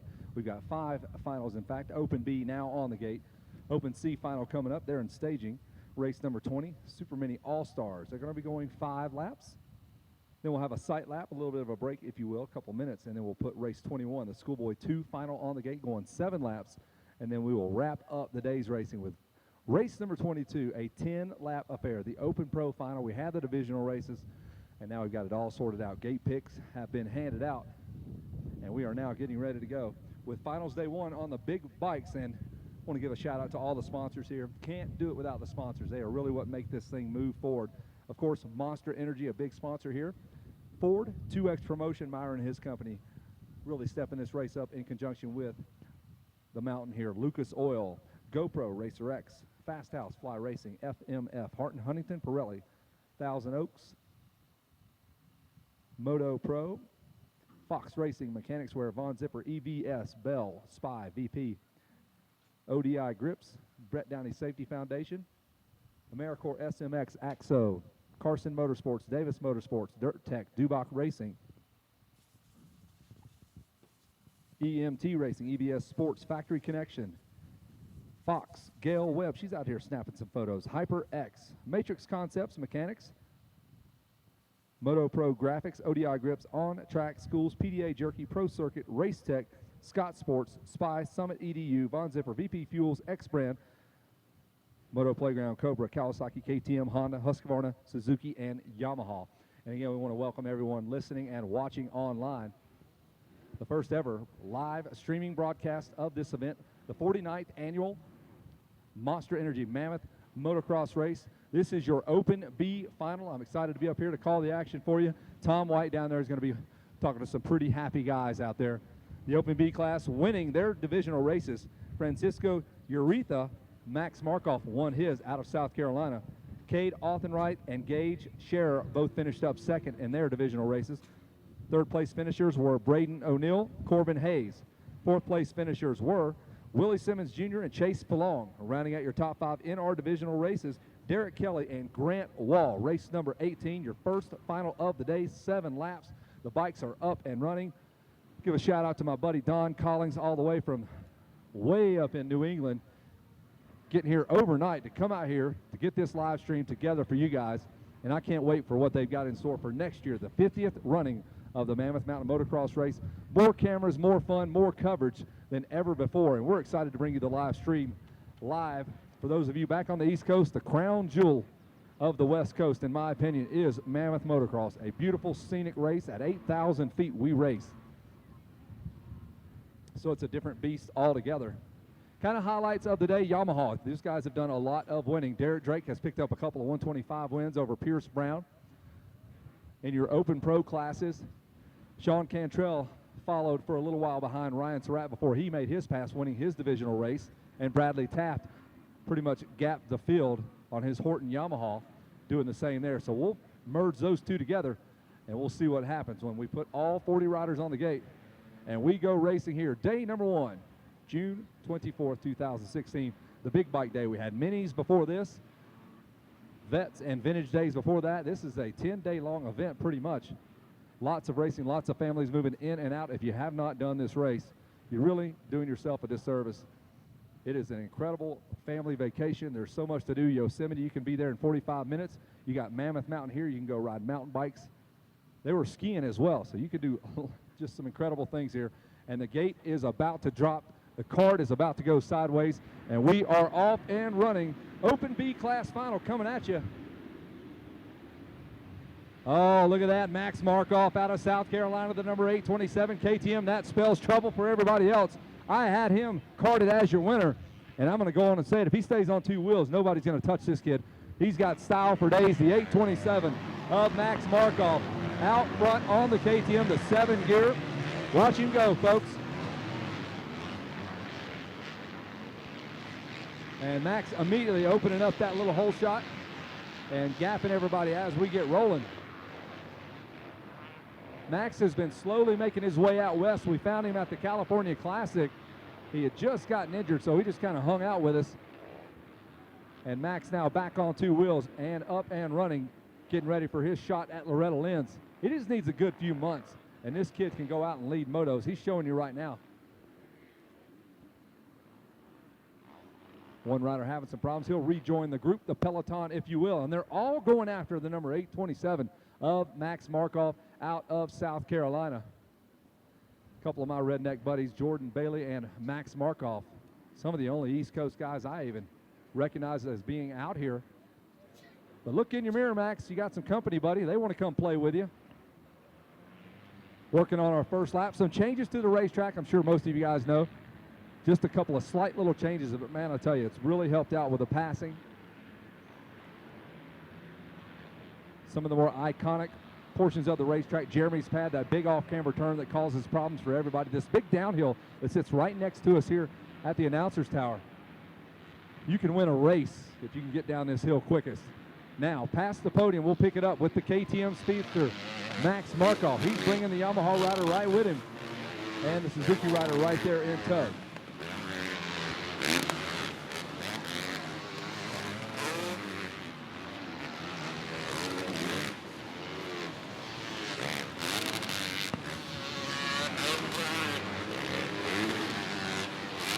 Markov climbing all the way up top here to the tip of this Mammoth Mountain motocross track. As he comes barreling down the hill, he'll make a right, try to straighten that motorcycle up, set it on down the hill. He's got company, folks. The number 46 Yamaha is coming, and that is Francisco Urethra. He is part of that Champ Factory Sebastian Tortelli Motocross School, and he is locked in on Max Markov. I like it. Let's go see some racing. Those are both of your moto winners. So it's only fitting that they get out there and go 1-2.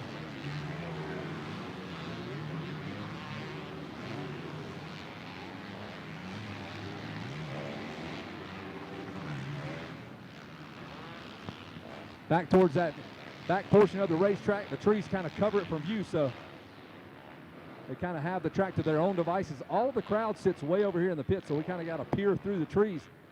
So it's kind of a mystery what goes on out there. Every now and again, you'll see a flash of color come through. And that orange motorcycle still out front. And Urethra trying to stay in tow. There's Greg Brotman from Road and Dirt, Rat MX out there getting the shot all the way from Florida. And we are taking a ride with the South Carolina native of Max Markov, waiting on my scores to update so I can give you the rest of these guys' names. Urethra in the number 2 spot, the number 46 Yamaha. Both these kids winning their respective qualifiers.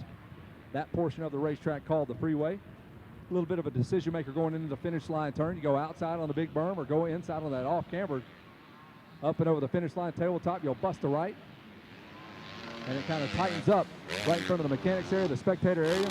Markov hangs that right, a little small tabletop, puts the wheels back on the ground, hangs the left in the bowl turn, and really starts to open that motorcycle up right here. Cutting across the start straightaway, you'll hang a left, and then you really can see what this thing's made of. This is horsepower hill here. They'll climb all the way to the top, and Markov is trying to distance himself from Urethra, but he is not having it. He is right there about 2 seconds back.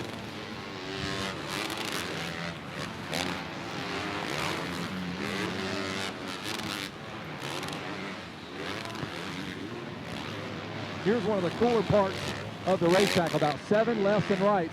You make a left, a right, a left, and a right. You can set a guy up 4 turns in advance, and you look like you're surfing on a motorcycle. Big braking bumps coming into where Urethra is in that number 2 spot. He's got the orange gear, the blue motorcycle, as they ride away from us, heading towards Mammoth Mountain itself.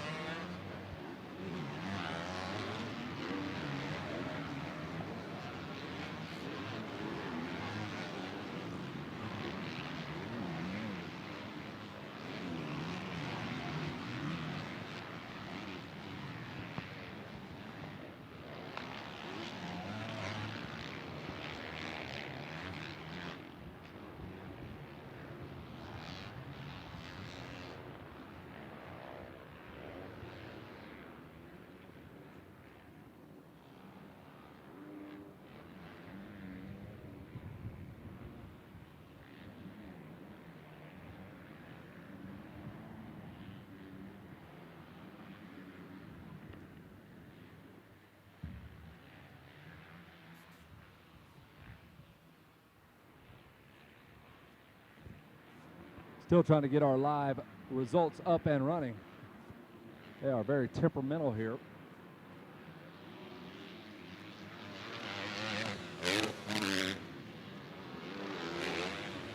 Nice little battle back there for the number 3 spot. Yamaha, Suzuki, and Yamaha rider there. Looks like Rich Taylor right in the middle of that. Richard Taylor, that is, on the number 44 X-Brand Suzuki ride. Right out across the starting line we go with Richard Taylor. And he's got Yamahas in front of him, behind him. Those Thousand Oaks boys, along with Johnny Luce, have been very, very busy.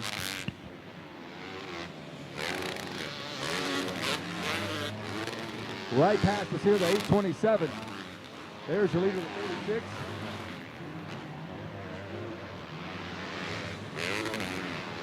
So the 188 in the number 3 spot, Gage Scherer. The 4th place rider, number 441. And that is Richard Taylor. And rounding out your top 5, the 227 machine, that is Derek Kelly. So your top 5 yet to be determined. I'll tell you what, 3rd, 4th, 5th, and 6th are all within about a bike length of each other.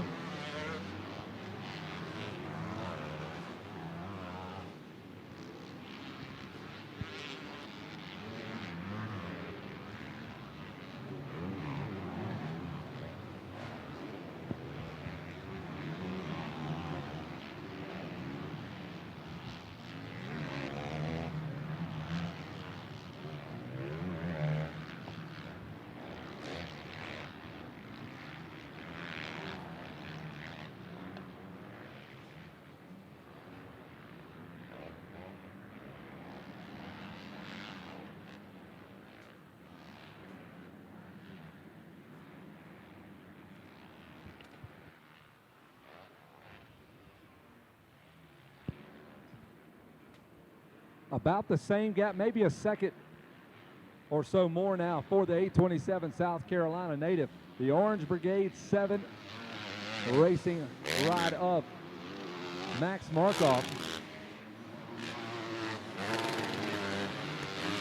And then you have that battle in the number 3, 4, 5, and 6 spot as Richard Taylor slipped back to the number 5 spot. And he's got company. He has got Yamaha's blue bikes all over the place. Taylor better put the hammer down. He will be gobbled up and moved back outside of the top 5. Our first final of the day, the Open B class. Climbing all the way to the top of the hill. They are 4 deep right there. Coming right past us here in the announcer's tower. The 827 hops down the hill all the way to the inside. Grabs some rear brake. Now he's got about 7 turns to go through. And then here comes that juggernaut as Richard Taylor is feeling it from the outside. Taylor almost puts him off the berm.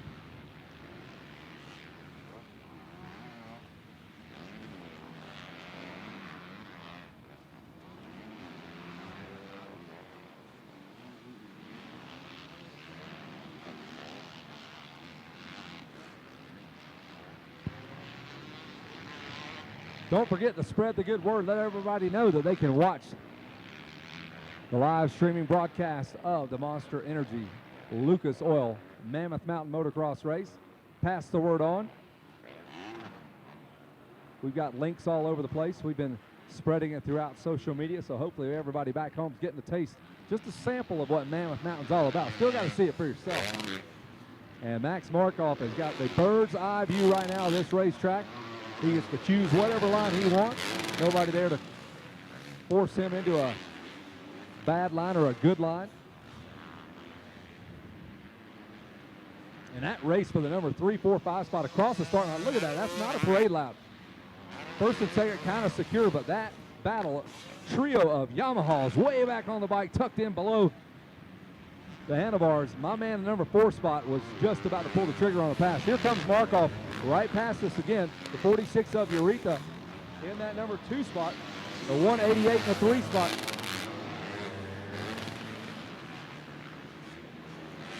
So there's your running order now. The 827 of Markoff out front. The 46 of Francisco Eureka out of Temecula, California is second.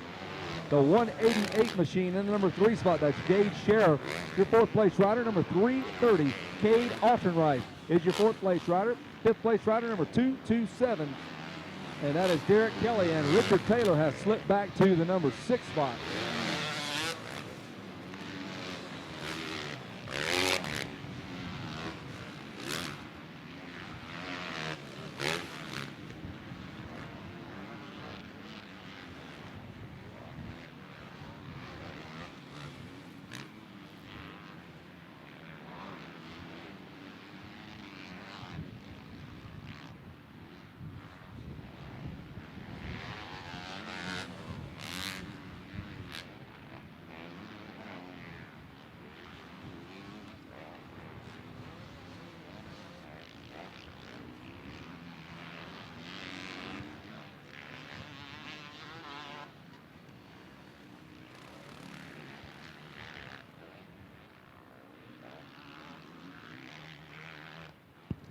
Here we go with the white flag, one more to go.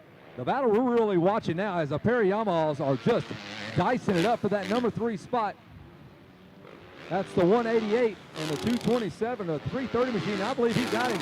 New 3rd place rider, the 330 machine of Cade Altenreich has made the move. Look out on the inside. He's going in for the kill. Oh, he almost went down. They took the gloves off. They are going at it. Watch them right here. They'll climb across the starting line. They're doing it again. Altenreich has made the pass on the 188 machine. That was a man's pass. Holy cow. They're doing it again. He almost ran it up on the inside. Scherer almost had him back. One more time pass. It's Max Markoff. He's got this one under control. Eureka in the number 2 spot. Oh, and your 4th place rider goes down as Scherer serves it right back up. And he clipped him right here. They have been throwing elbows for 3 straight turns.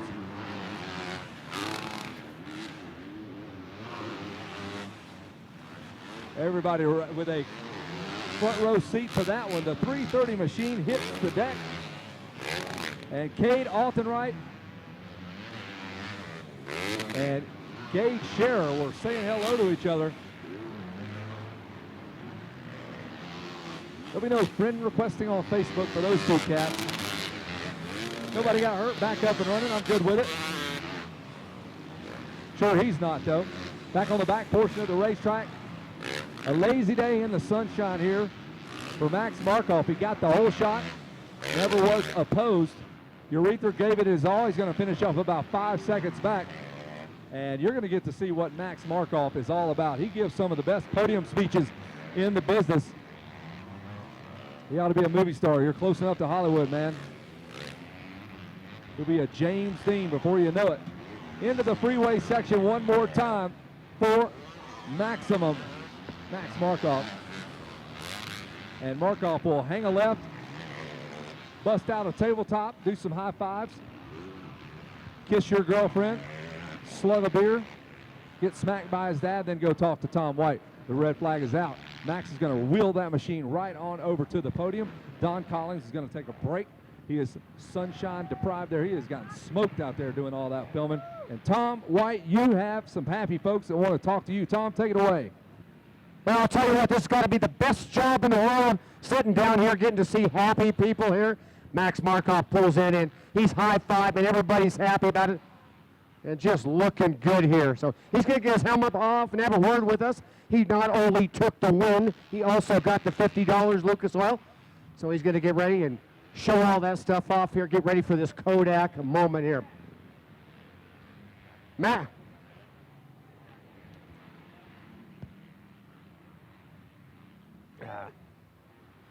All right.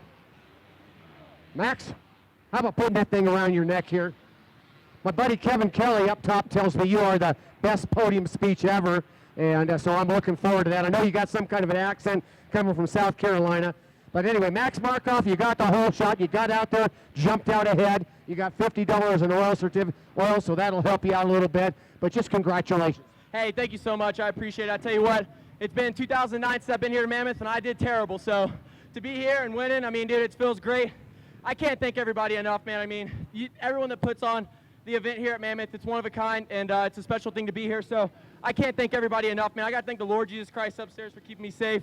Without him, none of this would be possible. He keeps me on the straight and narrow, and I want to thank my mom, my dad, my brother, my mechanic Corey, Nick, my buddy who's here filming, helping out. I want to thank KTM Orange Brigade for believing in me, 7MX, FMF, Pro Taper, Dunlop, Nihilo Concepts, FMF, can't thank them enough. They got a 6 spot over there. If you guys want some undies or some pipes, you guys go over there because they got them.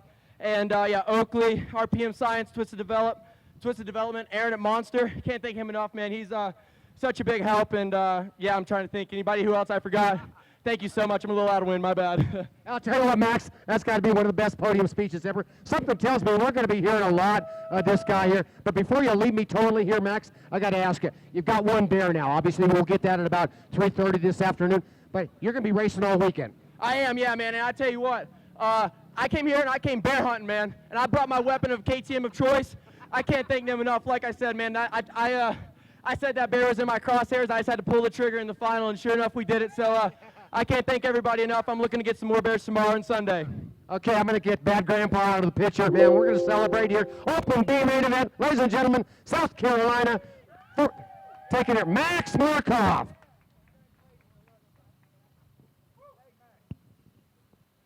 I told you Max Markov is here for a reason. He didn't come from South Carolina just to hang out. We got another one on the line, race number 19, the Open C class. Your winner last time when they went divisional racing, it was Luke Willingham. We spoke with him earlier in the day.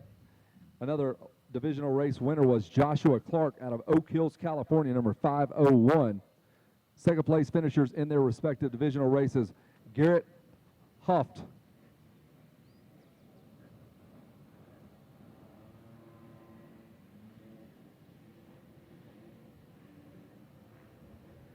And they fire those machines up, and we are going to go back at it here with some more racing.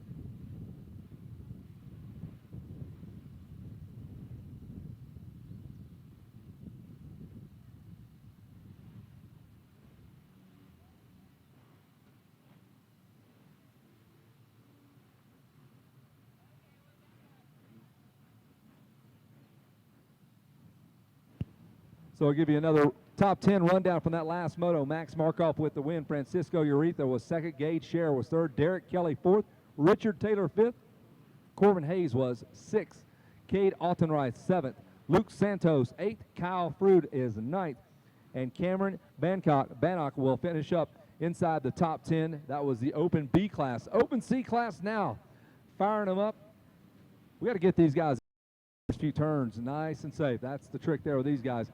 Burn those tires off. We got a concrete start, so it's a little bit different starting technique. You'll kind of see guys more on the back, middle portion of the race, or of the motorcycle, transition their weight to a traditional starting point once they hit the dirt. We saw Joshua Varese get 11 of 12 hole shots on the mini bike day. That kid was absolutely lights out, money in the bank on the hole shot department. And the revs are up, the gate is down. The roost flies all the way back to Bishop, California, and we've got a race, folks. And they come storming up the top of the hill. We'll try to get some names and numbers for you. Let you know at least who the hole shot goes to.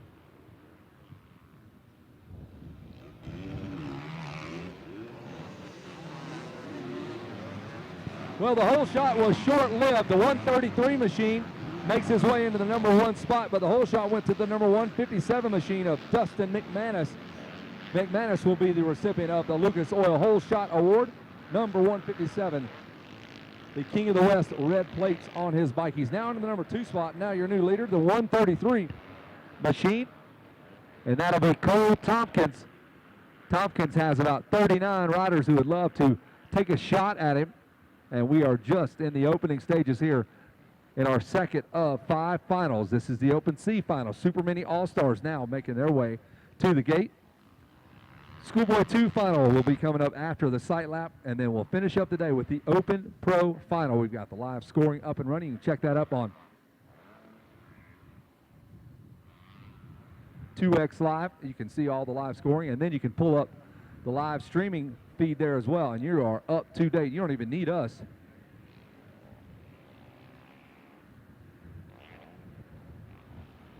Open C riders going 5 laps, so they're already working their way. This will be 20% of the race done in the books.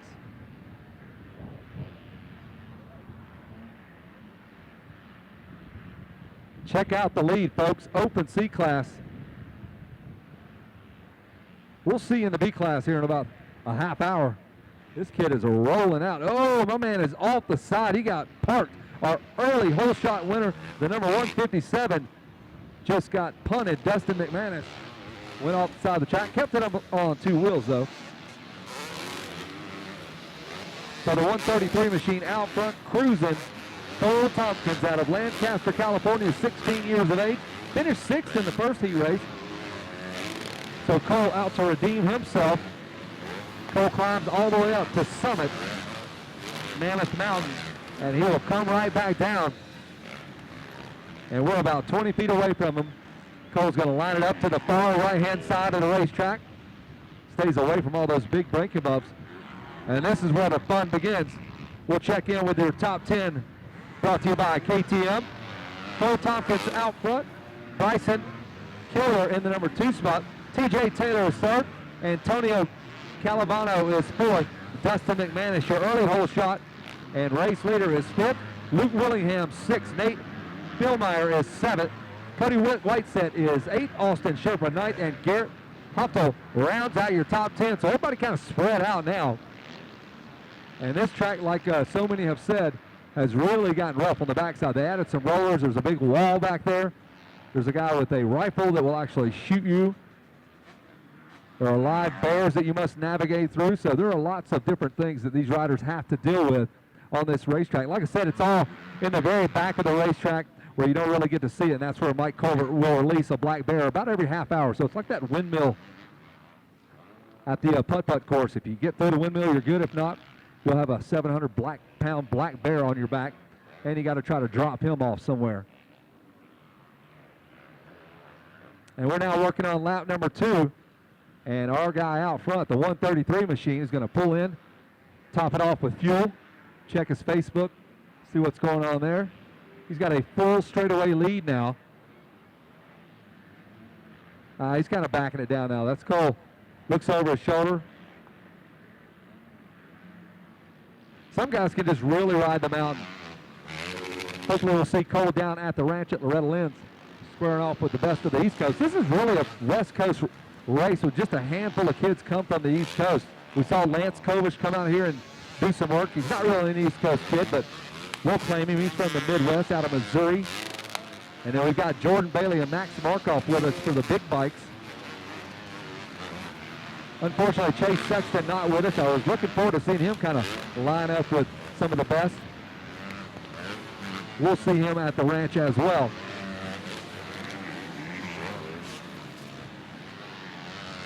Down the hill we go with the 133 machine again. It's still Cole Tompkins, and some Yamahas coming in behind him, and that is Brian Killian, along with TJ Taylor and Luke Willingham. Antonio Calavano rounds out your top 5. And this is your Open C class. We're going 5 laps. Lap number 3 about to come at you.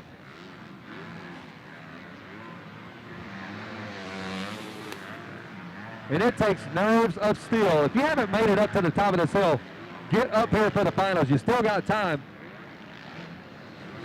It'll take about 5 minutes to catch your breath, but it's well worth it. There's a big platform for you to hang out right by the announce deck. Or if you want to hang out down low at the Lucas Oil Sky Deck, you can do that as well. Or you can just sit back in your truck, throw open the live stream, and you can watch the broadcast from your phone if you're that lazy. But you want to get out here and breathe that mountain air and watch Cole Tompkins do work out of Lancaster, California, around Jeremy's pad, the off-cambered right-handed turn. That turn has really caused some problems here and there. Cost some folks some championships every now and again as well. Down the freeway we go with our leader yet again. Cole Tompkins has got this one greased up and ready to go. Go ahead and start engraving his name on the trophy. Don Collins has got you in his sights. He's got the video camera trained on you. Hey, good job, Don. I see that. Don with a big straw hat. Looking good, buddy. We're at 8,000 feet, and Don is at 8,030 feet because they put him on a scissor lift to get him as close to the sun as possible while he's filming. A good race Don's filming there. A couple of Yamaha riders. That's back at about the number 5 spot. And that would be the number 71 and the 52 of Luke Willingham and Antonio Calvano. How about that? I could just tell where the camera was pointed on, and I tried to articulate what was happening. Good fun, a great view. We're picking up our leader on the far right-hand side of the racetrack. And it is going his way. Cole Tompkins having the ride dreams are made of. And look at this 3 Yamaha battle coming at you for second, third, and fourth. The white flag lap coming up. Who has got the fitness? Who is ready to go to take it the distance?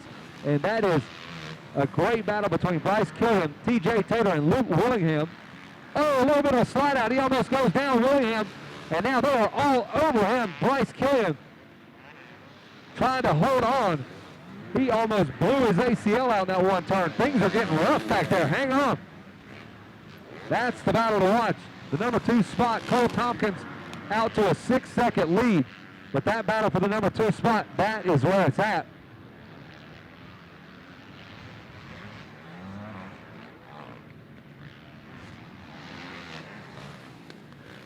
They'll come into view in just a moment. Cole Tompkins, there he is. He's working his way towards Jeremy's pad. He'll hit the tabletop, select his high line there, and then look at that behind him.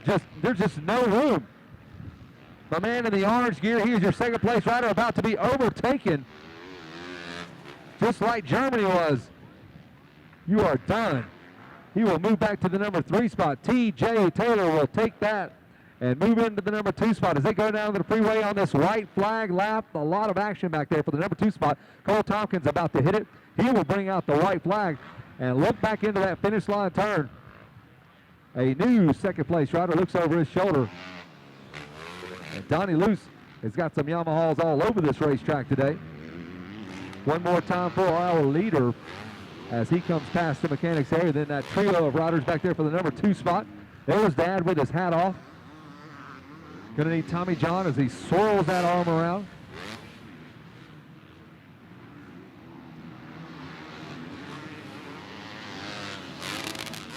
So TJ Taylor takes over the number 2 spot. Bryson Killian will move into the number 3 spot. Luke Willingham is your 4th place rider. One more time past his 4-hour leader, Cole Tompkins, and he will ride off into the sunset.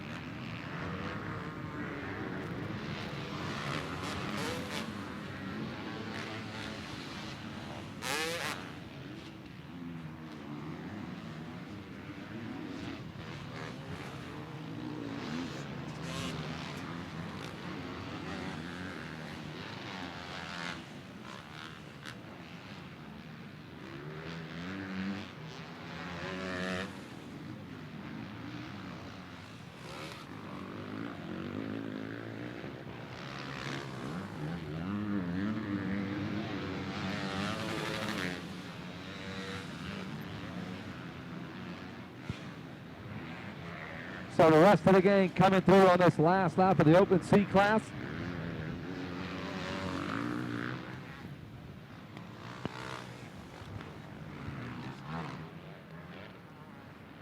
And Cole Tompkins is on his way to a race win.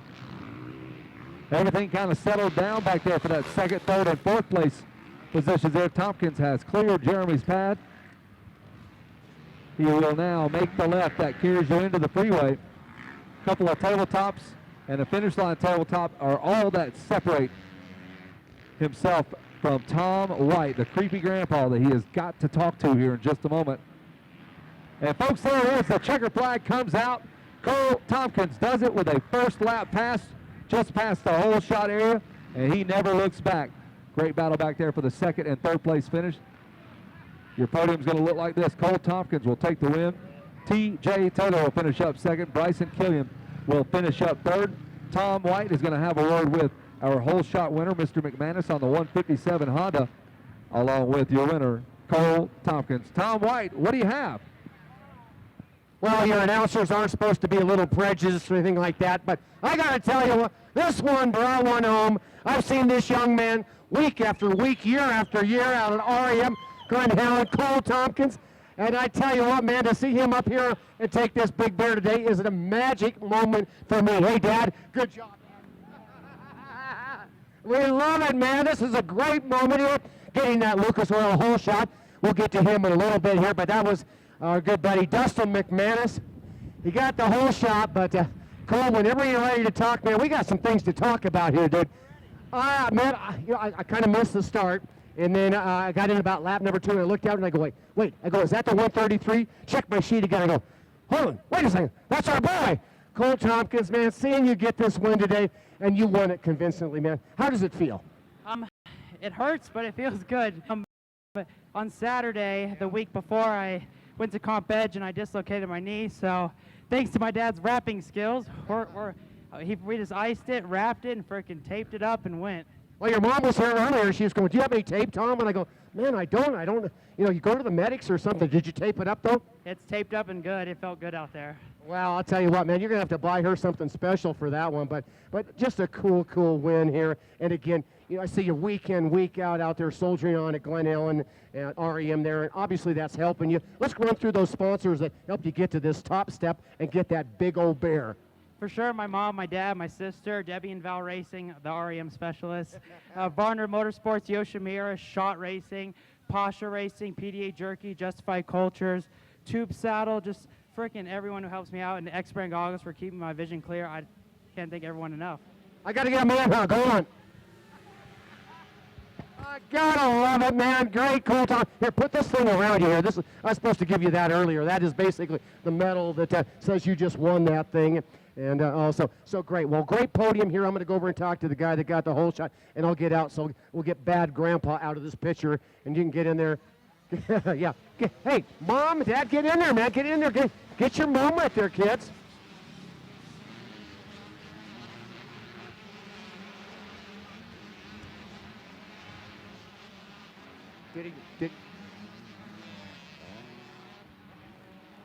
Okay, Kevin, we got just a moment here till we get over to Dustin McManus, so if you'll let us just do that, we need to grab him real quick. And if he doesn't get here real quick, we will just pass it up. I'll let you know here in just a second. Okay, come on over.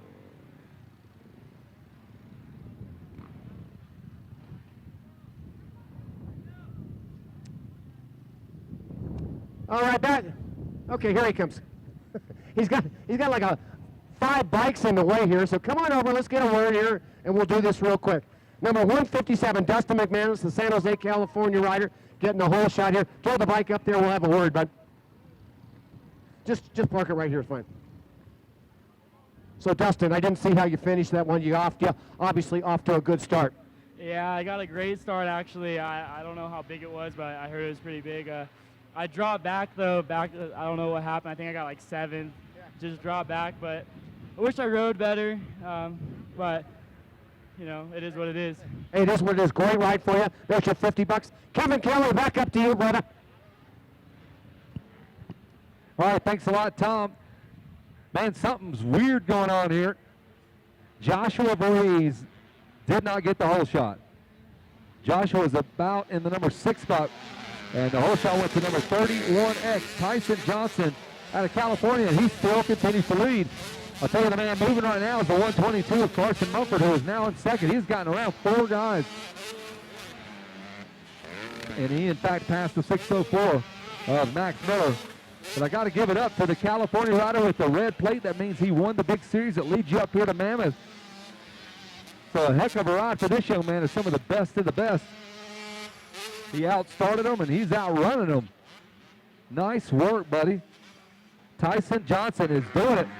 But Carson Mumford is really putting the pressure. Here comes Max Miller on the outside. He might do a 2-for-1. That is a freight train. You got Joshua Breeze there as well. Dylan Shorts back there on the number 74 machine. You better not discount him at all. He is right there with that crew there as Carson Mumford is the first to clear past Tyson Johnson on the Kawasaki. And there goes Max Miller. He will fire right past Johnson as well. And here comes Schwartz. Riders just slicing that left and right-hand section out. One rider down now as he lays in the middle of the racetrack, slid right out. Tyson Johnson just with an incredible amount of pressure on him. Carson Mumford already clearing out, and there is that trio of riders trying to get around Johnson. Max Miller trying to do the same. They're heading towards Jeremy's pad. There's Mumford, 122 on the Amsoil Honda. Do yourself a favor, check that bike out. I believe Dylan Schwartz might have went from 4th to 2nd because Max Miller's easy to pick out. He's got the orange helmet on the orange KTM, and I believe so. I would love to see Dylan Schwartz get up there and challenge that 150 of Carson Mumford. There he goes on the outside looking for some smooth real estate. It ain't there. Max Miller will sell you some real estate. His pops is a real estate agent back home. And here we are. We'll reset it for you. Carson Mumford out front. There's Dylan Schwartz on the 74 machine. Tyson Johnson is third. Max Miller can't get around him just yet. And rounding out your top 5, the number 53 machine of Bjorn Vinny. So Tyson Johnson doing a good job hanging out in the top 5. Dylan Schwartz is going after Carson Mumford right now. This is going to be a good one. Watch him at the very top of the hill. Schwartz fires it underneath and nothing doing. Mumford throws the leg out, hangs it into the left-hander. They're going to drop right back down right in front of us. Look at him. There in center. Here's Schwartz on the inside. What a pass. Mumford immediately goes back. Schwartz closes the line down. The back end dancing all around. Schwartz was not to be denied on that one. May the Schwartz be with you. Do it, Dylan. Go on the 74 KTM. Mumford trying to go after him. Max Miller has gotten around Tyson Johnson.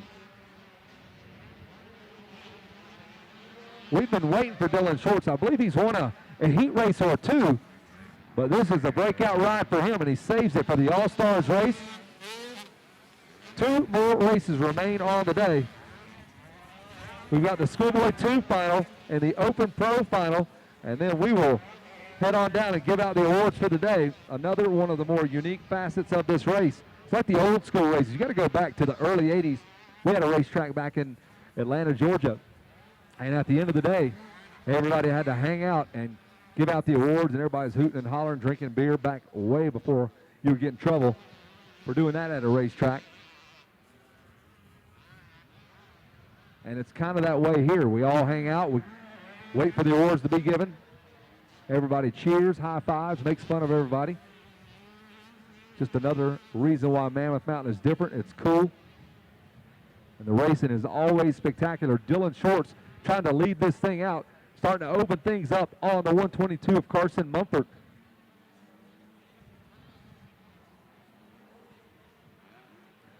And the Super Mini All-Stars are going to be going 5 laps. And that will be lap number 3 now. And we will reset the running order for you. Running order brought to you by Racer X. It's now Dylan Schwartz out front, Carson Mumford second, Max Miller third, Tyson Johnson fourth, Bjorn Vinny is 5th, Aiden Tiero is 6th, Caden Nipping is 7th, Preston Kilroy 8th, Joshua Vreese is 9th, and Cade Matherly rounds out your top 10, brought to you again by Racer X Illustrated.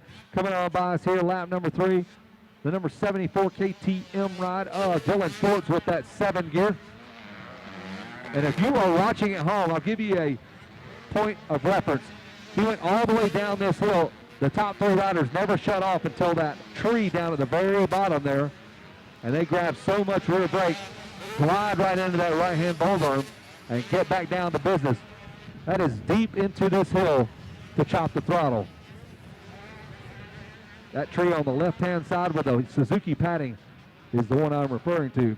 That's pretty impressive. I would chop the throttle about at the top of the hill, turn the motorcycle off, turn the gas off, lock the brakes up. That's how I would approach the downhill. So, of course, these guys are the best of the best. So Dylan Schwartz was back in the number 4 spot when this race started. And he has now found himself with clear racetrack in front of him, picking off Max Miller, Tyson Johnson, and then Carson Mumford to take over the lead.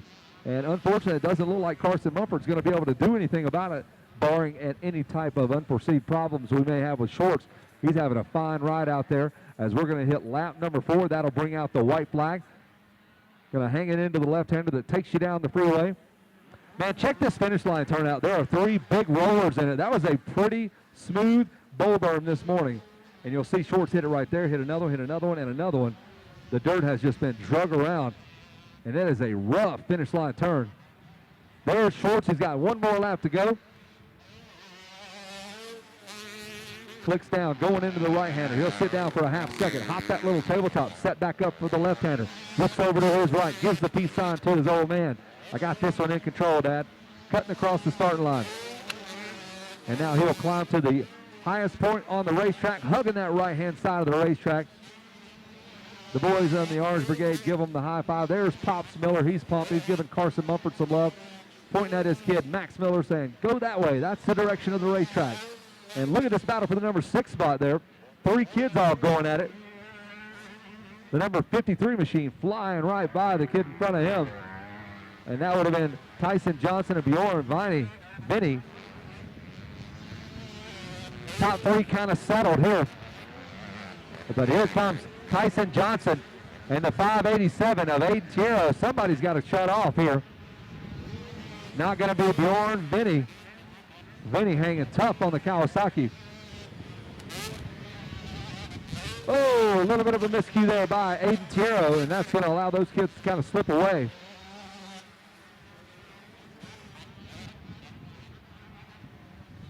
This is your white flag lap in the Super Mini All-Stars race.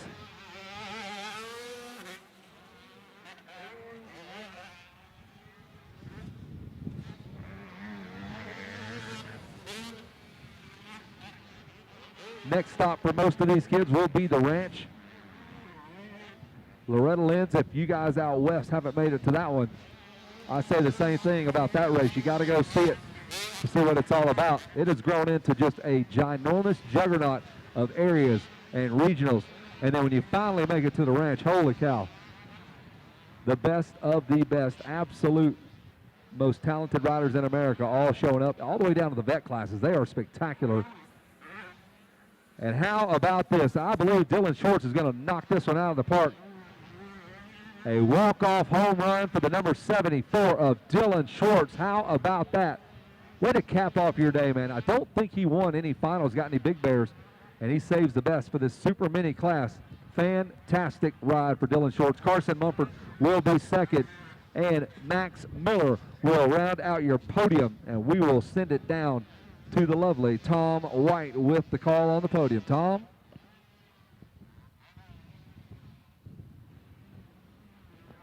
I don't know how the lovely fits into it, but I got to tell you, that was a lovely moto to watch out there. Dylan Schwartz, unfortunately, moto number 1 in this Super Mini All-Star. Not such a good one there. He finished in that one 22nd. But boy, did he come back with a vengeance and show everybody, hey, man, that guy, I have got the speed. That Lucas Oil hole shot actually went to the number 31X, we believe, of Tyson Johnson. We'll have a moment with him just a second. But here, if you will, young man, Dylan Schwartz, would you please put this around your neck there? There you go, brother. Capture that moment. Dylan, moto number 1. What was it? Crash? What took you back to 22nd? No, something was wrong with my bike. I'm pretty sure it was a carburetor. Well, I'll tell you what, that carburetor certainly got fixed. You went out there, man, and you didn't get the start. You were up front, but then you got there. And Carson Mumford obviously carrying a fast pace. He got a bunch of bears yesterday, but and he'll get the bear today. But boy, in the second moto, you showed him you had the speed. Yeah, my dad and Taylor Muto fixed my bike in time, and I just got to a top 5 start and just worked my way to the front. Yeah. Well, your dad and Taylor, of course, you've thanked them. Who else would you like to thank there, buddy? My mom, my dad, 7, 6D, Von Zipper, Garnet, N-Style, FMF, Dunlop, and just everybody else. Thank you so much. All right, Dylan Schwartz taking that one. And how about that? Put a big hand together. We're going to have a quick conversation here. Carson Mumford, Why don't you pull that bike forward? We'll have a quick moment with you. Carson Mumford finished second in that one.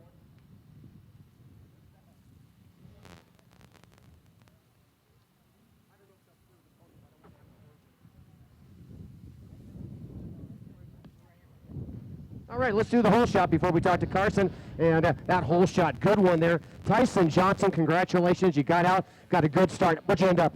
I ended up 4th behind Max and just rode a good race, had fun. I'll tell you what, man, you guys out there are pushing such a pace, and you got to feel good about that. Got off the gate here, and you got a little growing to do, man. It's going to come. Yeah, got off the gate good, got the hole shot, led for, I think, 2 laps, and then made a few mistakes. They got me, and then just capitalized and stayed into 4th. Tyson Johnson. Carson Mumford, come up here, buddy. Have a word with me.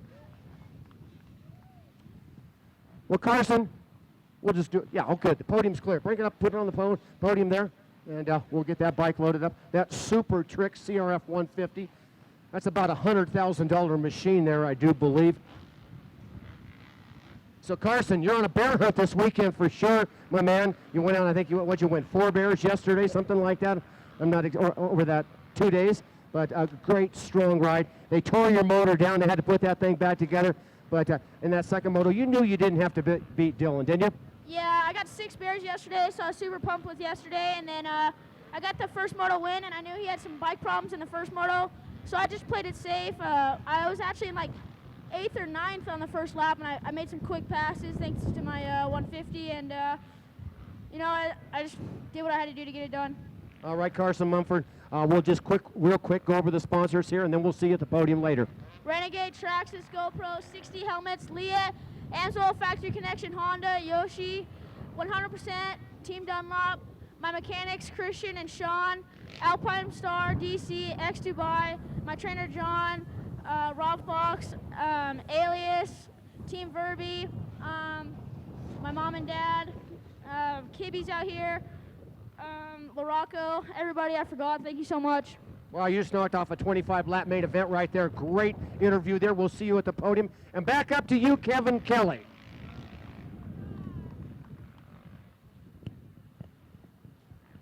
Hey, thanks, Tom. We will take a few minutes to pay some bills, and we'll just shut it down, go to radio silence for a few moments. The sight lap is underway, getting ready to go with our last 2 races of the day. It's going to be Schoolboy 2 final and the Open Pro final. And we'll kind of let this thing breathe for a minute, and we'll set the table once the Schoolboy 2 rolls up to the starting gate.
All right, getting ready to go with race number 21. One more to go after this one, the Open Pro class, race 21. When we went divisional racing, remember we had 2 divisions to put together the best 40 riders on the gate. Out of Hemet, California, Cade Autenreitz, pardon me, he was your heat race 1 winner. Jordan Bailey won his respective race. A couple of second place finishers, Chase Fallong and Pierce Brown. Third place finisher, Chevy Holmes and Zach Darnley. Fourth place finisher, McKellen Heil and Tanner Stack. Colby Kopp and Connor Giardina finished up in the number 5 spot in their heat races.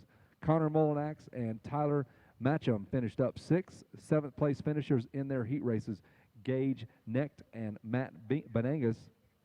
Max Lee finishing up 8th along with Kyle Greason. 9th place finishers in their heat races, Tanner Amaryllis and Blake Coben. And rounding out your top 10, Blaise Murray and Jake Ochoa. That was your top 10 in each of those heat races. And now we are packing down the dirt, checking out the starting gate. Pretty critical part of the process here. Find that good gate pick. There's a sweet spot out there somewhere. I'm not sure where all the hole shots are coming from, but those guys that's their job. That's Ryan Hollidays, Donnie Luce, Nathan Ramsey, and all the guys like Mike Gilstrap to figure out where the best place to put your riders out there. Well, Kevin Kelly, you've got to appreciate something that is a Mammoth tradition here, and that is the packing of the start in front of you there. And something I don't think that goes on any other racetrack, certainly any amateur national championship. They don't do that, but we do it here, and that was one thing that when we got involved with the AMA and the big one of the big 4 races that goes up to Loretta Lynn's, we said, hey, no, this is one tradition we want to keep up, and I think it's kind of cool. It involves family, team, sport, whoever into the equation there makes it kind of cool. Yeah, just bring up a big 7-footer with you. You always got these big tall guys. Why are you bringing a tall guy with you? Because he's got big feet and he can pack it all the way up to the top of the hill. He covers a lot more ground than a 10-year-old boy would. So we'll see what kind of team tactics go into that. Concrete start, that's another unique aspect of this race. Of course, Loretta Lynn's with the dirt start and most other races with that dirt start. Just one more tricky little element to the race, a 49-year-old race. Tom, 50 years next year. How cool is that? Oh, it's amazing, absolutely. I've been coming here since 1981 as a contestant back in the day up until 2009, and then had a pretty bad fall, and decided with a lot of help from Mike Colbert, he called me up and said, would you be willing to join the announcing team? And I go, wow, if you want to go with an old grandpa that maybe has some history, bring something to it, I would love to be a part of it. And this is my 7th year. I love working up here. And the event actually have a little bit to do with the history. Back in '68 when it was started by a man named Don Rake. And about 5 years later, Dave McCoy took over. And, of course, Dave McCoy is responsible for so much up here at the mountain. And so here's how it kind of comes into my equation here. This last year was our, 31st annual World Vet Championship. It used to be the White Brothers World Vet Championship when I owned that company. And then it became, when I sold the company and they kind of went away, it became the MTA World Vet Championship event. And then now it's back with the WUSA World Vet Championship event, which is my daughter and son-in-law, Kristen. They do the wheels for the race teams and all that good stuff. But at any rate, we started in '97 honoring a person or person that we thought was most responsible for motocross being so successful here in America. And we started that, and we called that the Edison Dye Lifetime Achievement Award. And this event that gathers about 1,000 riders every year in the first week of November from about 20 countries of the world, we figured that's a great stage to honor this. And this last year, 2015, we honored 100-year-old Mammoth man Dave McCoy with that Edison Dye Lifetime Achievement Award. So very, very cool. If you ever want to look at the video, we did a pretty cool video. It's, you go to YouTube and just put in Dave McCoy and Mammoth MX, and you'll find it. So anyway, back to you. It looks like we're about ready for a race call. Yep, we're all ready to go. Great story. Dave McCoy is a true pioneer in both motocross and skiing, of course. Kind of put together this whole thing we call Mammoth Mountain, and now we've got the Mammoth Mountain motocross race as well. So lots of fun to be had on the mountain. If it's on a mountain bike, a snowboard, skis, motorcycle for once a year, man. What a cool place to hang out and race some of your best buddies. We're about ready to go. Schoolboy 2, let's see what O'Neill can do. Remember, he's on a 152 stroke in a sea of 4 strokes, and I'd like to see Tanner Stack out of Missouri get off the gate pretty strong as well. Jordan Bailey and Cade Altenreith, they won their heat races. I believe Bailey has to be the favorite. This is his return trip to the mountain, so a seasoned veteran, if you will, out of Florida. Jordan's kind of putting it all together.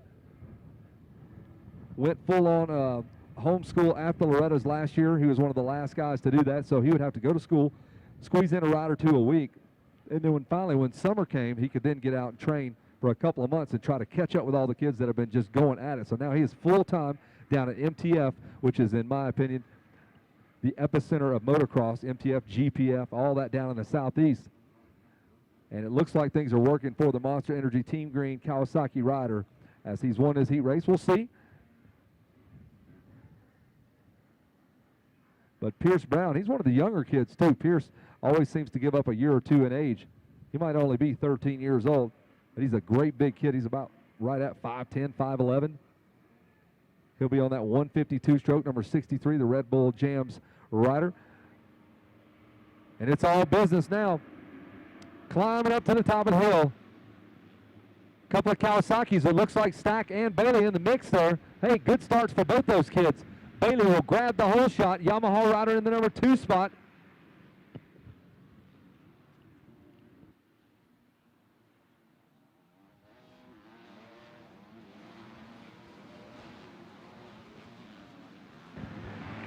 And there's Pierce Brown in the number 4 spot on a 152 stroke. Jordan Bailey out of Florida, the MTF native, Colleen Millsap's prodigy. And I tell you what, Pierce Brown is just not afraid to go heads up with anybody. I love that kid's mentality on a motorcycle. Rides that 2-stroke for all she's got, the 150 KTM. So it's the number 133 out front. In the number 2 spot, it was the 101 machine of Connor Giardina. He was second. The 330 machine, maybe that was third. Nope, that was Cade Altenreith was third. The 156 in the number 4 spot, that was Zach Donnelly. Rounding out your top 5 was Pierce Brown. Brown has made a move into the number 4 spot. But Jordan Bailey and Cade Altenreith look like they may square up.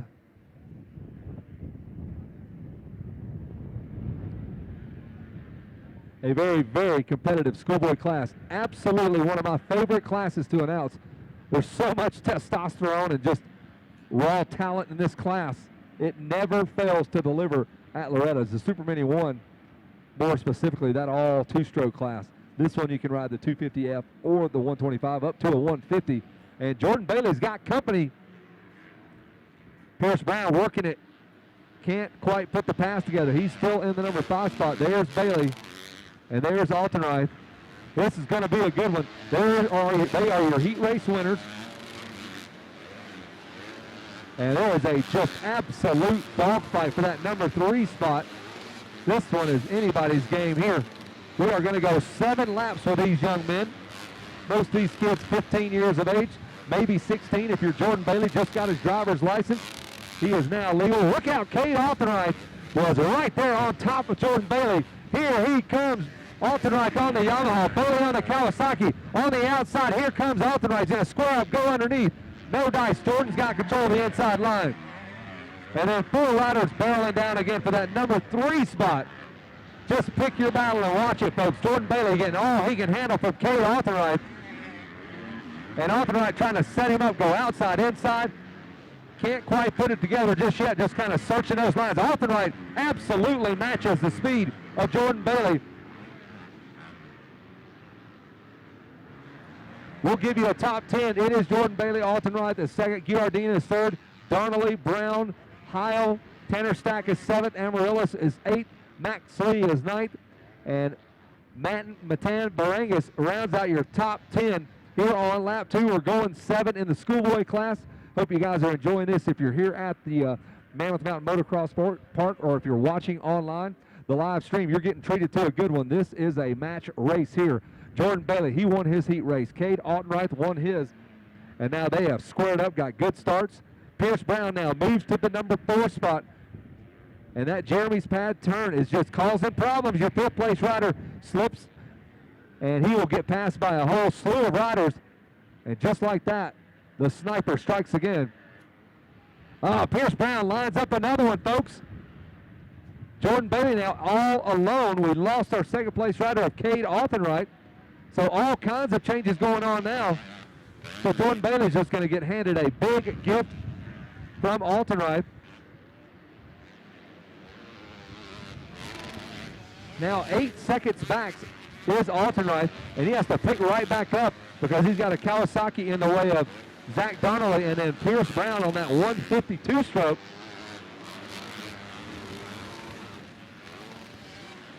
And Jordan Bailey now 8 seconds out front. Making the trek from Florida here to the mountain. His second time with us. There's Bailey, comes down the hill.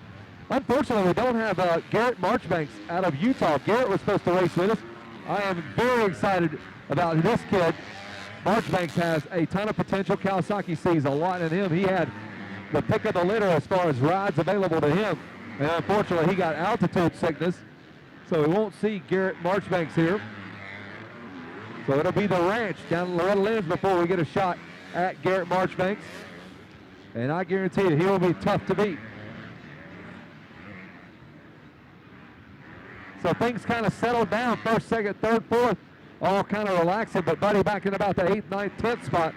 There's 4 or 5 kids, not even a bike length apart.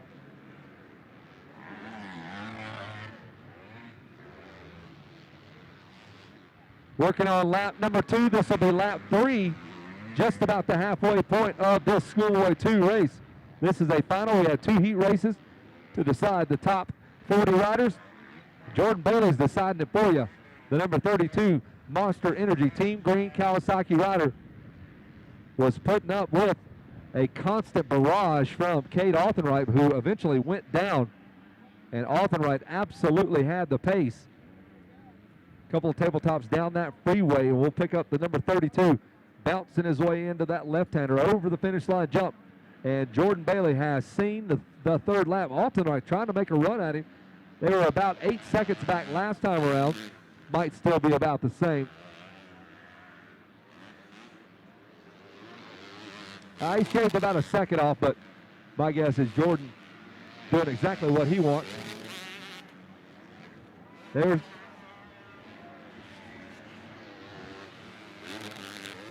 look at this battle coming across right in front of the sweeper before the mechanics are 1, 2, 3, 4, 5, 6. Max Lee right in the dead center of it.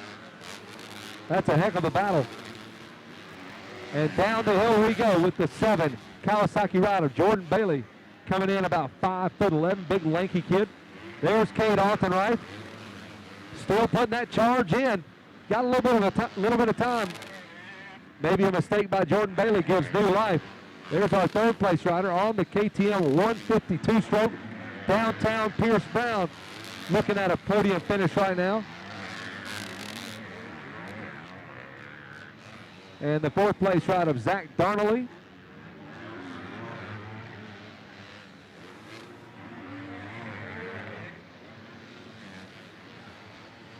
Riders spread all about this Mammoth Mountain Motocross track. Remember, we sit at 8,000 feet, so most guys try to get here a couple of days early, kind of acclimate somewhat to the elevation, especially if you're a guy like me or Max Markoff or Jordan Bailey. We're on the East Coast, and it is a different ball game. Temperature's only around 82, 0% humidity.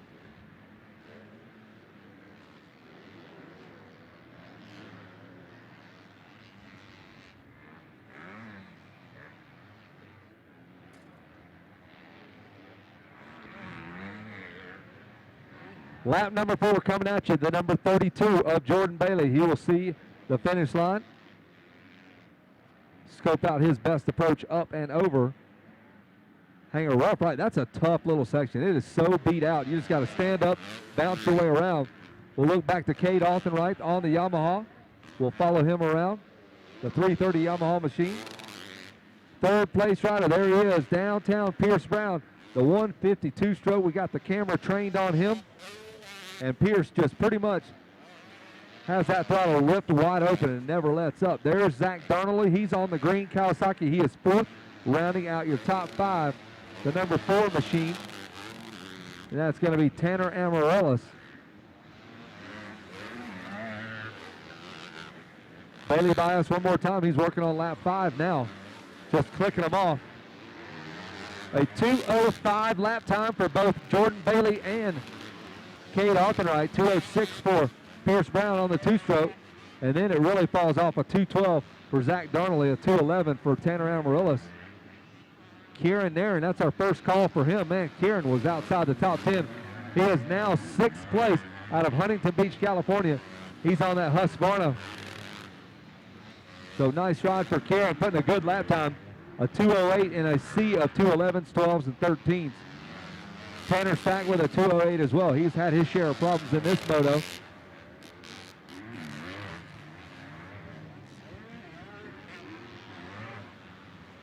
Jordan Bailey now a 7.2 second lead.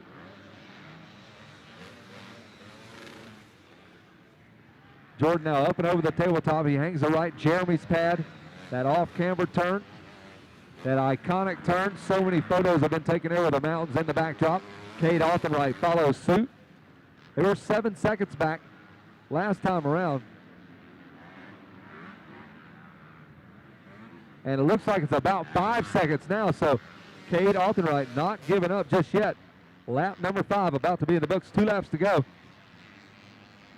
Up and over that finish line tabletop goes Jordan Bailey. And Arthurwright trying to make a race of it. 7.2 seconds last time around. And this one is definitely going to shift. A 6-second lead now as Arthurwright turns a 2:06. Jordan Bailey with a 2:07.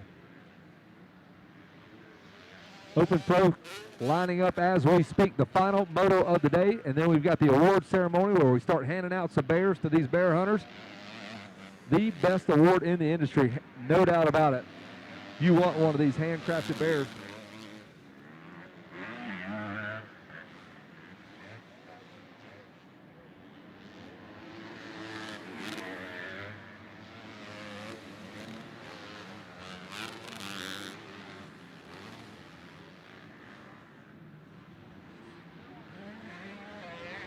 So your leaders coming past us and on down the line. Pierce Brown just now passing us as well on that 152 stroke.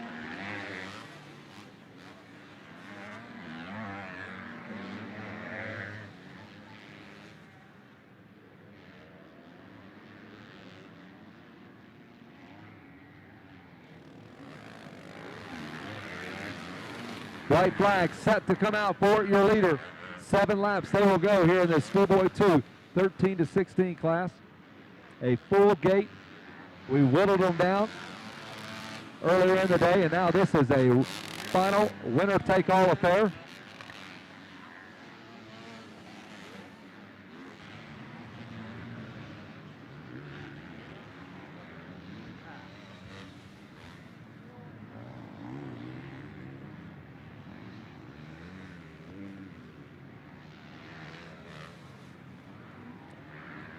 And Jordan Bailey picking his way through lap traffic.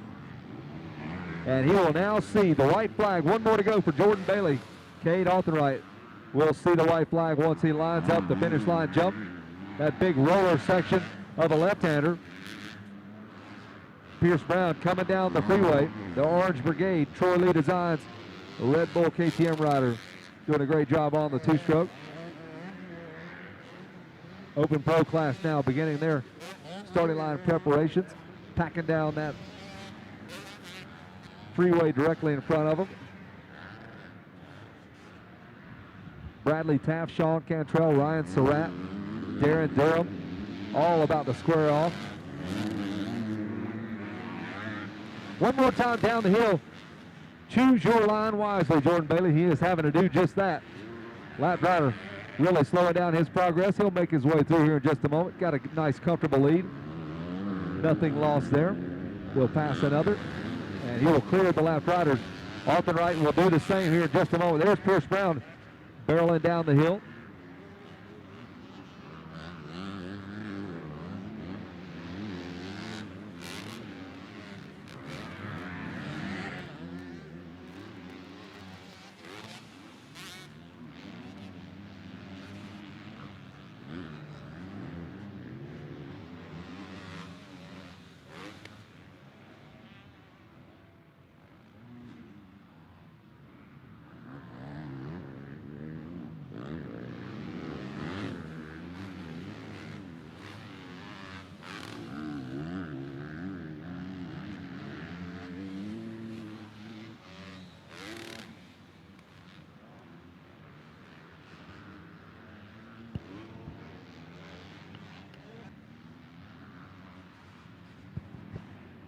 Jordan Bailey's going to win this one going away. Kate Altenreich went down, if you'll recall, about 2 laps into this thing. He was all over Jordan Bailey. That would have been a great race. Unfortunately, Altenreich hit the deck, and Jordan Bailey will take the checker flag. He is going to be your winner, making his trek all the way from Florida to Mammoth, California. A good one.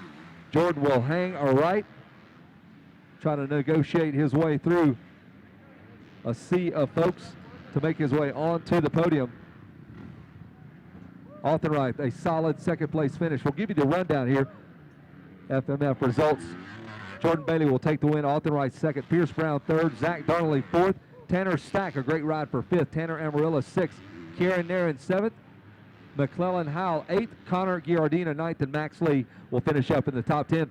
Tom White has your winner. Tom White, you got the whole shot and the moto winner, Jordan Bailey. You better believe it. That's what you call a clean sweep. Gets the $50 in Lucas Oil product. And right now he's got the Team Green people here, Monster Energy, helping him load that bike on the podium. We'll get that helmet off and we'll have a word with him just a moment.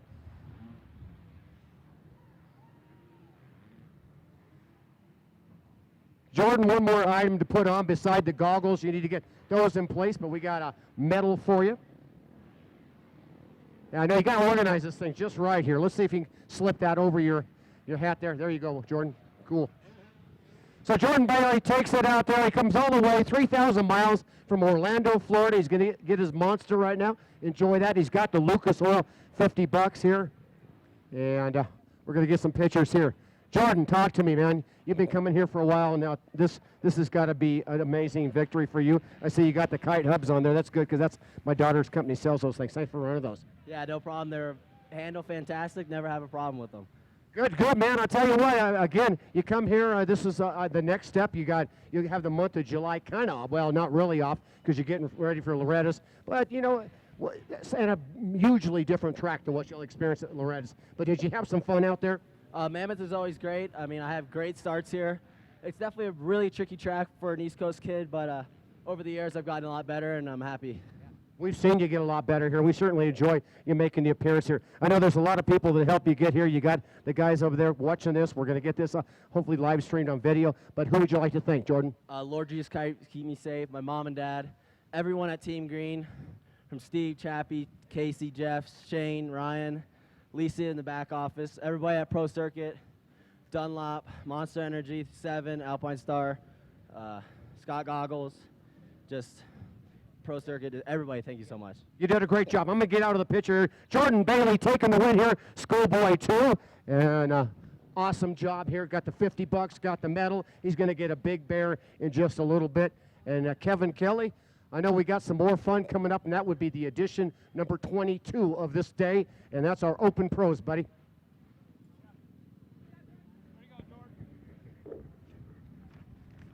Right to you, Kevin. Thanks a lot, Tom. We are getting set, ready to go. The bikes are revving, and they are getting ready to go.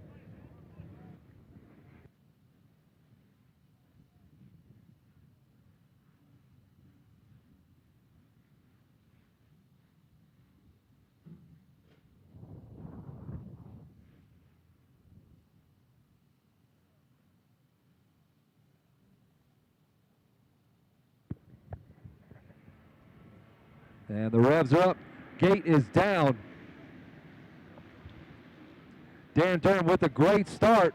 Oh, big pile there. Bradley Taft out front. Some KTM riders all knotted up.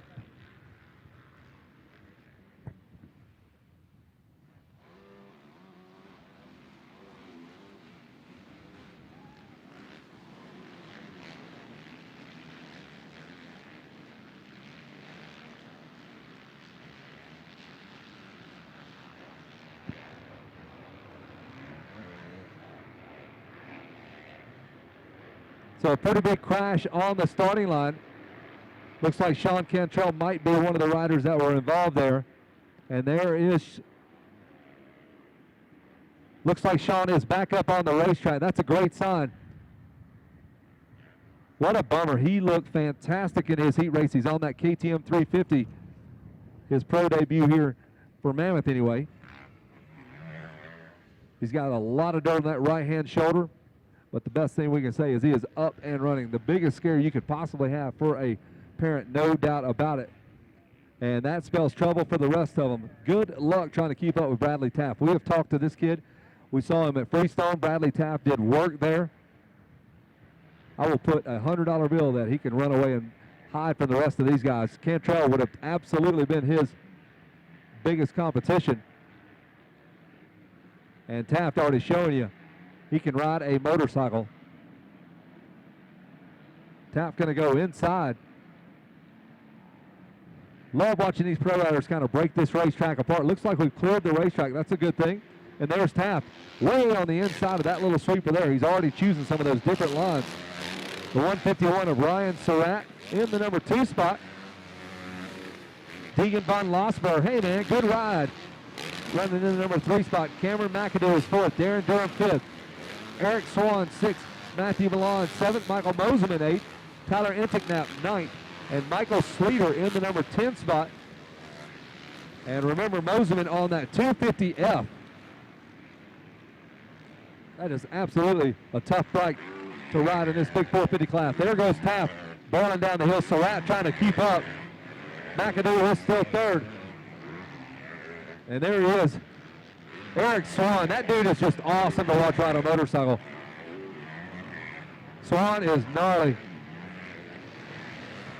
Moseman trying to get up there and have some fun on that Husqvarna.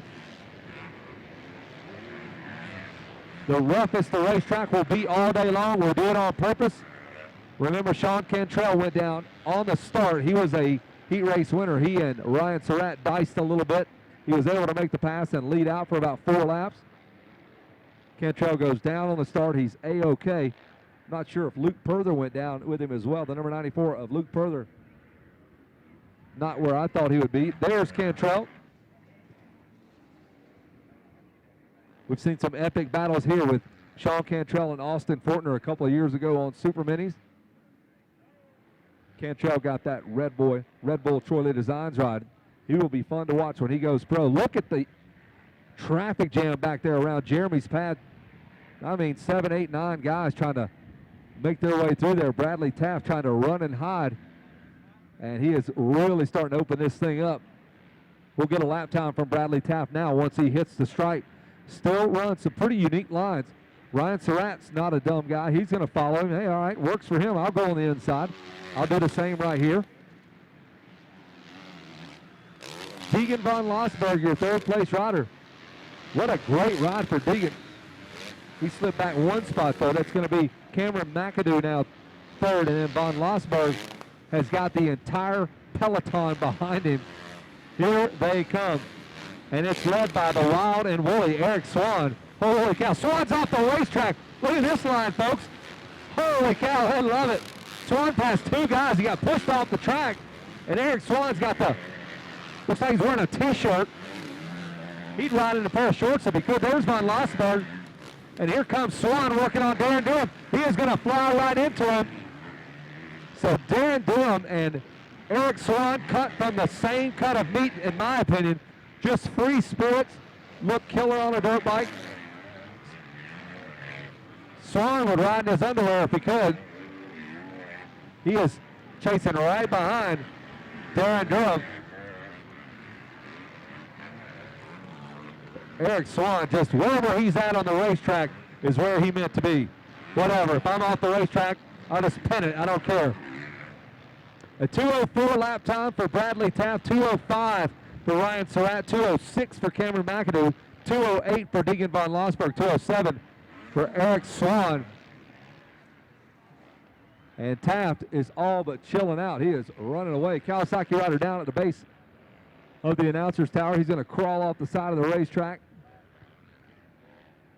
We'll get some flaggers over there to help get that bike out of the way. The Brett Downey Safety Foundation in the house. A little wobbly there. On the finish line turn we go. We'll pick it up with Bradley Taft, the Horton Racing, the whole Horton crew in the house. Ryan Surratt in tow in the number 2 spot. Cameron McAdoo 3rd, von Losberg. And good Lord, look at this battle right here for 4th, 5th. Eric Swan, this guy's 30-something. Oh, Durham goes down. He got punted. Those two guys just slammed each other. Holy cow. That was the number 212 maybe.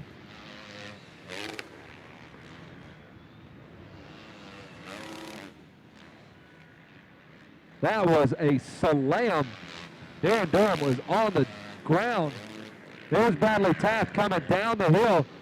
And Durham still trying to pick that bike up. Ryan Surratt in the number 2 spot. There's McAdoo in the number 3 spot.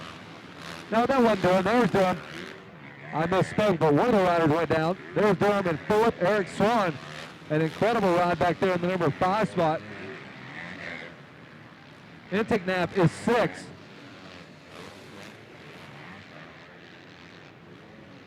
That was Matthew Milan that got into somebody.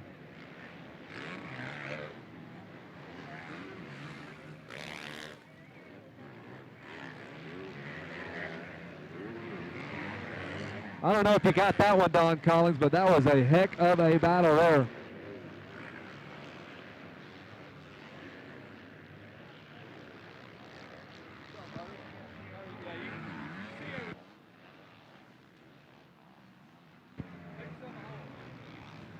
Sean Cantrell continues to work his way through the field.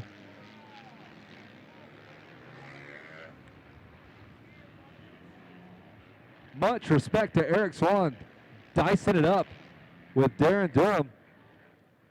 So the top 5 looks like this. It's Bradley Taft. He's led this thing from the get-go. Ryan Surratt, 2nd. Cameron McAdoo, 3rd. Darren Durham, 4th. Eric Swan is 5th. Michael Moseman, he's creeping on up on the 250F. He is 6th. Your 7th place ride, it looks like Matthew Milan. Tyler Intignap, 8th. Deegan von Lossberg, 9th. And Kinzer Intigat sits in the number 10 spot. Michael Sleeter is 11th. Eric Swan gets better with age. He is in the number 5 spot. He has just been dogging Darren Durham about a second back. Usually rides in some sort of button-up flannel shirt. That's his deal. He's got the Swan pound going on. His own little piece of paradise. And I'm telling you, those two guys are just the same. Check out Swan again. He's off the racetrack. And Intignap is following him. That is an interesting line right there. Swan says, you can have all that rough stuff. He got pushed off the racetrack, and he's like, man, that's a good line. They're doing, and Swan continues to follow him. He's just 2 bike lengths back. Those are 2 free-spirited motocross riders right there. Watch Swan ride. He does not leave anything on this racetrack. Durham says, you know what? I'm good. Take it, bro. So Durham just lets up. I think he's going to follow, Eric Swan for a minute. And Durham literally just sat down, chopped the throttle, waved Eric Swan basically right on by him, and then dropped in behind him.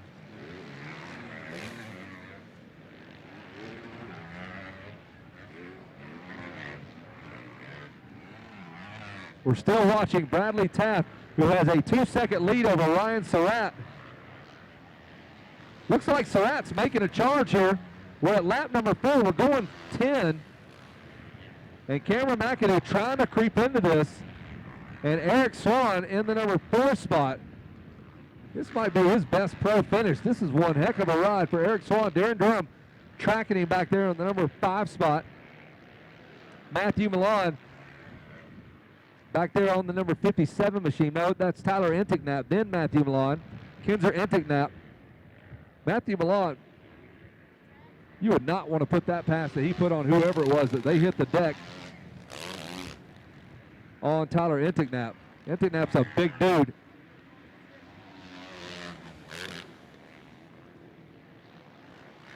So the top 3 somewhat knotted up.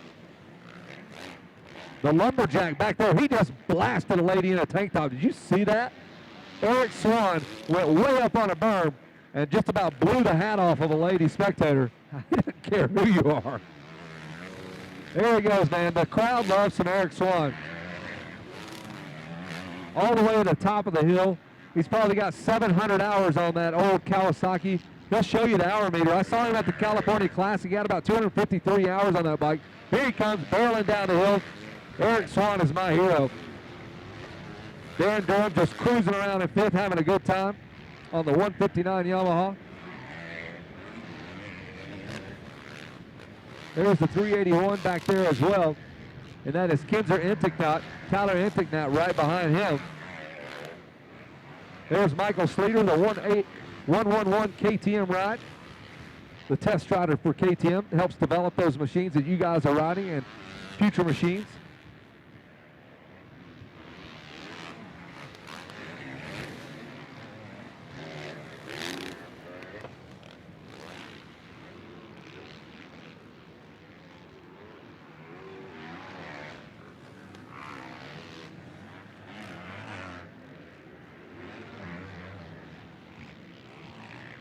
Tough break for one of our heat race winners, the qualifier, Sean Cantrell.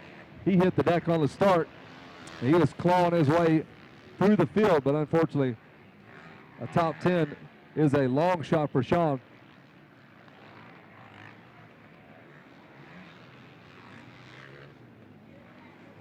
This thing is starting to heat up, folks. Two bike links now separate.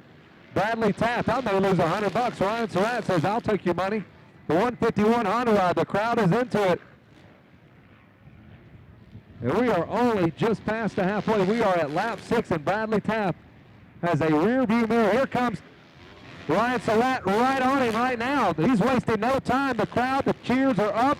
They're climbing up to the top of the hill. One bike link separates the two. Surratt trying to choose his line wisely, goes inside and outside, putting the pressure on the Horton Racing Yamaha rider, Bradley Taft. There's Surratt. Oh, almost contact. Surratt's going to try to dive bomb. Taft covers the line, goes inside. You could smell it from a mile away. He was going to go that inside line. Taft shut that down. This may be just too much. Surratt has decided it is go time. A 2:04 that time around for Ryan Surratt, so he is finding his way around this racetrack. Oh, they almost collide again. They're going inside, outside, different lines. A lot of ground is being covered by Ryan Surratt on those outside lines. The rear end just dancing around as they have those 450s wide open as they run away from us here. We'll give you the top 10 rundown brought to you by Scott Goggles. Bradley Taft out front, Ryan Surratt second, Cameron McAdoo third, Eric Swan is fourth, Darren Durham is fifth, Tyler Endicott is sixth, Matthew Milan seventh, Luke Perther is eighth, Michael Sleeter now is ninth, and Deegan von Lossberg is 10th. Enzo Lopes is 12th. And we are watching that battle for the #1 spot. We're working on lap 7, 3 more laps to go. Bradley Taft has answered the call and opened it back up to about maybe a half second. There was no gap earlier in this race, just moments ago, and Ryan Surratt's going to have to remount. He has followed all the lines that Taft has given him for 6 and now 7 laps. They really hug this inside right here. They quite haven't picked up Eric Swan's lap, or lap line that is coming up the starting line, which is basically off the racetrack. Past the mechanics, here we go with your leaders. McAdoo still third. And what about this Eric Swan ride? Swan has rode in the vet class earlier. That dude is hell on a berm. E-Flat gets it done.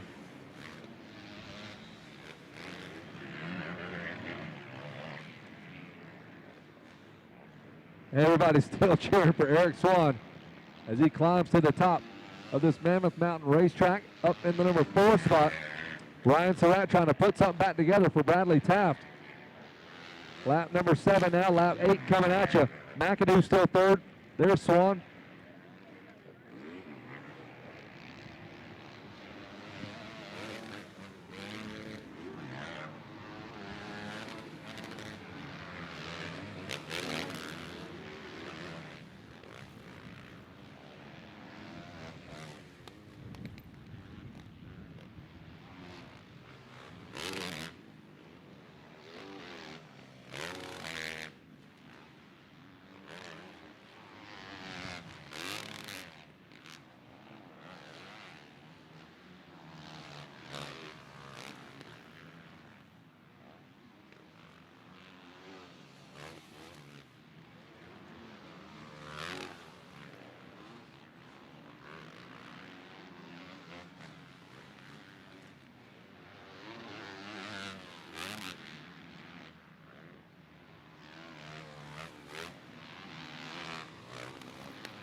So lap number 8, 2 more laps to go now. It's all or nothing for Ryan Surratt. He's right there within a bike length. 2 lap riders now as we cross the start.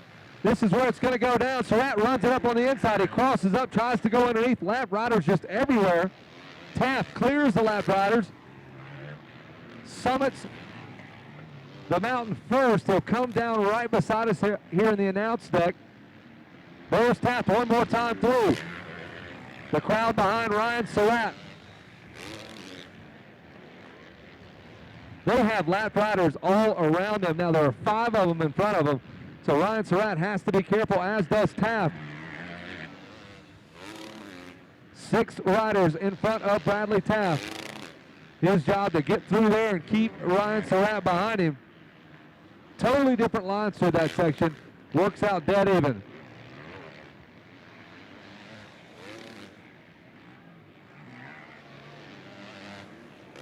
Eric Swan hanging on to 4th. Darren Durham by himself in 5th.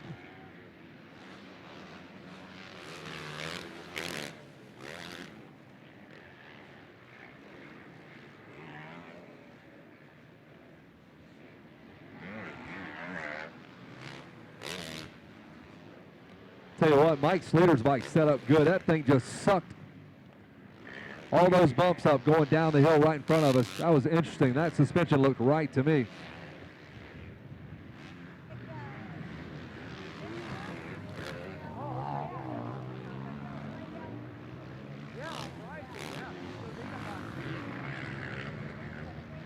Bradley Taft, the orange gear, the blue bike, lap riders abound. Ryan Surratt coming right behind him like a fullback, leading the way. Lap riders again slowing up Taft, but they also did the same to Surratt. Right past the mechanics area, it's a white flag. It is go time for Ryan Surratt. He's really going to have to push the issue here. Taft has been tough, and Surratt had a problem. He goes down right in the mechanics area. The front end tucks over the berm, and that's all she wrote for Ryan Surratt. Bradley Taft can finally breathe a sigh of relief, as you could feel it was growing. Cameron McAdoo now will take over the number 2 spot as Ryan Surratt continues to fire that machine. Eric Swan is going to get a podium finish, folks, in this final. How about that? Sean Cantrell looks like he's pulling off the racetrack. Can't say I blame him. A couple of crashes in this one. And hopefully he'll be back tomorrow. Eric Swan, you're on the box, man. Darren Durham on the 159 Fast House Yamaha. Looks like he's going to finish up 4th. And rounding out your top 5, going to be Kinzer Endicott.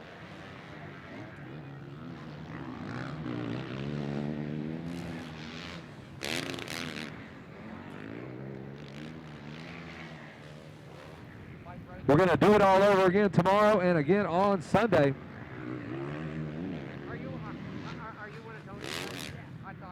Great day of racing, lots of heat races to get us to these 6 finals.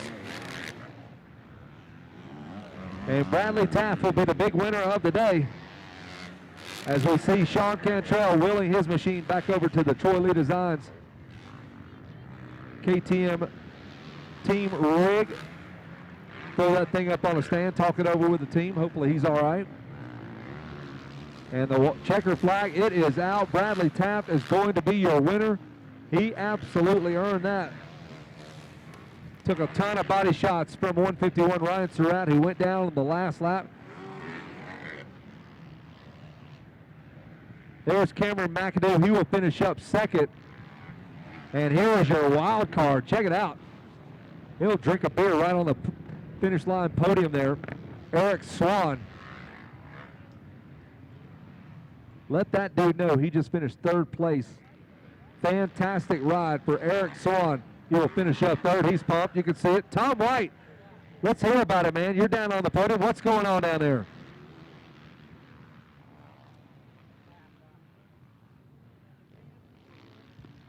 Well, it would appear the Blue Crew is having one huge celebration, taking this Hart and Huntington Day Bradley Taft. There's all blue down here. I bet a bunch of happy guys.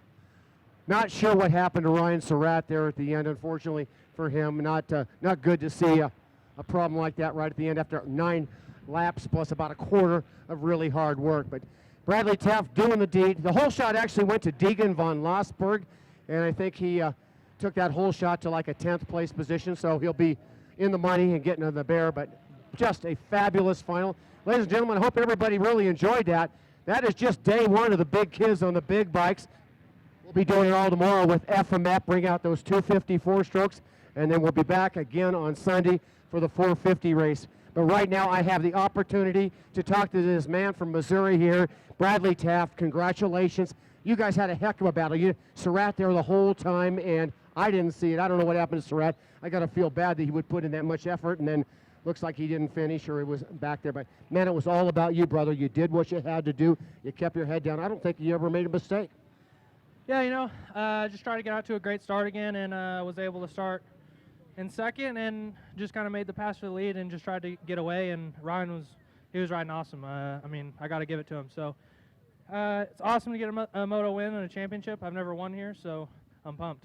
Well, you got one now. You're going to get the bear. You're going to get the lion's share of the money. That's all good there. The final here, the track obviously gets rough, and you're going to have to face that again. I would imagine you're going to ride both Saturday and Sunday also. Yeah, 250 tomorrow, and then back on this thing on Sunday. So. How bad was that track?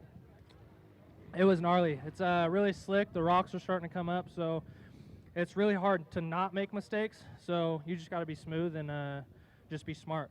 Yeah. Well, good. I know you got a lot of people to support you, Bradley. And yeah, obviously, it's nice to see somebody come from Missouri. I think there's another kid named Fortner that came there from there last year and obviously showed that he had the medal once he went up to the big leagues. So let's go ahead and knock through those sponsors. Horton Racing, Yamaha, XL, UFO, Matrix, GYTR, Boysen, Yamalube, EVS, Dunlop, Tamer, Bell, Scott, Mac Tools, Cycle Trader, Motion Pro, W, Garnet, FMF, VP, Nihilo, Twin Air, ARC, Renthal, MX Solution, Roostemex, all the guys at Enzo, Thor, Scott, Monster, Kyle over at Ethica, my mom, my dad, my brother Daniel, my mechanic Jordan, and just everyone. Oh, and also my trainer Gareth Swanepoel. Thanks. Wow, how about that? It takes a village, and he certainly showed it. Bradley Taft, I'm going to get out of the picture here and let everybody get a look at the champion today, taking the win. Open Pro Sport today, and obviously Bradley Taft, the man of the hour from Nixa, Missouri.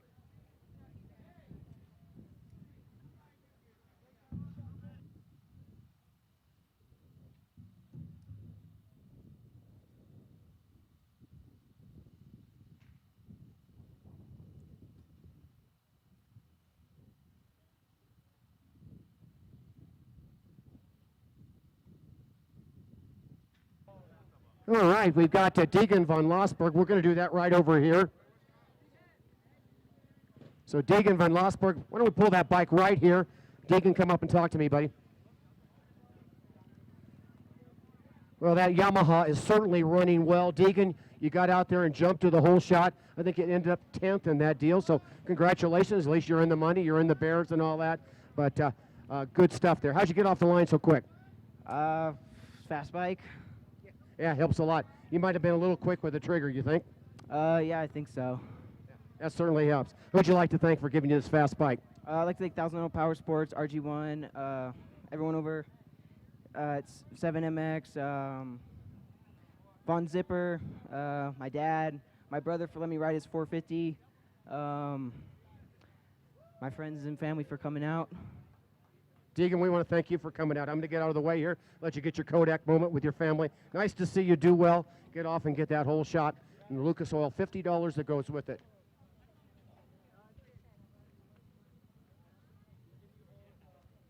Well, just a reminder, ladies and gentlemen, we'll be doing an awards presentation here in about 30 minutes or so. Could be slightly more than that. Love to have you join us over there. That's over right next to the pavilion, where you can also get yourself a fresh adult beverage if you choose, and I'd love to have you join us for that. And that'll be, again, about 30 minutes for this Hart & Huntington Day and our first of the big boy bikes with the big toys.